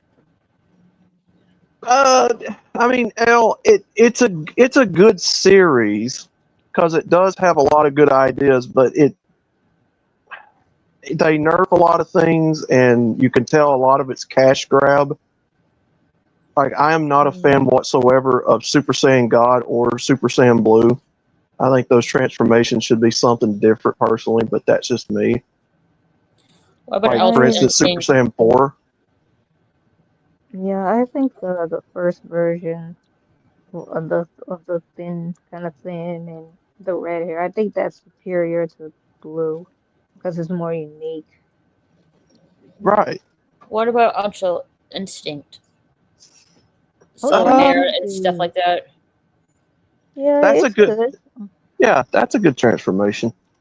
I like the Omen version of it better with just the black hair. Yeah, that was actually pretty cool. See, because the fans, I'm one of them, want to see Super Saiyan 4, and we should have got that in Super, in my opinion. That's just my opinion. Instead of a Super Saiyan Blue, I think the Super Saiyan God Key mixed with Super Saiyan 4 would have been a lot more interesting. Maybe turn his hair gold. I don't know. I'm waiting for the Granola arc and the Moro arc. I feel like I feel like the Super Saiyan 3. I feel like at the time it was really cool, but that could have been done under better circumstances for Goku. I would have loved to see Goku go full Super Saiyan 3 and kick the crap out of Majin Buu. But Goku, the timing of it was really bad because he had one day on Earth and he burnt all that up to go Super Saiyan 3. Goku. It was a great idea, but terribly executed. Goku made a bonehead move by training in Otherworld and perfecting it versus having his body back and it draining a lot of power, which he should have trained with it in his Earth body and got a lot stronger with it. I don't know. I just... Super to me lost me with all the transformations. I think they should have just done like maybe a handful, like maybe two or three, and be done with it. Yeah, but you gotta have the transformations because that's what everybody is expecting. But yeah, Well, they probably took it a little too far. Well, the Especially Super with Saiyan Blue. Exactly. Like Super Saiyan Blue don't even make sense. It's like, why don't you just turn his hair white at that point? Well, that's Ultra Instinct for the most part. Yeah. And then you got Vegeta's transformation that you don't even know what it is. It's just a transformation. Yeah, you got Ultra Ego Vegeta, and then you got Beast Gohan and Orange. But it's like, come on, guys. Yeah, let's actually they could have just went the whole 9 yards and gave Piccolo hair. they given everything. I'm like, okay, so we're at this point where let's just give Piccolo a hairstyle and have him go Super Saiyan. At this point they could have done it just to complete that cake right there. To complete that cake, they could have done it. I like the point that they gave Piccolo a new transformation. Yeah, it was like an orangey yellow kind of look. They didn't even have that's a cool. name for it. They just call him Orange Piccolo. They've run out of names. They're just calling them by colors. I know. Blue, I'm like, Orange Piccolo. Why? I desperately want to see PyCon come back. I would just called it Ultra Namek. I would just called it Ultra Namek. Yeah. Because we already had the Super Namek. We already had that. Well, Nameks have the ability to. I go the extra mile. Just call it Ultra Namek, and then there you go. Well, Nameks have the ability to be giant. So this it's is like, why you need fans in the writing room. This is But why you need fans in the writing room. You bring up a good point. That doesn't make any sense because if you remember in the in Dragon Ball Z when Goku was fighting Piccolo did turn gigantic. Yeah. So that doesn't really make any kind of that doesn't really make that kind of sense. So it's like, why don't you just give Piccolo a giant form and give him a power up? I don't know. Yeah. Some of these guys are, but then again, it is a known fact that Toriyama has forgotten a lot of the details of his previous work. So I guess so. Yeah. Yeah, he has. And like, sometimes he did forget Launch a little bit. I love Launch. I was I love her too. I was getting confused with her with Marin. I don't know. Yeah. Whoops. Marin, yeah. I mean, I can't be disappointed with 18, but Marin would have made a whole lot more sense. Oh, I liked Marin. Launch was another good character that I loved because one minute, she's like, you see her and everything. It's like, hi guys, and then when she gets angry and pissed, out comes the blue hair of the rocket launcher. No. Her calm personality has blackish hair. Her angry version is more blonde. Yeah. I'm like, she went from nice to angry woman in 5 seconds. with every Only scene. that version likes Tien. I liked Oolong too. I miss Oolong. Yeah, as you go further into the story, more characters kind of unfortunately get left behind. I don't like the fact that Tiana, Yacha, and Krillin are a bunch of side characters now. They're just a bunch of cheerleaders now. I don't like it. That Yeah, I you agree. bring that I up. agree. You bring that up. That's a joke in Dragon Ball Abridged when they're fighting Cell. Hmm. And who is it? Yamcha or Tien looks at everybody and he's like, "Why the fuck are we even here?" Yep. Yeah. And he's They're just just handing out waiting for sensu Goku beans. to arrive. Yeah, he's like, "Why the fuck are we even here?" Towel boy, I guess. They're waiting for they're waiting for Goku to arrive syndrome. But they've been doing that since the Saiyan saga. But Pretty Yeah, much. that they have, but I feel like they did. I had a brief hope with in the Cell saga with when Tien was holding off Cell and everything. That And was Yamcha. and Oh, Yamcha yeah. too. That was their defining moments, and I really hope they moved on to like being one of the mainline characters, like the mainline rather than the side character comedy that they are nowadays. That was my brief hope. I'm like, oh, they're actually giving them the ball and everything, and it was good to see them actually do something. Because in the Saiyan saga, they well, to their credit, at least they tried. But here in the Cell saga, they did way more than that and went above and beyond. And to me, that's character development in the right direction. But unfortunately, somewhere in Super and later on, they got lost in translation. Like somebody fucked up somewhere. Like, okay, here's what we have. Oh wait, this isn't the right one. Rip and then throw it up. Let's make Tien and Chatsu and Yamcha and Pura side characters again. Right. they were unfortunately kind of useless from the start. I mean, at this point, why don't they just train Hercule? Oolong is still probably at Master Roshi's right now, eating up his fridge. Right at this point. Personally, I'm fine with that. I'm fine with how his arc ended. I'm fine with that. If he wants to hang with Master Roshi, by all means. But he did have some comical moments during the tournaments and everything, where he's like, ice cream, I love you, and that annoying woman like gets up and does something, and he gets all angry and everything. He's like, excuse me, lady. Until finally the woman had it with Bulma's shit and got angry, and then Chi-Chi knocked her the fuck out. Which goes back to Jasmine's point. Like, you don't need to give Chi-Chi the ability to fly. She's scary on her own and has a really ridiculous punch, and that proves it.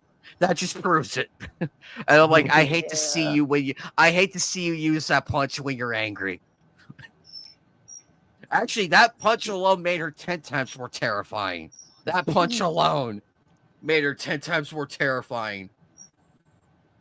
She just drove me nuts when it came to her and Gohan and this whole, oh, you gotta do your homework and all of that. Look, woman, there won't be a school or homework or anything of the sense if you don't let me actually fight and defend the earth.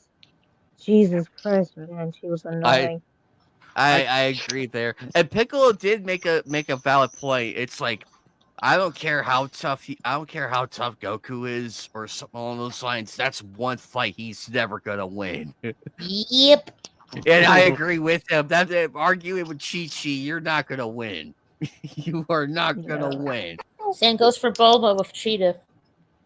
Oh, good God, Bulma! Oh my God, you have to do a lot of convincing with that woman. Just tell her that you have a new device. You have a new capsule core device that does this, and she'll probably forget. She'll probably let you slide. And I love the fact in Dragon Ball Super, both Vegeta and Goku pretty much admit they like the feistiness of their wives, which shocks Piccolo. It shocks Piccolo to the point he says, "This makes total sense." I'm like, well, we knew that for a long time now. I'm gonna be honest. Bulma with Vegeta is a curveball in that series I never saw coming. Oh yeah.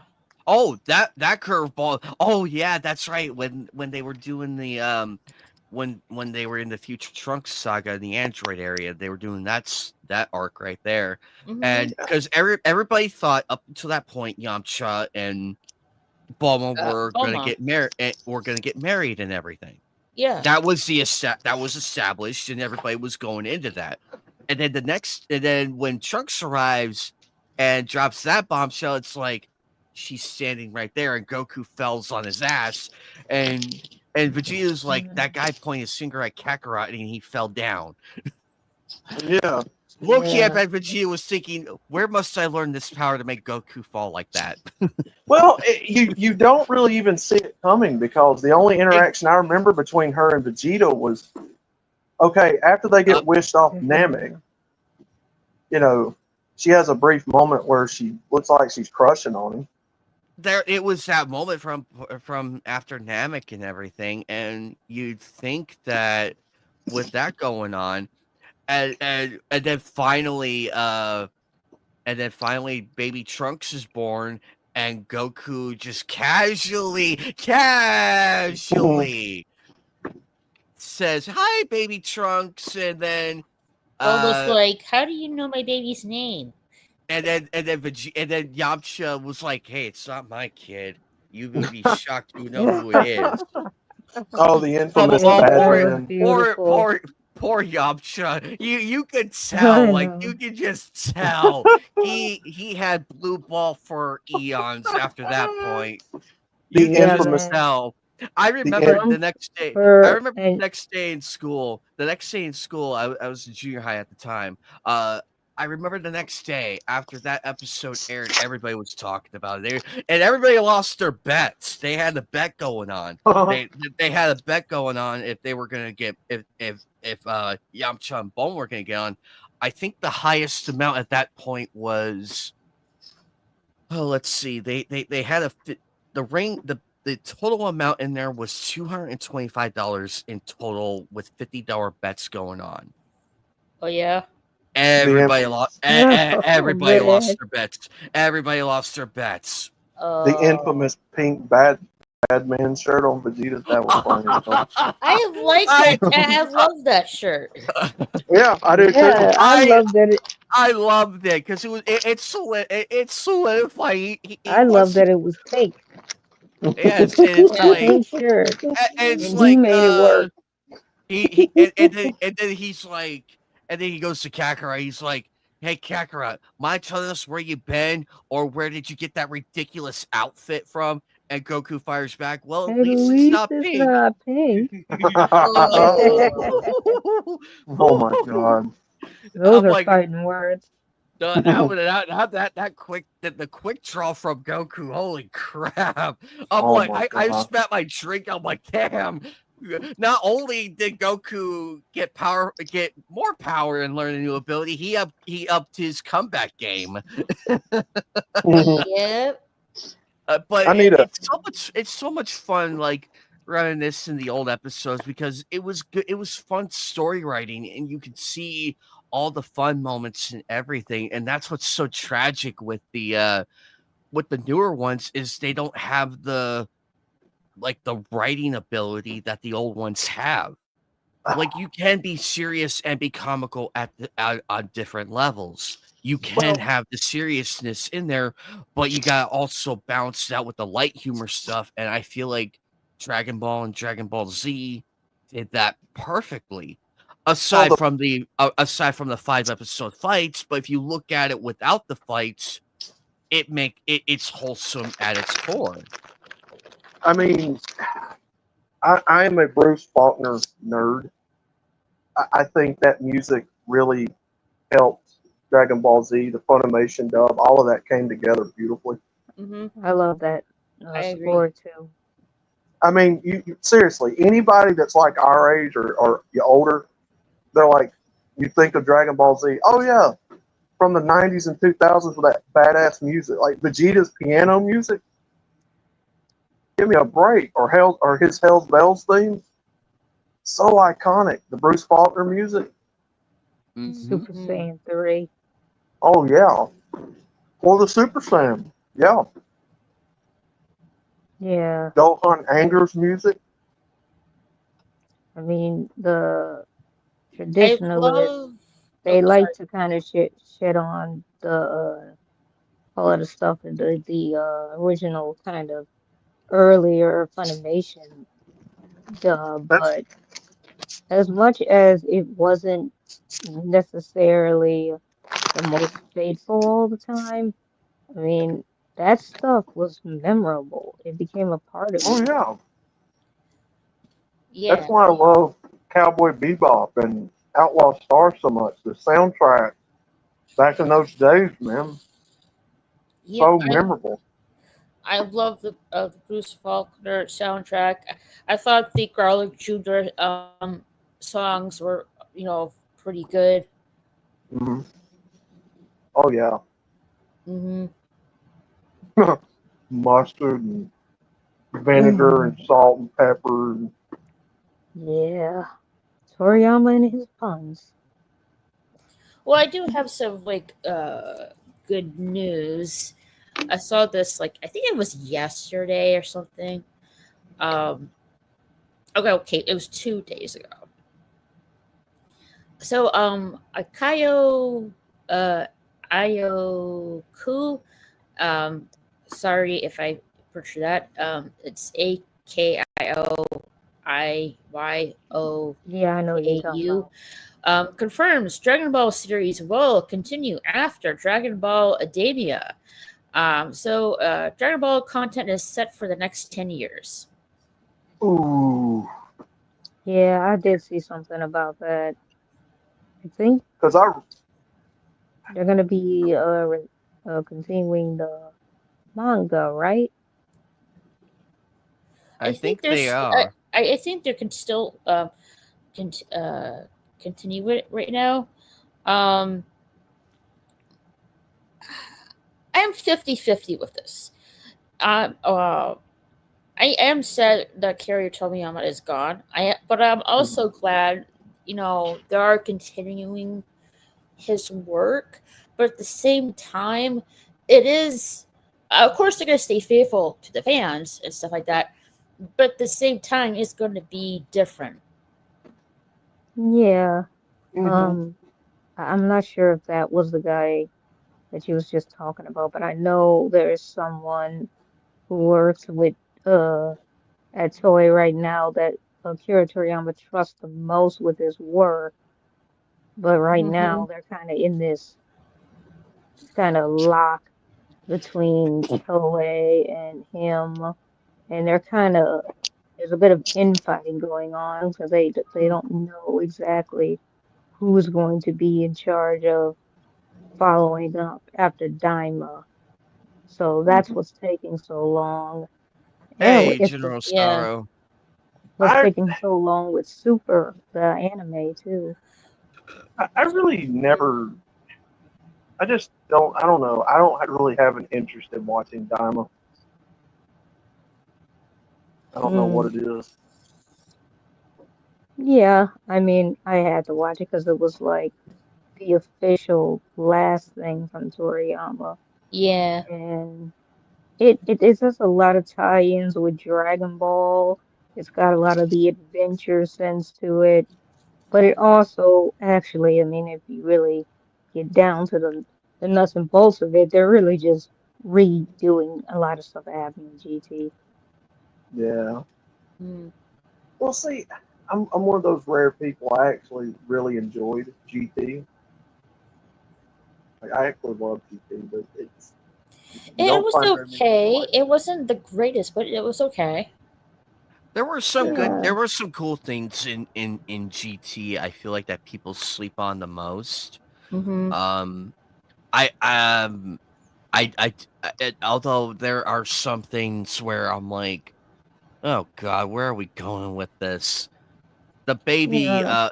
the baby Vegeta one. That was the best arc. I have to say, But I do love the Super Saiyan 4 transformation. Yes, I wish they exactly. kept that. I wish they kept that. I wish they kept that for him because it was good. It was like a make, and the tail coming back was a nice touch to the homage of the Saiyan race and everything. Well, and it wasn't too flashy. It wasn't okay. Didn't they bring back a Super Saiyan 4 in Dragon Ball Daimia? yeah, Yeah, they did. that's what I'm saying. It's basically just a redo. I like A redo Super of Saiyan Super. 4 continuity. I'm an asshole for detail and continuity. To me, the transformation should have had blonde hair and gold fur. Oh, I do would, like the black and red. That would be amazing. I do like the Well, I black mean- and red though. I mean, it doesn't really make sense because he starts off gold when you go to the Golden 8, but then it turns red. So Yeah. I don't really get that. It's like just turn it all like gold, like the Super Saiyan colors.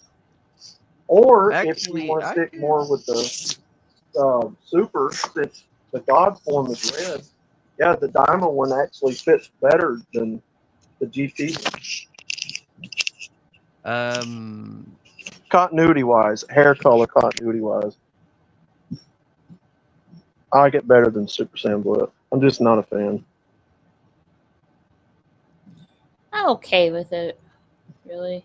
Yeah, I like it. I like a lot of things in GT, but the execution of a lot of those ideas was just terrible. Okay, if you're going to turn the hair, for me, this is just for me, then I need an explanation of, okay, why did we go from blonde hair to now blue hair? In fact, why did we go from blonde hair to red hair with Super Saiyan God? I don't know. It made a lot more sense in Z. Maybe that's just nostalgia talking. I don't know. Yeah. I do have one more tier list we can quickly do. It's it's the villains one. Oh, alright. See, sounds good. Because this is like almost everybody in here. I don't know why there's a few repeats, but that's okay. But we can make it work somehow. Some of them I do recognize. Everybody else I don't. So I'm gonna need some memory refreshers on this one. Where should we start? Well, let's start with Frieza. Okay. Good place. You can put it right at the top. Actually, no. I think he should be A, and then Majin Buu at the very top, because he was the one who destroyed the planet Earth. So Kid Buu Kid on Buu. Super. Yeah, Kid Buu. Yeah. Oh, dude. Yeah, and then I think we could put in that order, and probably in that order right there. Fat Buu. Is that Fat Buu and then Super Buu? Yeah. Yeah. Let's see. I don't know. Fat Buu is so lovable, so memorable. Mm-hmm. Okay, Maybe well A? then we'll put both on A. That way, Yeah. Unless they think different, I don't care. But I just know for me, I liked all the forms of Buu. you have a point. You have a point there, General. Neri. Hey, mean- fangirl, all you want. Go ahead. Okay, Majin Buu, the fat one, was the first villain I ever remember. Literally giving me There are two like- Jasmines. like literally traumatizing to see him turn people into a snack. Because with Cell and Frieza, with Cell and Frieza, it had like a natural fear to it, but with Majin Buu, the first time I ever seen him, and then saw what he could do by turning people into stuff. It's like that was beyond fear. That's traumatizing. That's like you shaking your bedroom, like holding your knees back and forth. What the fuck is this thing? Disturbing, I guess, is the better word for it. Yeah. And let's see, we got let's see, King Cold. Yeah, he's down. He's way down there. Yeah. Yeah, get He him was out of here. embarrassing. This guy thought that the key to Trunks' power was a sword. Yeah, he was a pussy. He didn't even really fight. Yeah, we're probably gonna get a lot of F tier. We're gonna get probably a lot of F tier people in there. Actually, you know what? For the sake of argument, just right in the trash. Yeah, Like let's go ahead right, and put right, Yeah. right in the trash automatically. Because Does a machine like yourself ever experience fear? Apparently so. let's see. We also got then the Ginyu Force is in here. The Ginyu Force is in here. Actually, Goldo is definitely would be in the trash, but the Game Force as a whole, I think they were pretty legit. who do you say? Who do you say should be in the trash? Oh, I just was talking about Goldo. Goldo. Goldo's the pink one. No, Goldo No, was the green he's like one. right. He could freeze time with his breath.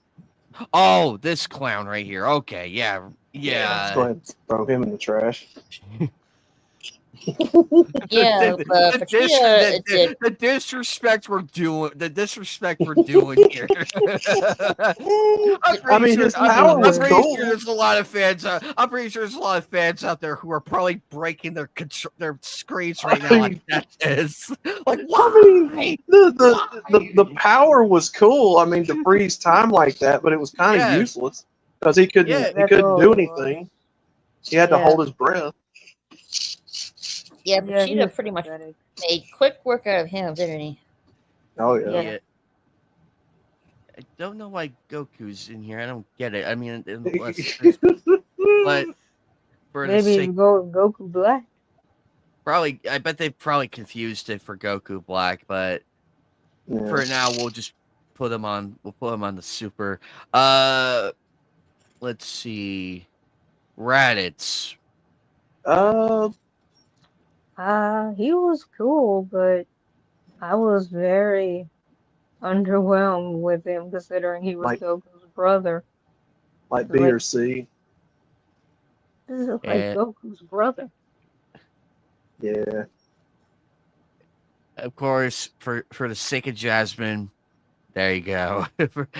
no contest, right there. No contest on that level. Oh yeah, of course. any lower, I feel like Jasmine would final flash me into the next century. Final flash. Yeah. Love that move. Yep, across multiple states. Right yeah, I would probably wind up in Kentucky or something. Be like, that where the move. fuck am I? That's another big plot hole that I hate about the Cell saga. That should have killed Second Form Cell when he used that as Super Vegeta. Why didn't it? Who knows? Because Vegeta. We got up next is Brawly. I'm just gonna say this. I'm gonna piss people off. He's overrated. I like him, like, from character design and whatnot, and he was really tough, but the first version of him, even though I liked his backstory, I didn't understand why crying would be the motive. Like, Goku cried too much, so now I'm obsessed with him. I'm like, no, that's really dumb. I'm with Jasmine. I like the design, but he's overrated. Oh, I agree. Oh, I think we're missing somebody. I just now noticed we're missing. Chaos somebody. likes him though. Chaos, that's his favorite character. I realize we are missing somebody. Who that? Who are we missing? Oh crap, he is not in here. Hang on 1 second. Oh, okay. Who were you thinking? There we go. Cooler. I mean, you can't Oh, have Cooler. you can't have Frieza without Cooler. You can't have him. Yeah. I'd say he's either probably A or S. Cooler Yeah, was he's actually definitely I would say. yeah. Cooler really brought out the best in Goku and Vegeta. And the banter between him and Vegeta was funny. He's like, well, Vegeta, there's more of them. Shut up. I always love the banter between the two.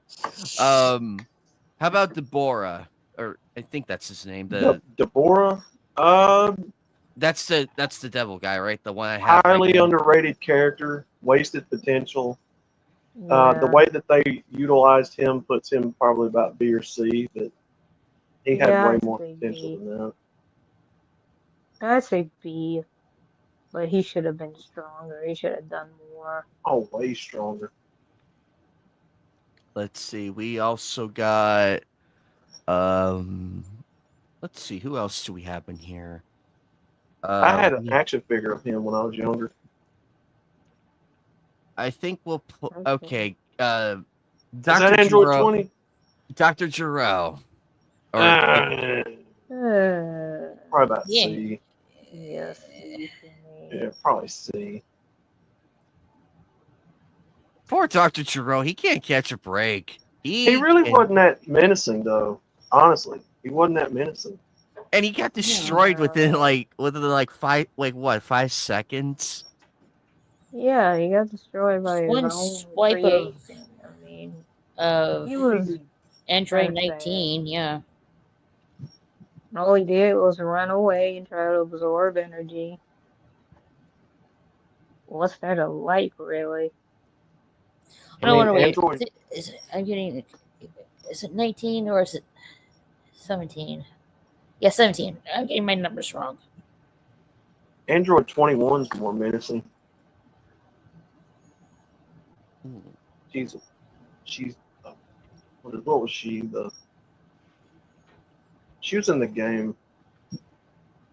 She can. Yeah, she. Hey, one second. I'm Mm, grabbing her right now. Give me a moment. I'm grabbing her right now. I completely And don't you forgot. dare bring up the fact that she's not a full-grown adult woman. Damn it. That's still, of all the facts about her, that's still the one that trips me the most. She's technically a 10-year-old.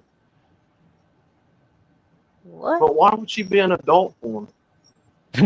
What? A 10-year-old? I never heard that. That's news to me there, MGTOW. That's literally, yeah,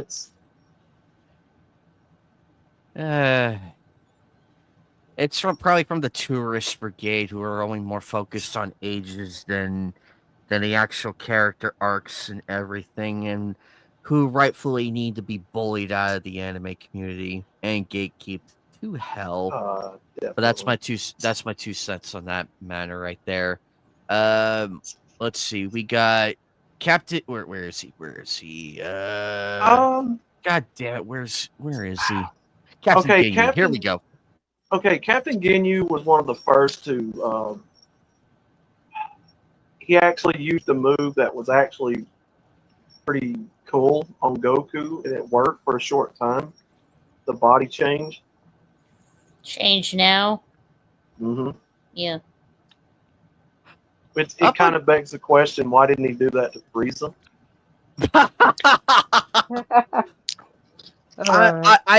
I think it's well you have to understand they were loyal to Frieza and everything, and They knew not to F with Frieza. And the fact, like, I don't know why, to begin with. If Captain Ginyu has done this so many times before, you would think he would know, like, even, okay, I have Goku's body, but I don't have his power. Yeah. You would think. Because he didn't know how to master his body. Yeah. So it's just common sense, but yeah. Alrighty, how about? Oh, there you are, Outlaw. I fucking hate the phone so much. Let's see, Bobbity.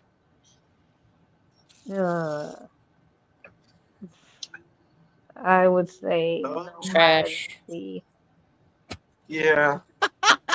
He's pretty much useless without his magic. Majin Buu. Yeah. Yeah. So, wow, the F tier is caught up to be an A. I'm genuinely shocked. Let's see, Mercenary Tao. I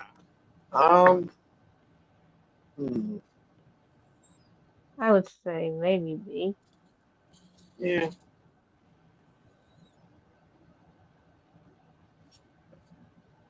Very good. Let's see. We got, of course, Nappa. Oh. I have to say it has to be up the line where Raditz is, really. Yeah. Because after Goku showed up, he basically got trashed. Yeah, well, he's fallen a step lower than Ghost Nappa now. That's all. Ghost Nappa. Yeah. Oh God. Yes. Oh God. Oh boy, the laughter. I love. Let's see. I love a bridge. I think I'm trying now. Keep in mind, it's been so long since I've seen the characters, so you guys are gonna help. You guys are gonna have to help me with the names here on some of them. Oh God! Oh God! Vegeta. Oh, is there everything? Okay, you're doing Raccoon now. Raccoon, thank Oh you. God. Yeah, Raccoon. Boom. Yeah. The only thing I liked about it, and I remember watching this on Cartoon Network when it was aired and everything. It was the uncensored version of it. Before because they had the censored version and then the uncensored. I viewed the uncensored version, and he was like standing across from Goku. He was damaged and everything. His ass was shown. And he's like, this is what I think of your puny powers. Like, he had the middle finger up and everything. That was the most memorable thing for me from that character. He almost killed Gohan. If it wasn't, he almost did. If it wasn't for Goku bringing him that Senzu bean. Oh yeah, nerd. Remember Toonami? That's where I first. Oh yeah, I remember Toonami. Yeah. I have a whole channel dedicated to this myself. Oh, nice. Let's see. Android 16. Oh, I'm biased. I love him as a character because he's who helped Gohan unlock SS2, but didn't really get to see him fight, so probably C or B. That's a fair. Yeah, I mean, I kind of got to be fair because unless I see him fight, I don't really know what he's capable of. So, who left? Oh, but I agree. Android 16, he really wasn't evil or necessarily a villain for the most part because he was designed to go kill Goku, but you don't see which he pretty much denied that. But at the same time, he really wasn't a bad android. He was just I wouldn't say fully misunderstood. He just didn't know. Yeah, anti-hero. Thank you, Yuri. He was an anti-hero. And And then he really gave Gohan that courage to be like, "Hey, man, just let go and you'll be fine." Well, I do And remember, like, he wanted to detonate some kind of bomb inside himself, but then, to destroy thanks to Cell the genius that is Dr. Briefs and Bulma.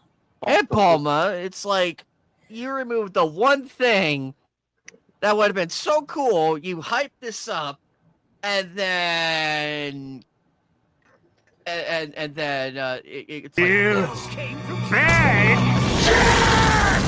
Now you've made me very, very, very. kind of like that. Yeah. Kind of like that. I was like, wait. He was going to use the bomb inside of him to destroy Cell, and then at the last minute, he finds out that Bulma and Dr. Briefs thought it was best to take the bomb outside of his body. Like, wow. Yeah, it's kind of like, why did they have any reason to do that at that point? They thought he was pure evil. Well, I can understand. Well, at the time, yes, it's like, this might be a problematic thing. Right. Let's remove it. Well, we actually needed it for good. Like, wait a minute, what if he needs it? Oh, I agree. That that one was really good, and it was just welcome back, Judgment. Yeah, these connections. Birds. I like And birds. On to Cell. Okay. Which version and Well, there's only Perfect Cell, but we could combine it as a whole. We could combine them as a whole, like all the forms and everything into one, for the sake of argument. a bug-shaped android that combined all the cells of past superheroes and villains? I would put him in S because he had a very great start, was intimidating as hell, and really emphasized like what it is I can do, and pushed Goku and Trunks to their pushed Gohan to his limits. I thought it was very interesting from the standpoint of when Gohan punched him and 18 was spit out. Oh yeah, that's right. And then he started losing his power and everything. And the way he threw up Android 17 and 18 was hilarious. I'm like, damn, dude. That's like stuffing a refrigerator in your mouth and regurgitating it at the same time. That's a meme in and of itself. Yeah, I think he got his ass handed to him royally. I mean, worse than maybe any other of the big three. Talk about a gut punch. Hey, what's up, buddy? Well, it's kind of strange. It's like, I thought 18 turned into energy when she got absorbed. Like, why was she still a full body? That is an interesting question. Like, both of them were 17 and 18. Speaking of which, I'm gonna be biased. I'm gonna be biased here. Sorry. Well, it kind of makes sense to me because they were both absorbed within Cell's tail, and they were still whole. And and then somehow they were turned into matter, and then somehow when Cell regurgitated out of 18 out of him, again she was turned out of that matter into her whole self. I'm not really great with I think none of us are is really great with biology, but that's something to look into more. Did you put Super 17 on the A list? I'm biased like that because I do cosplay. You know what? you know what? I'm not even mad because that was a great villain. Yeah, since 17 was before. very interesting. Actually, you know what? For the sake of arguing, we'll put them both up there because they were built up like based on what Future Trunks said, and we got to see what they did, and they kept to that. They really beat the crap out of Vegeta and a bunch of others. Which I think in that scene alone, when Android 18 beat up Vegeta, I could picture Jasmine literally throwing everything in her room in so much anger. Like, what the fuck? It was okay. It was brilliant writing to hit Vegeta in his pride, but with Android 18, like, ooh, that one stung.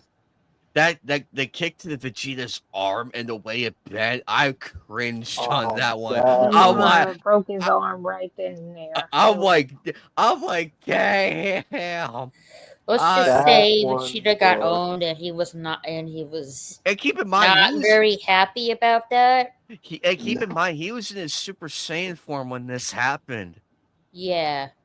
Like, poor Vegeta, like, he finally achieves Super Saiyan form, and he gets owned by a female android. Yeah, that was really the first time I was like, why are y'all nerfing Vegeta? No offense to the female part, but he got owned by an android. Well, as a Vegeta fan myself, like Jasmine, it's like, yeah, they shit on him all throughout the show. You can only take the abuse for so long, man. As a Vegeta fan, you just die inside. I know. Every time. Right? It's like, why? Why don't you just give the man his shine? Like, let him win. Mm-hmm. Yeah. That's why I was like rooting for him so hard when he destroyed Android 19. Oh, that was comical to watch. Oh, that was great. Let's see. We got up next. We got I just had him. Every time that damn music played with his hell bells or the piano, I would get hot. That was a good thing. Crap! I'm trying to remember his name. What are you trying to remember? Which character? From the Ginyu Force. Jace, thank you. Oh, Jace. Oh, yeah, the Australian, Space Australian. Yeah, that's the best I'm probably gonna remember him by is Space Australian. Australian in space. You remember Dragon Ball Z Abridged? They had that whole WWE spin-off episode with him. He was I'm in this corner, raccoon.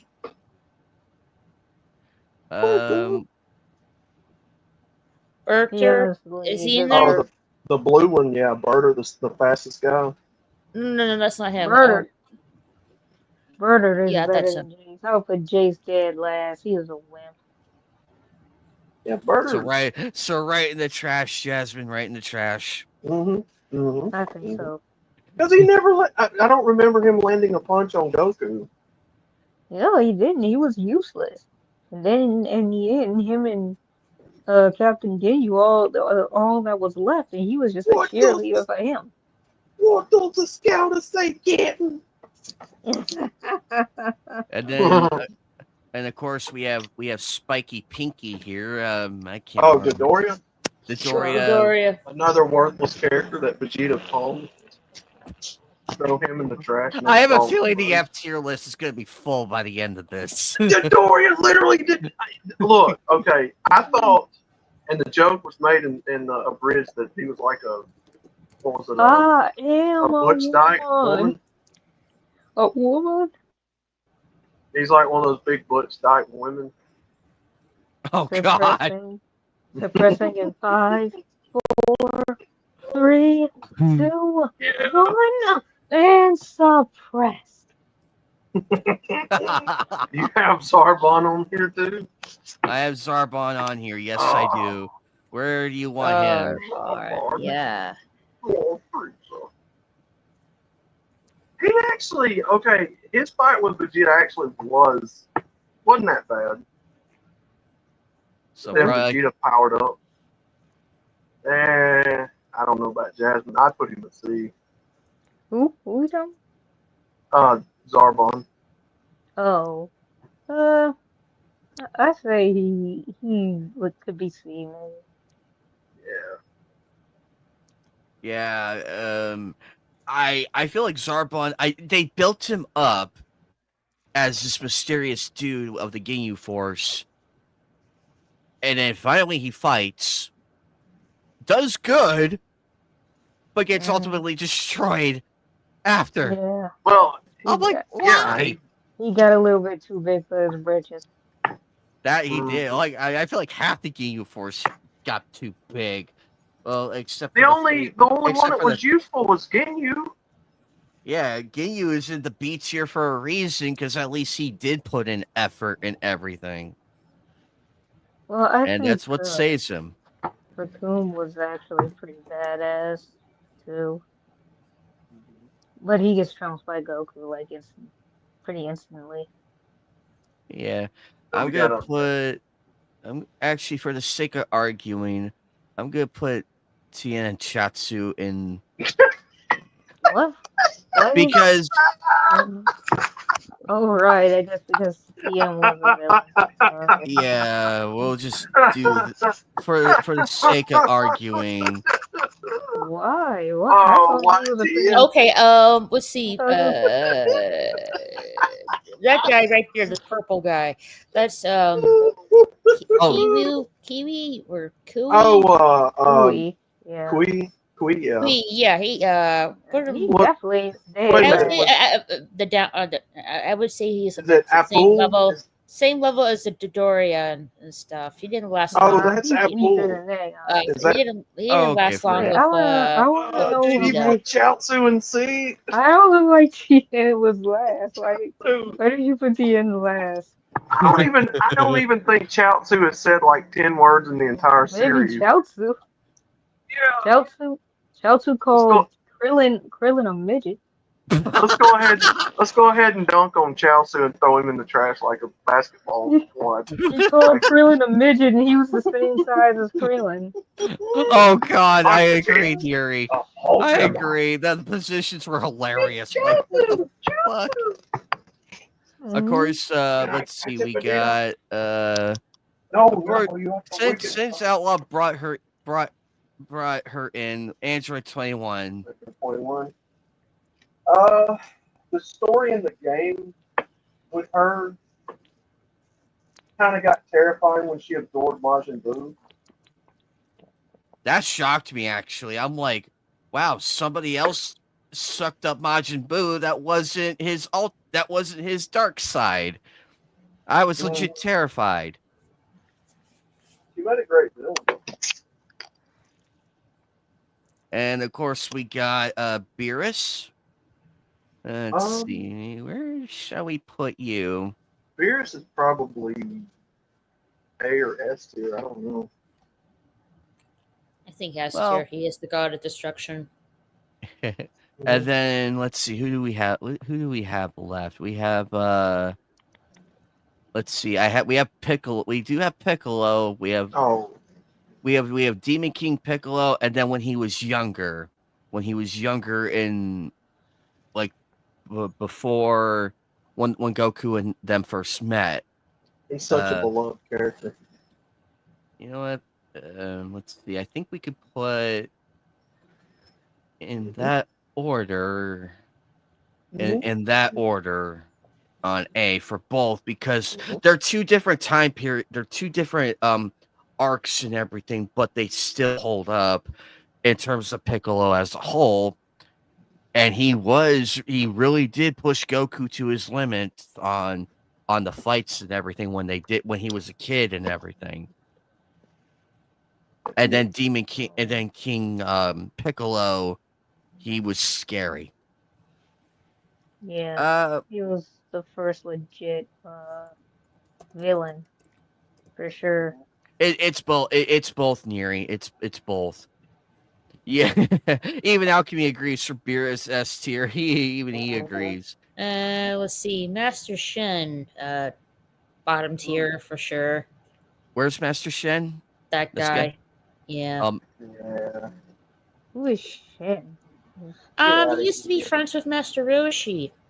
Oh, right. The Crane Hermit. Either Crane School, yeah, or Shaoxi Tian are from. Yeah, he was all right.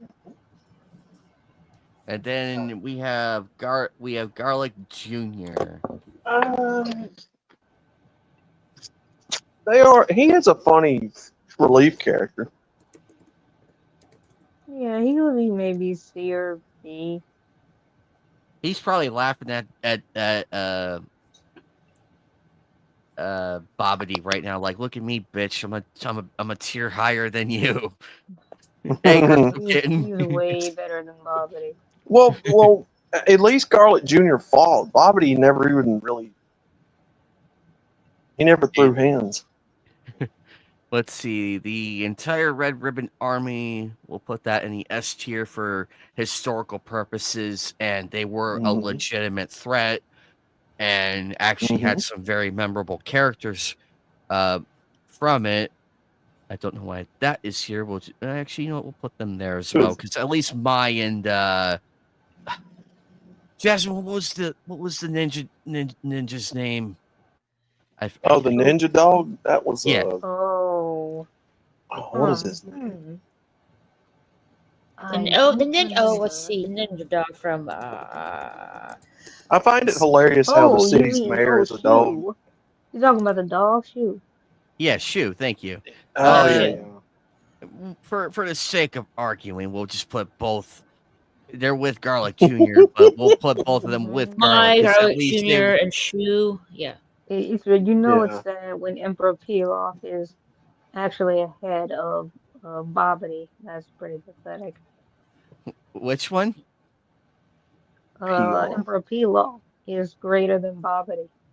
Right. That's pretty bad. Where's Emperor Pilaf? Which one is he? You already put him in there.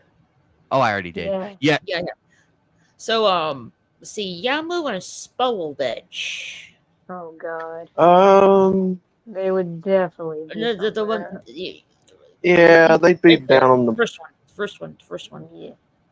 That's Yeah, Yamu and Spolovich. They were at least D or I say D.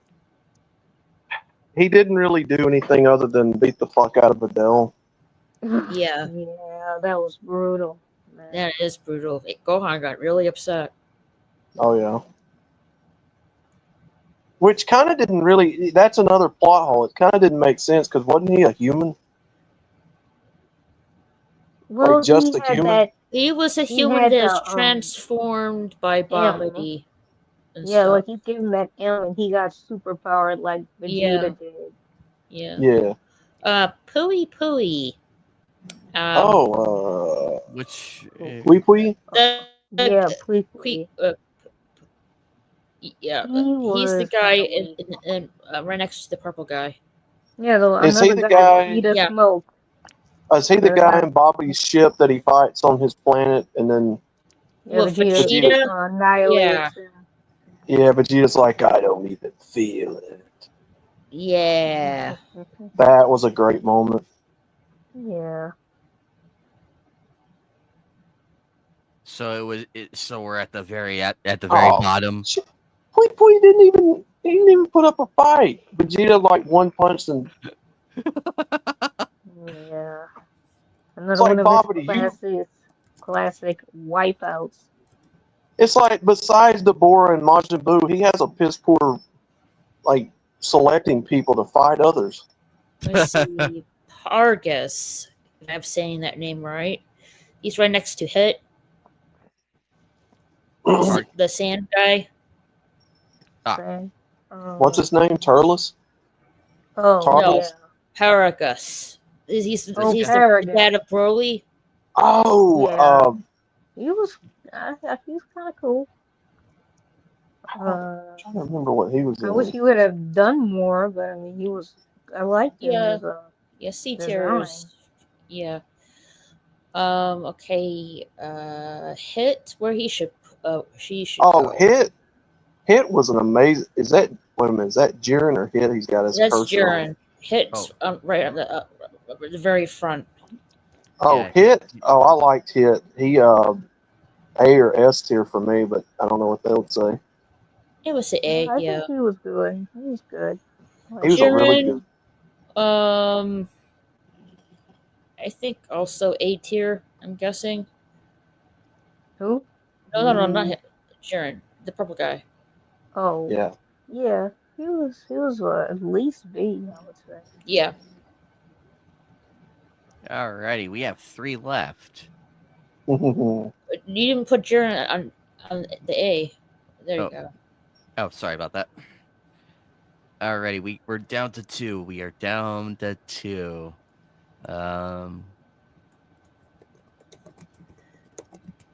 Who were the last two? I'm trying to remember. Is that Bibbidi? No. Who are they? I think it's Zamasu, the green guy. Oh. Yeah, Zamasu. Oh. Zamasu, yes. Where are we going? Zamasu. For me, he would be at least A. I like Zamasu. He did do a lot more and everything, so he really was really good. Who's the last one? Morrow, I think, the goat guy. Oh, Like that freaked me out. Like, you know, because I read in the manga, Goku was using his instant transmissions sensing ability, I guess you can call it. And Moro immediately sensed that Goku was looking for him. That kind of freaked me out. Oh yeah. That's gonna be a Well- great arc when they write it. Put it in the yeah. show. I really want to Yeah. see it animated. So basically, this is the villain, the Dragon Ball and Dragon Ball Z villains tier list. No, Moro should be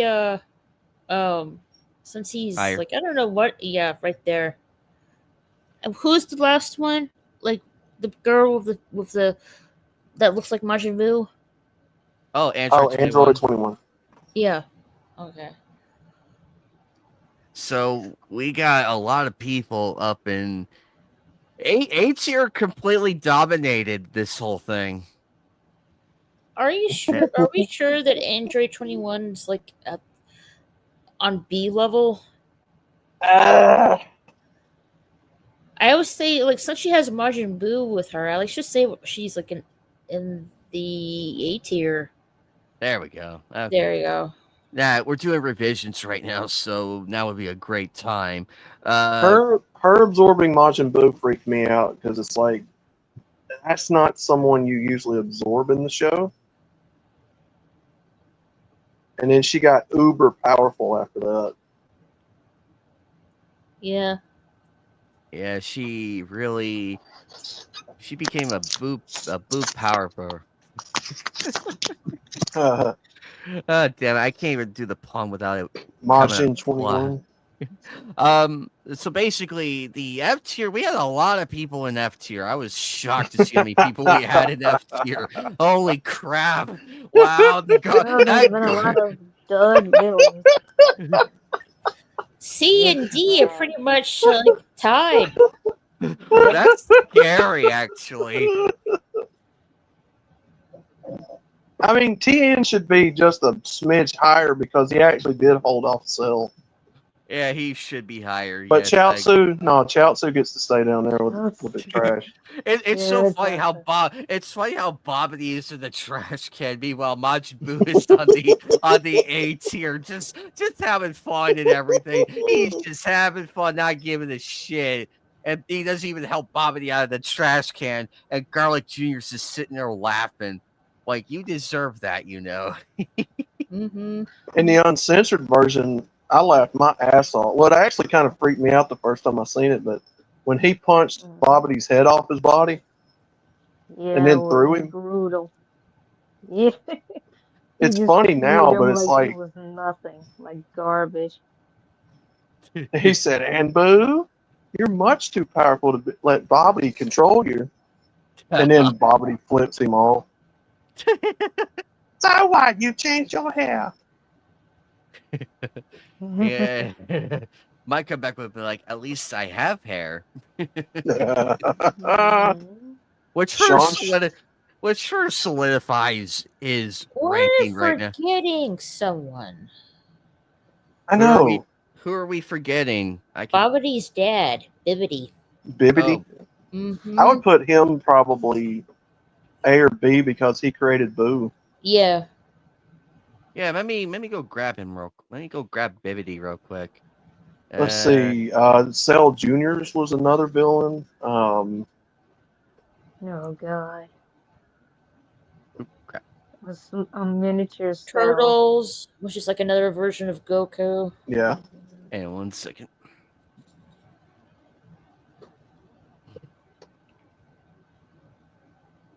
And did you guys we said Cell Junior? Mm-hmm. Okay, let me okay, let's see. We got okay, there's that, and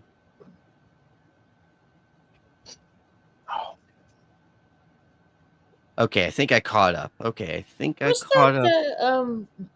Let's see. What was And we put that other guy? He looked like a Namek to me.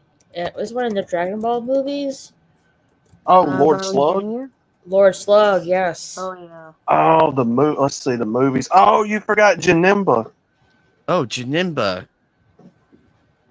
And you forgot Super Android 13 and Oh, I did. I apologize. Holy crap. remember. For sure, the guy from Rapid Dragon.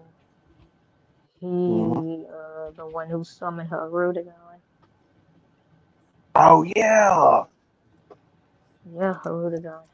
God, that character was so hard to beat in the Budokai Tenkaichi 3 game. Brojack? What's that? Bojack. That was another good one. Bojack, Super Android 13. Who was the villain in Wrath of the Dragon? Harudegon. It was Harudegon. Yep. He was annoying as fuck to beat in the game. You do like the movie arcs and stuff in the game, and you got to beat him. Yeah, I like the dude, villains in the movie. Dude, you forgot Baby. You forgot Omega Shenron. You forgot Omega Shenron. You forgot the Black Star Dragon. Like Broly, the original Broly. Why is not he on there? The original Broly. I guess that the Broly he has on there counts as all Broly. And then you put Super 17 on there. Yeah, give me a minute. I'm gonna add a lot more. Yeah, there's been a lot of villains over the years.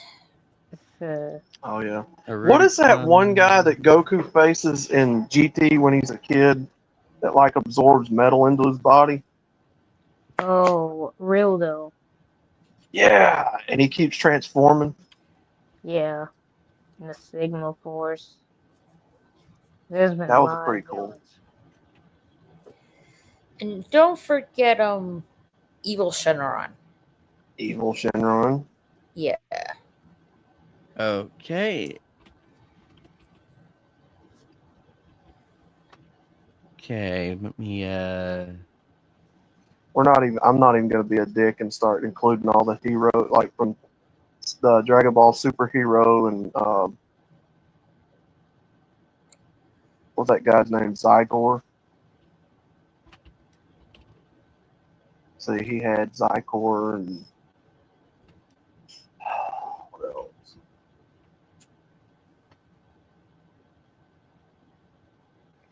remember.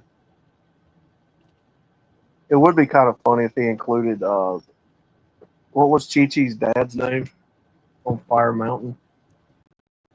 The Ox King. Yeah. Okay. I think I have everybody that was mentioned. I have Cell Jr.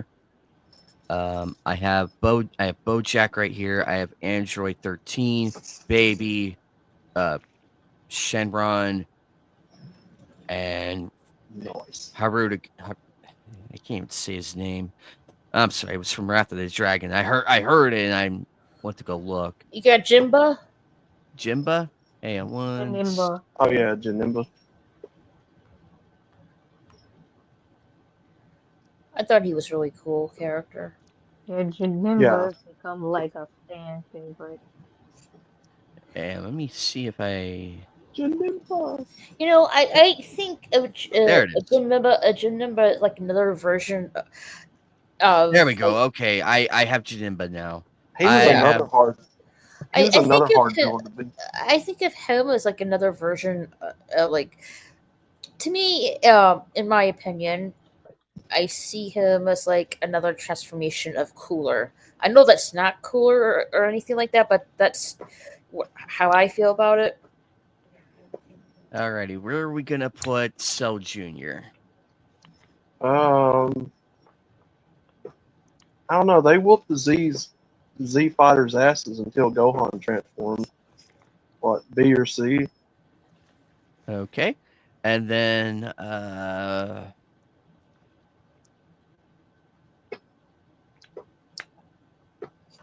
Is Lord Slug in there? Lord Slug. Yeah. And let me give me a minute here. I could. Oh, Lord Slug! How could I forget this guy? Oh God! It goes to show how bad my memory is right now. It's okay. There's a lot of villains. Oh yes. Well, it's been a lot of movies and TV shows. Like, yeah, it's been. Okay, I think we got everybody. We got everybody. Okay, so we were on Hirudegarn.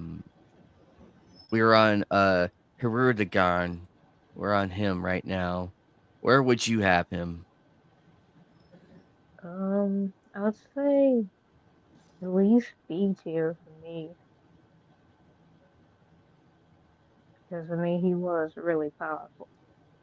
I would have liked a little bit more screen time with him, but yeah, he looked awesome. Yeah, I already have Brawly on there, Neri. I already have Brawly. We already put him at A tier. Do you have Turtles in there? Like how like his name sounds so much like a turtle. Turtles, yeah. Turles, yeah.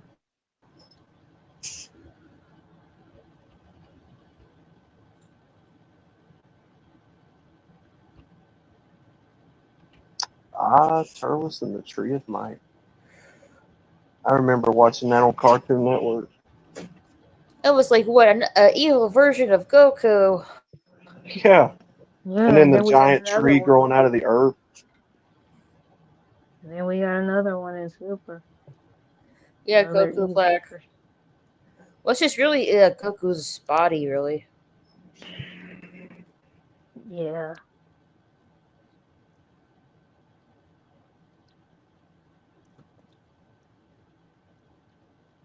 Hang on 1 second. Okay, and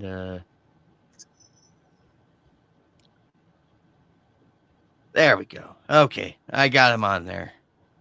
There we go. Okay, so let's see. We got Android 13. Like the design. Go ahead.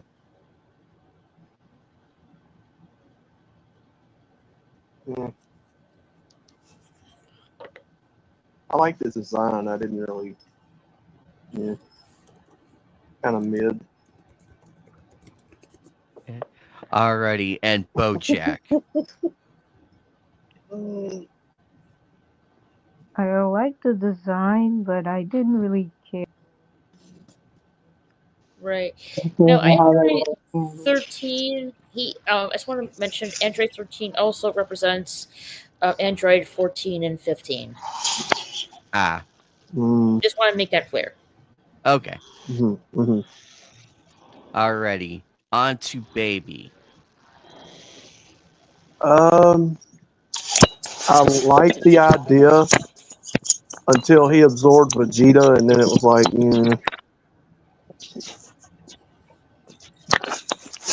For Brojack, I think he has other teammates with him. So Brojack also has represents Zanga, Bido, Bujin, and Kogu. His teammates, I guess you can say. Thanks everybody for helping me get the extra characters. I could. Yeah. Like I'm just making sure they're include everyone in there, but I mean, I liked so far. I liked BoJack. I thought the design was really good. Yeah. He was just mid. It was just a mid-tier villain for me. Chimba. Let's see. The guy with the red and purple Anime Night. Mm-hmm. I have to say, to me, he's like A tier, I think. Janemba up here? Yeah, he's pretty scary. Yeah. Yeah. He is. And then Black Smoke Shenron or Evil Shenron. Evil Shenron. I was laughing. He was holding a cigar and everything and smoking it. I'm like, that's also like including his final form and stuff like that. You have the white version, dragon humanoid one, Evil Shenron. Yeah, I'm trying to remember where he was from. Was that GT? Yes. He is. Yeah. I would say for the purple and white final form Shenron, I would say A tier. Yeah. Yes. He was a really cool villain. Yeah.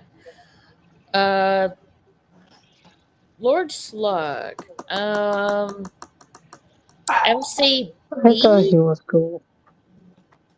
He was a cool villain. B or A? What?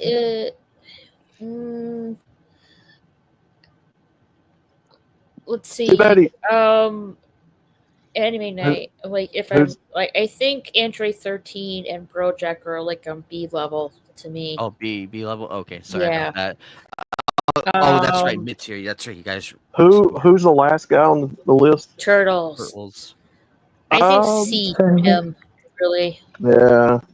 Yeah. He was pretty mid. He's pretty mid. Yeah. Damn, A tier really dominated this poll. This list. I feel bad for it. This is the first time S tier got smashed, and A and B tier just took the crown and just ran with it. I can't tell who that. Why is Mr. Terry Tao on B level? Oh, let's see. He shouldn't he be like in C level? C level. Okay. Yeah. There we go.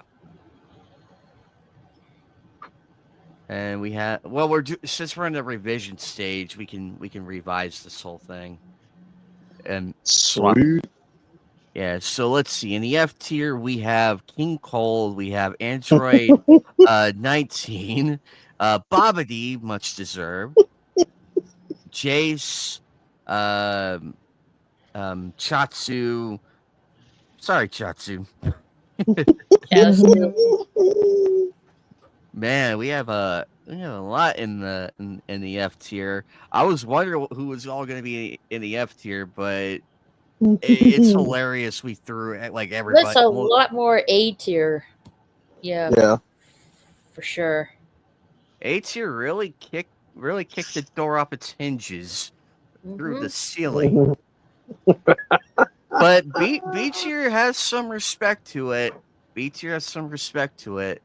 And of course, seeing Garlic Jr. above Bobbity, that should really tell everything that you need to know. Just how trash Bobbity is. Actually, everybody above him. We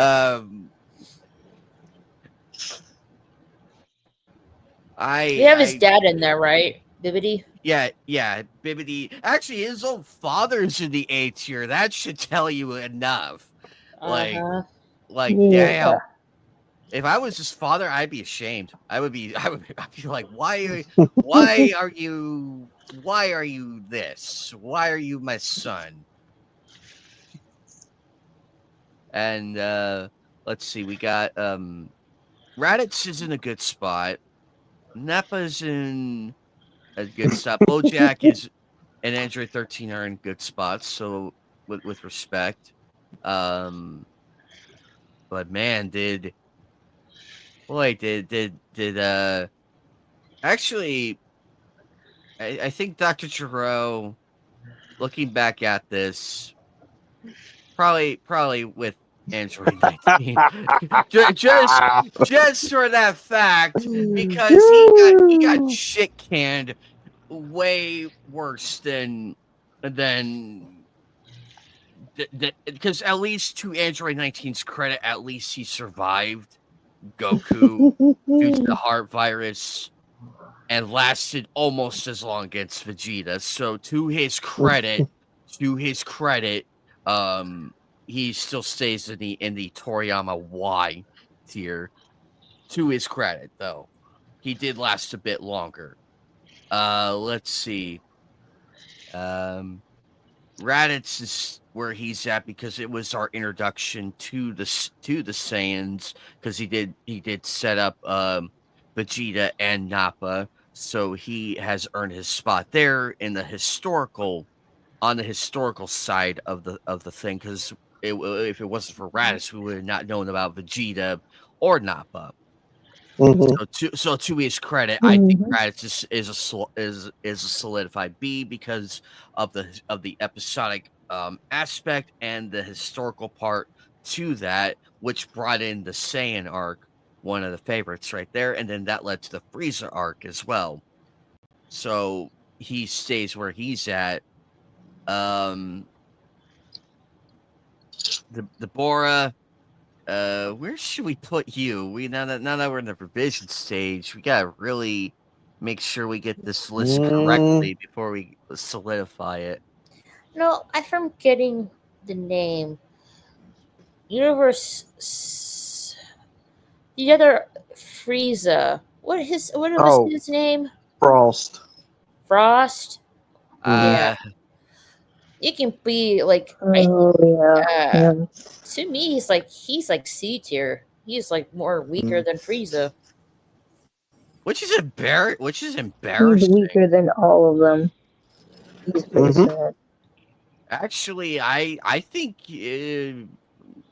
Frost. Yeah, I Frost is C tier because at least to Frost's credit. Oh, I forgot to add him. Hang on, let me go grab him real quick. I'm gonna go grab him. Because with you think with how he is,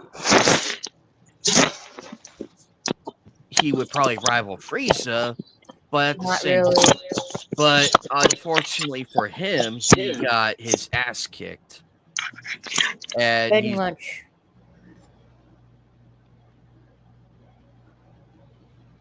That was an accident, but here we go. So you said C tier? Yeah. For Frost? Yeah, because you think because here's the embarrassing thing. Frieza and Cooler are in the same tier together, but the reasons behind it are legitimate, because they're both terrifying as fuck and they push Goku to his limits and everything. And of course he survived Goku.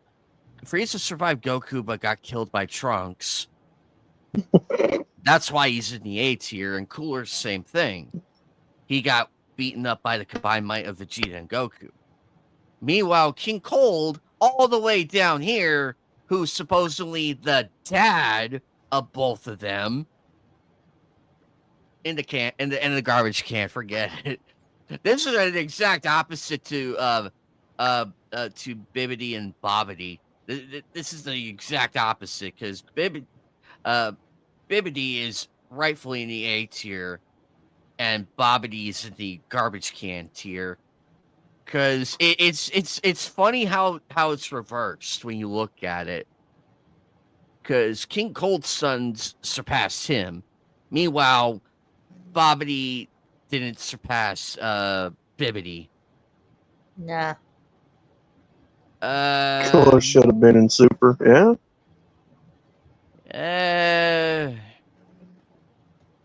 Well, would have made a better story than Resurrection F. Oh God, that fucking mess. We already spoke our piece on that. Actually, Cooler. Oh yeah, Cooler.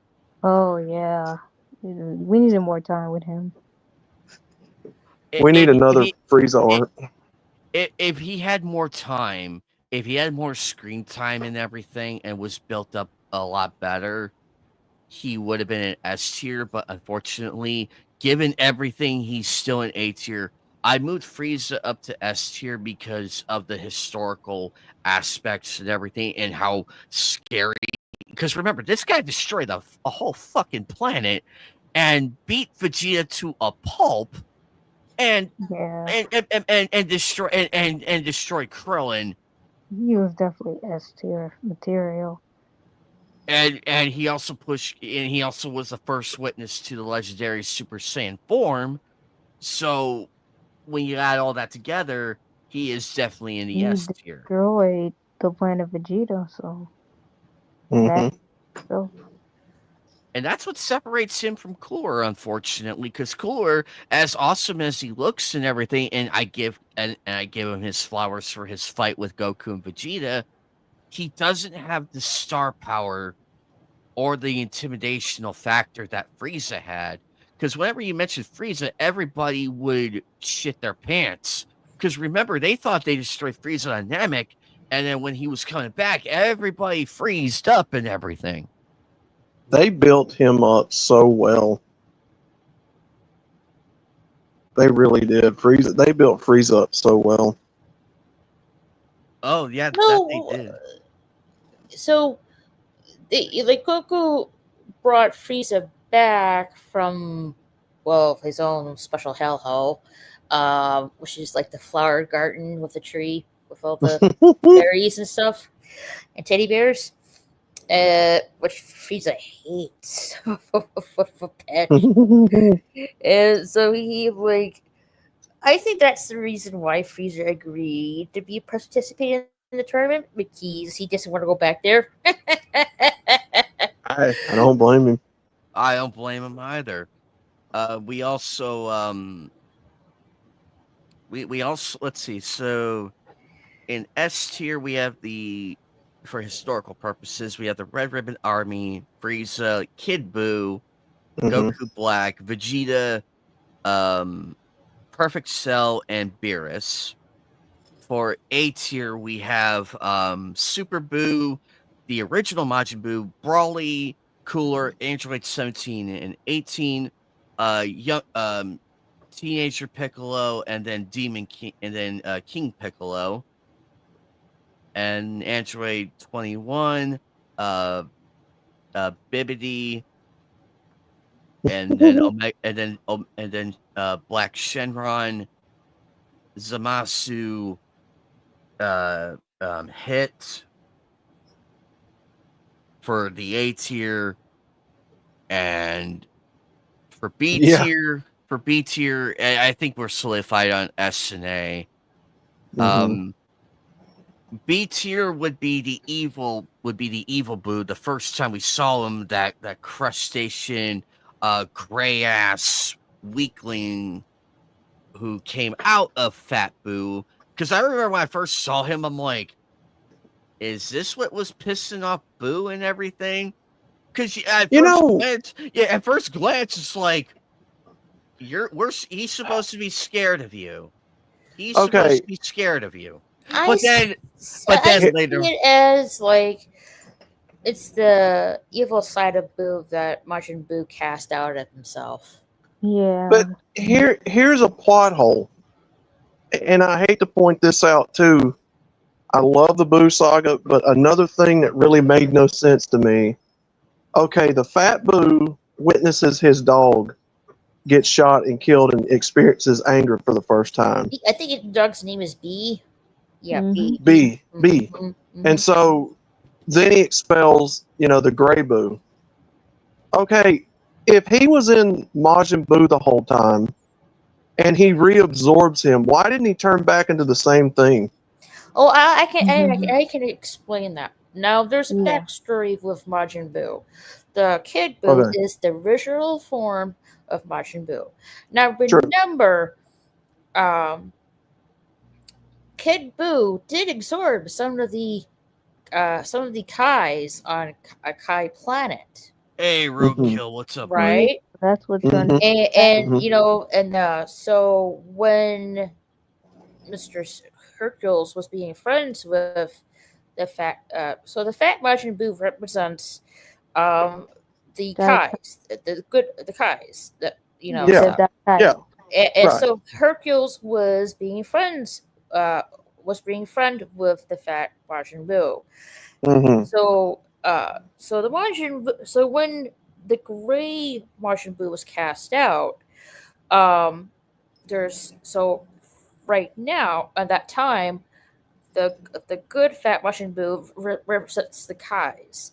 The gray one that was cast out, that is that is the original version, the evil side version of Kid Buu that was cast out. Mm-hmm. Yeah. So it does make sense. The thing is that once he absorbs his evil, the evil side absorbs the good side. That, in a sense, becomes the dominant side. Oh, okay. So it's like a reverse. Okay, yeah. It turns into the Majin Buu you see.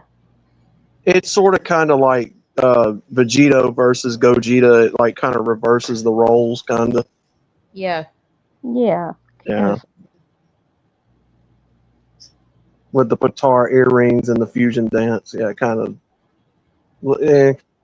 Yeah, I think the key is that it is the predominant side. He turns him to chocolate and he just eats him, and there you go. I mean, it's kind of fucked up.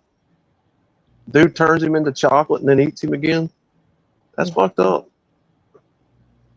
Yeah. Then again, Majin Buu was turning people into clay and make a people house. And that's fucked up. He digests them. Yeah. And then Super Buu goes up on the lookout. That, I'm going to be honest, out of the entire Buu saga, when he goes to the lookout and kills all of them, turns them into food, that's probably the most terrifying thing I've ever seen. Oh, he turns Chi-Chi into an egg. Yeah. Yeah, I was shocked when that happened. I'm like, damn, not even Chi-Chi's beratement could save her of that one. Dude, he goes to the lookout and everybody gets turned into food. And now I really remember sensing a sense of dread when that happened. I was like, oh, fuck. Because I was like, oh, Piccolo and Gotenks, no. Yeah, and Goku was like, when Goku and Vegeta were fighting Majin Buu, Goku wanted to use the fusion rings to pretty much transform into one. But Vegeta was being really stubborn with that because he doesn't, to him, he can stand on his own. Which I agree to a point. But with this villain, not really. With Majin Buu. So it took Goku to tell Vegeta, Bulma is gone. Majin Buu ate her Damn. to That's you know fucked to to make him realize, oh, Mhm. this is serious. I think you really should fuse together. I kind of think it was when 18 was holding the kid. What's her name? Man, And then they both get turned into chocolate. That was like, oh, dude, that sucks. yeah.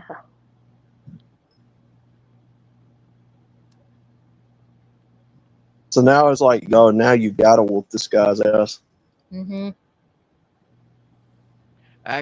Actually, where should we put the Burrow? Where should we put the Burrow now that I think about, like what with what happened to him in Majin He's Buu? complicated because character wise, to me, he's A easily.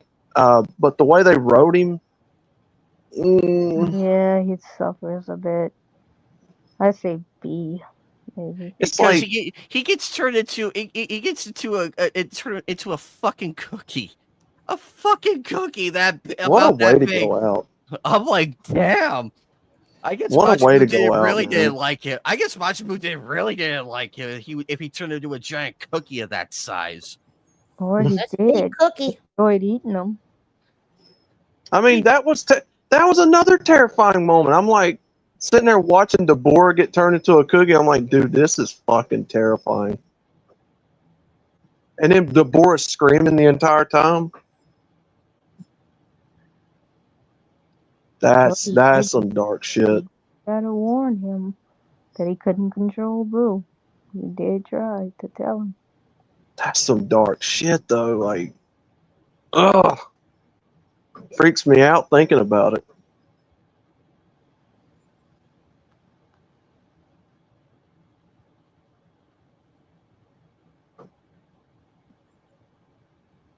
Yeah, Majin Vegeta. I don't know.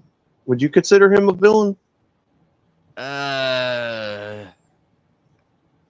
No. He's no. more in the anti-hero segment. Yeah, and he was. I mean, We already had. In control. Me, I entire feel time. like it was a temporary relapse of Vegeta. Really.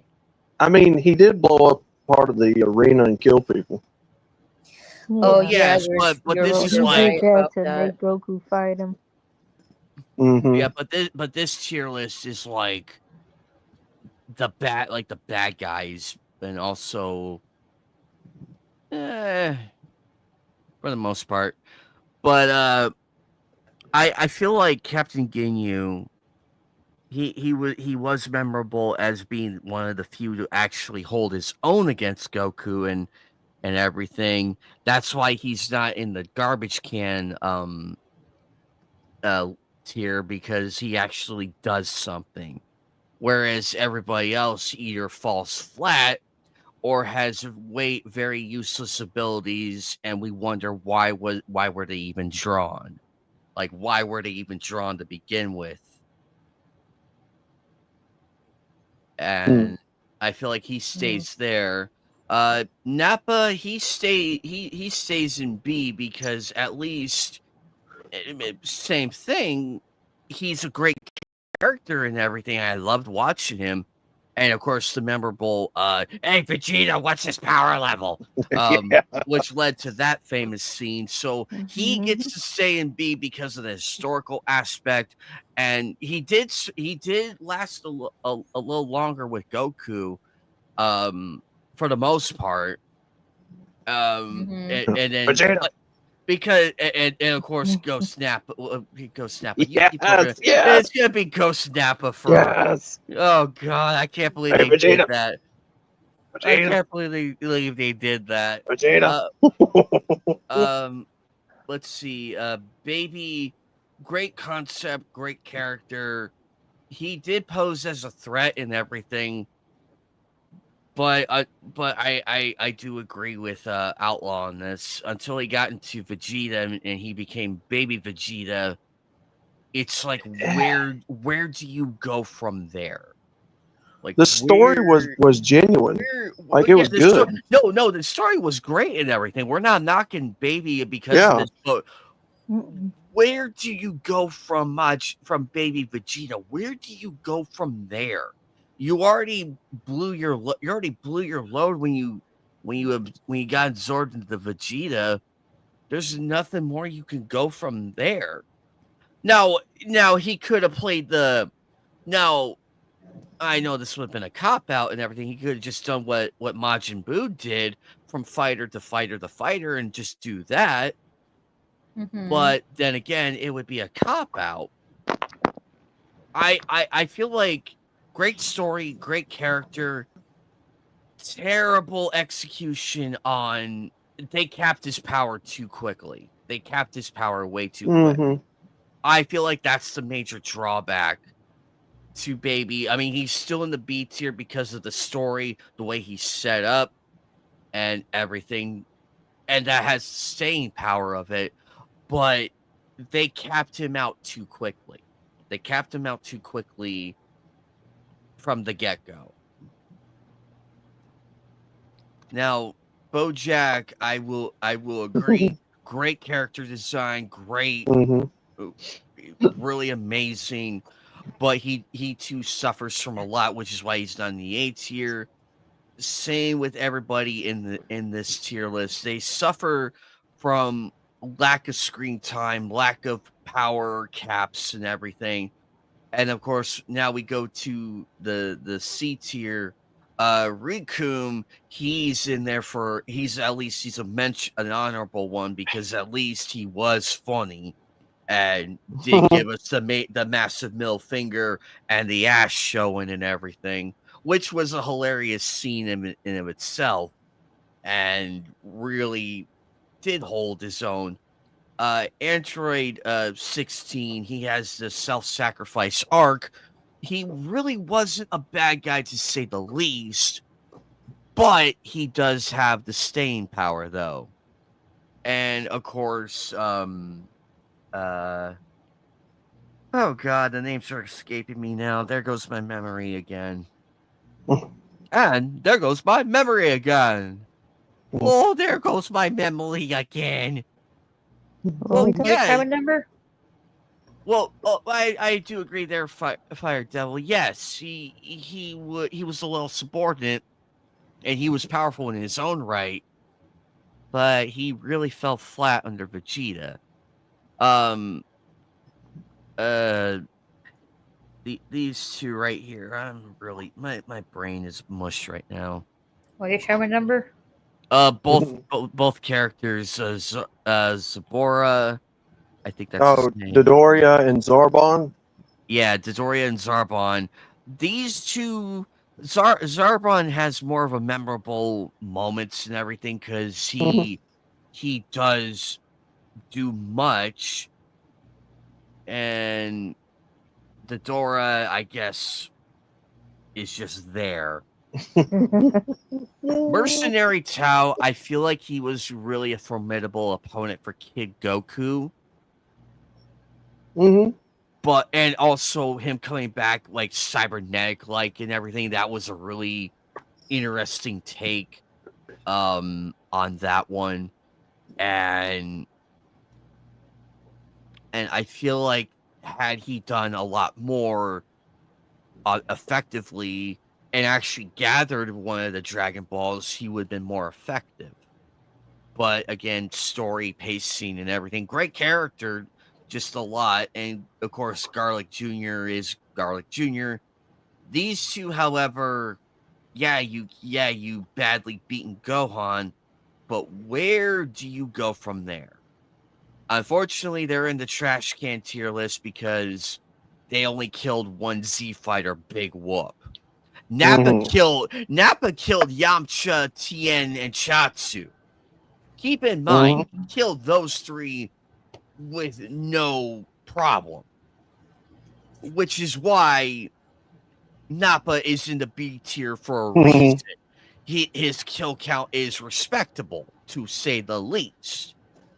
But those two morons, yeah, they really got fucked over. So, let's see. We also, Turtles could have been a whole lot more in the Tree of Might. He could have been a whole lot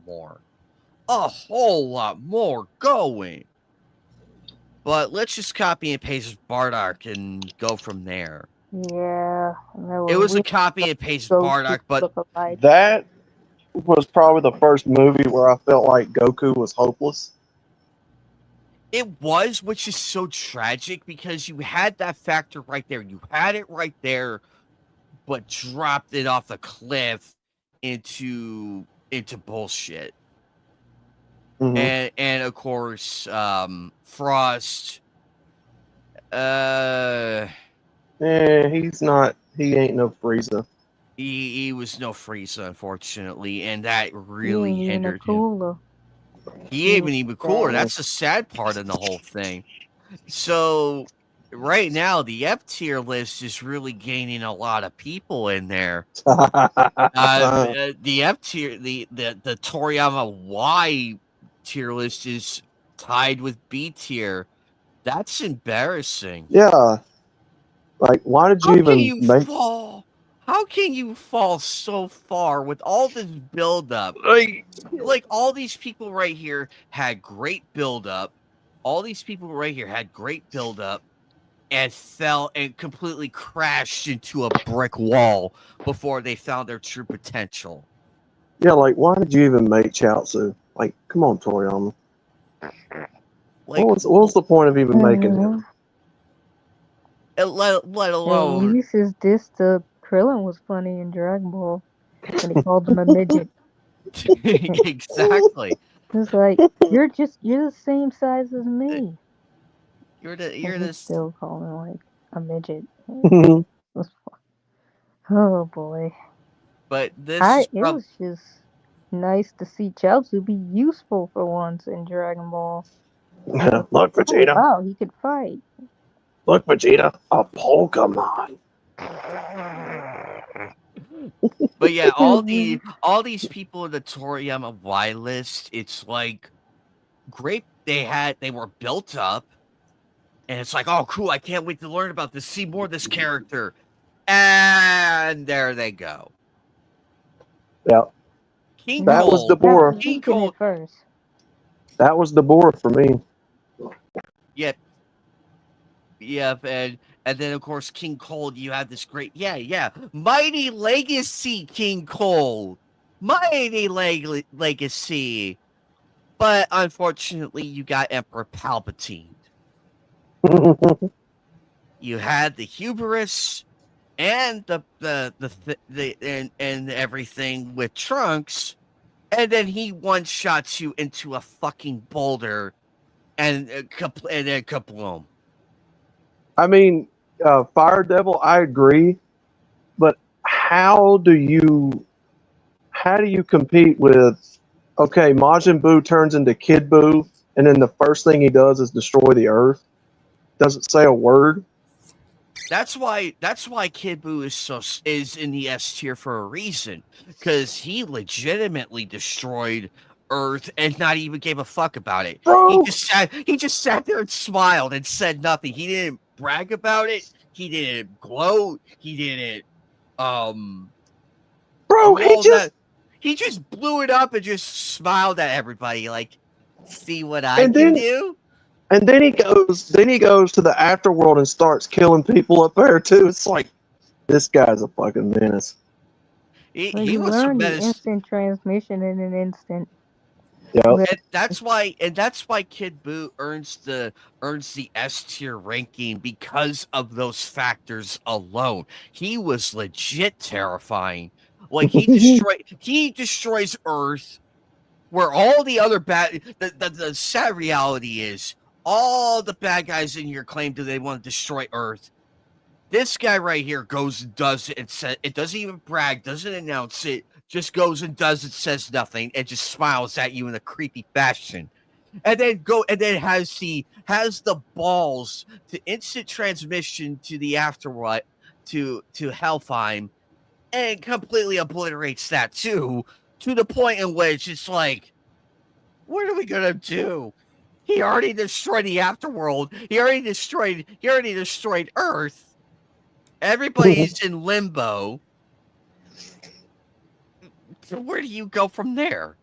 And that's why he is so terrifying.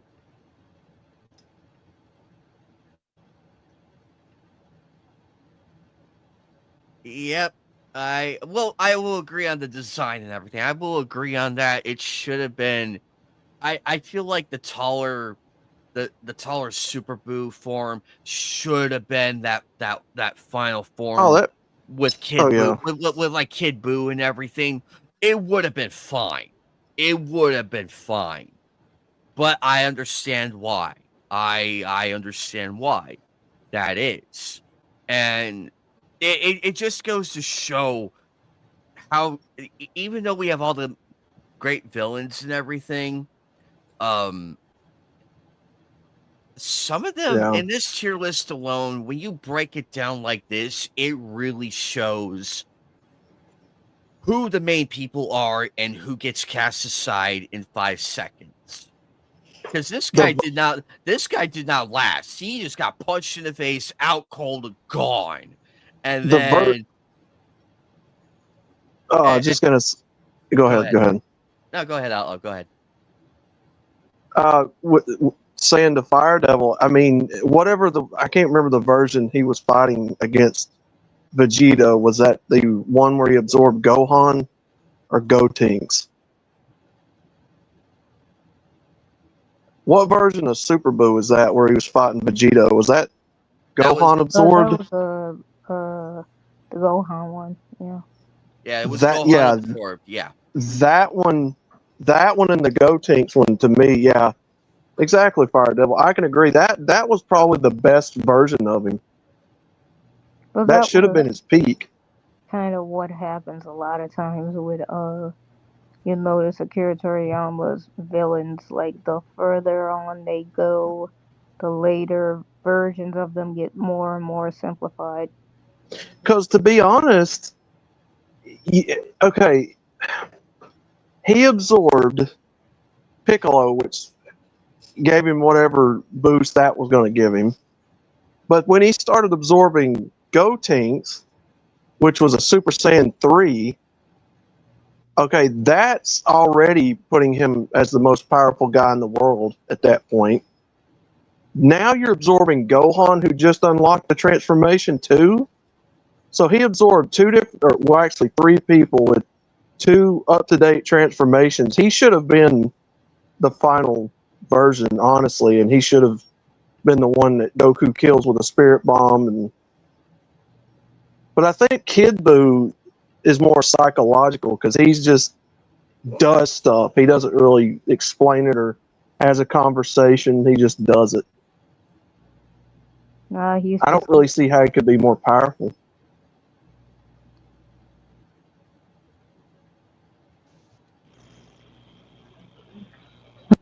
That version of Boo is stronger than Kid Buu. But exactly. Kid Buu is more menacing. I feel like we'll put chaotic. Super Buu up there. For that alone, we'll put Super Buu up there as well in the S tier, because at least based on the points provided, I do agree. So yeah, definitely in the S tier. But when you think, but I also agree with Jasmine. The further you push your villain, it becomes way too simplified. Yeah, it start off great. Because I feel like Frieza.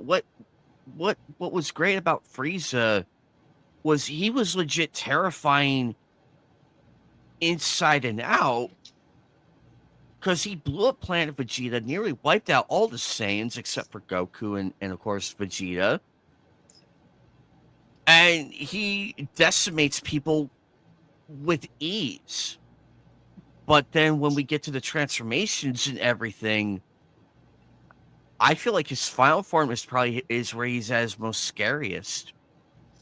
Mm-hmm. Like where he's at his most scariest, and rightfully so. His first form, you just look at it and it's like, I was supposed to be afraid of this guy. But then when you see the final form and what he really does, because remember, he hit the core Earth.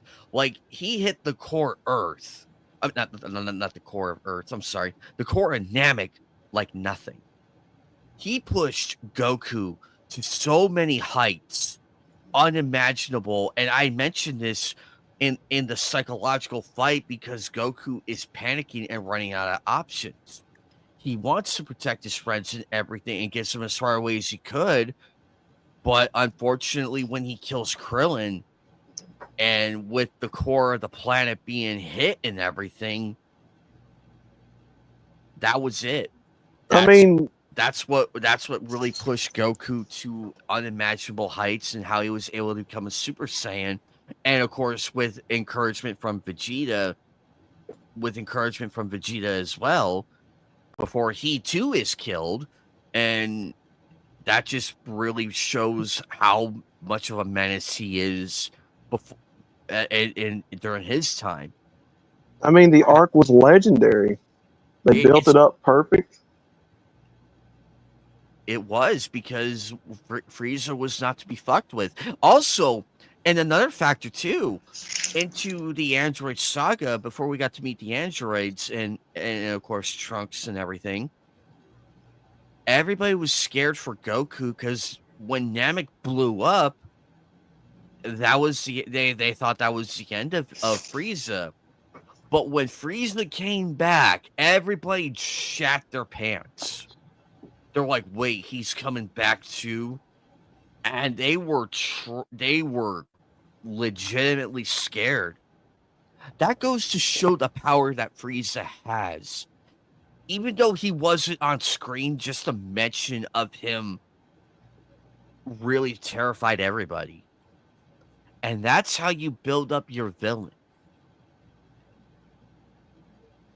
That's why Frieza is the more memorable than Kid Buu, than Majin Buu. Yeah, Majin Buu's terrifying in his own right, give and take.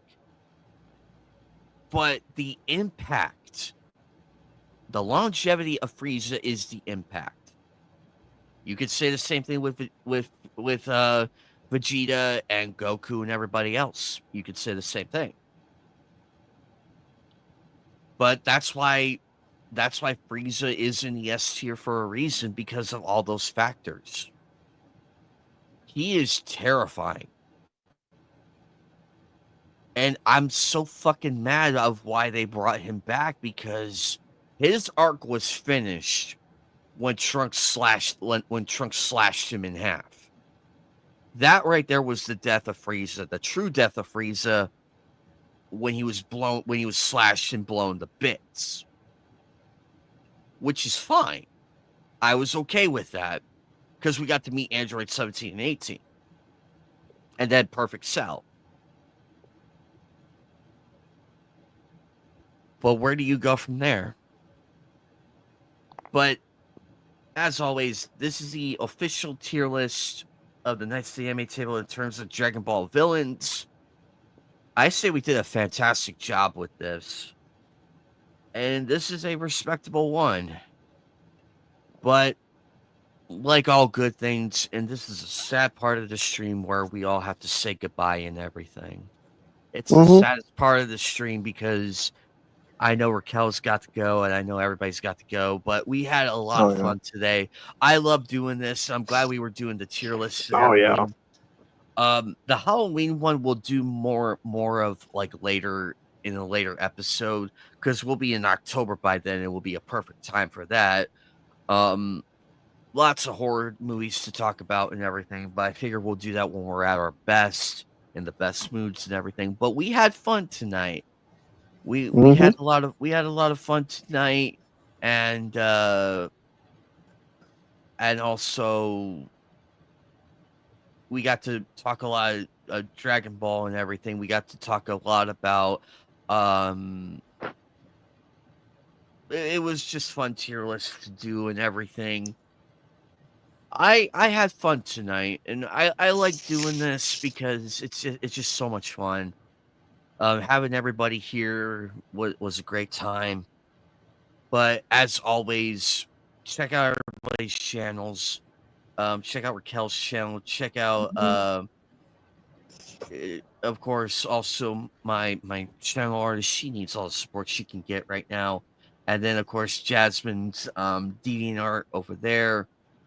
And of course, Raquel's channel, both her gaming one and her main, MGTOW Outlaw, his channel's doing good as well. Everybody in chat and everybody on Rumble and YouTube and Twitter, from Alchemy to Fire Devil to Kitten to Neri to General Sorrow to California Ford, all of our great friends, Roadkill as well, Sailor Outlaw George, and of course Neos, one of the new faces here. Been a lot of new faces lately, and I'm loving it. Christian Freites, our wonderful person, and then of course Wildman, Jorge, Big Angry Phil, and Xavier and Iron. So many great people in this room. Of course, Bullet Silence as well. And of course, Rocket Blast Gaming. And Lilith, absolutely having a lot of fun. And of course, Third Floor, great to see him again. Just so many fantastic people in the streams and everything. And it's what makes all this happen. And I love doing this. I love doing the game streams, Nights the Anime Table, Nightcasts, and everything. It's what brings out the best in everybody, and I like doing this. Oh yeah. But go ahead. Yeah, Fire Devil. I've been off of YouTube for a while because my computer's in the shop, so I'm waiting on it to get fixed so I can get back streaming, which hopefully will be this week if I can get the part in. Last account, it was at Chicago last Tuesday. So, anyway. But we're gonna get out of here, guys. Check out everybody's channel, some content. I'm gonna get out of here because my stomach is grumbling and I want to get some food in me and relax for the rest of the night. Mm-hmm. And of course, with that, big thank you guys again. Tomorrow is Scalar. We're going to finish that game off, and then X-Men Legends 2, Nightcast, the watch party, if we can do it. Depends on Joker right now. It just depends on what's going on.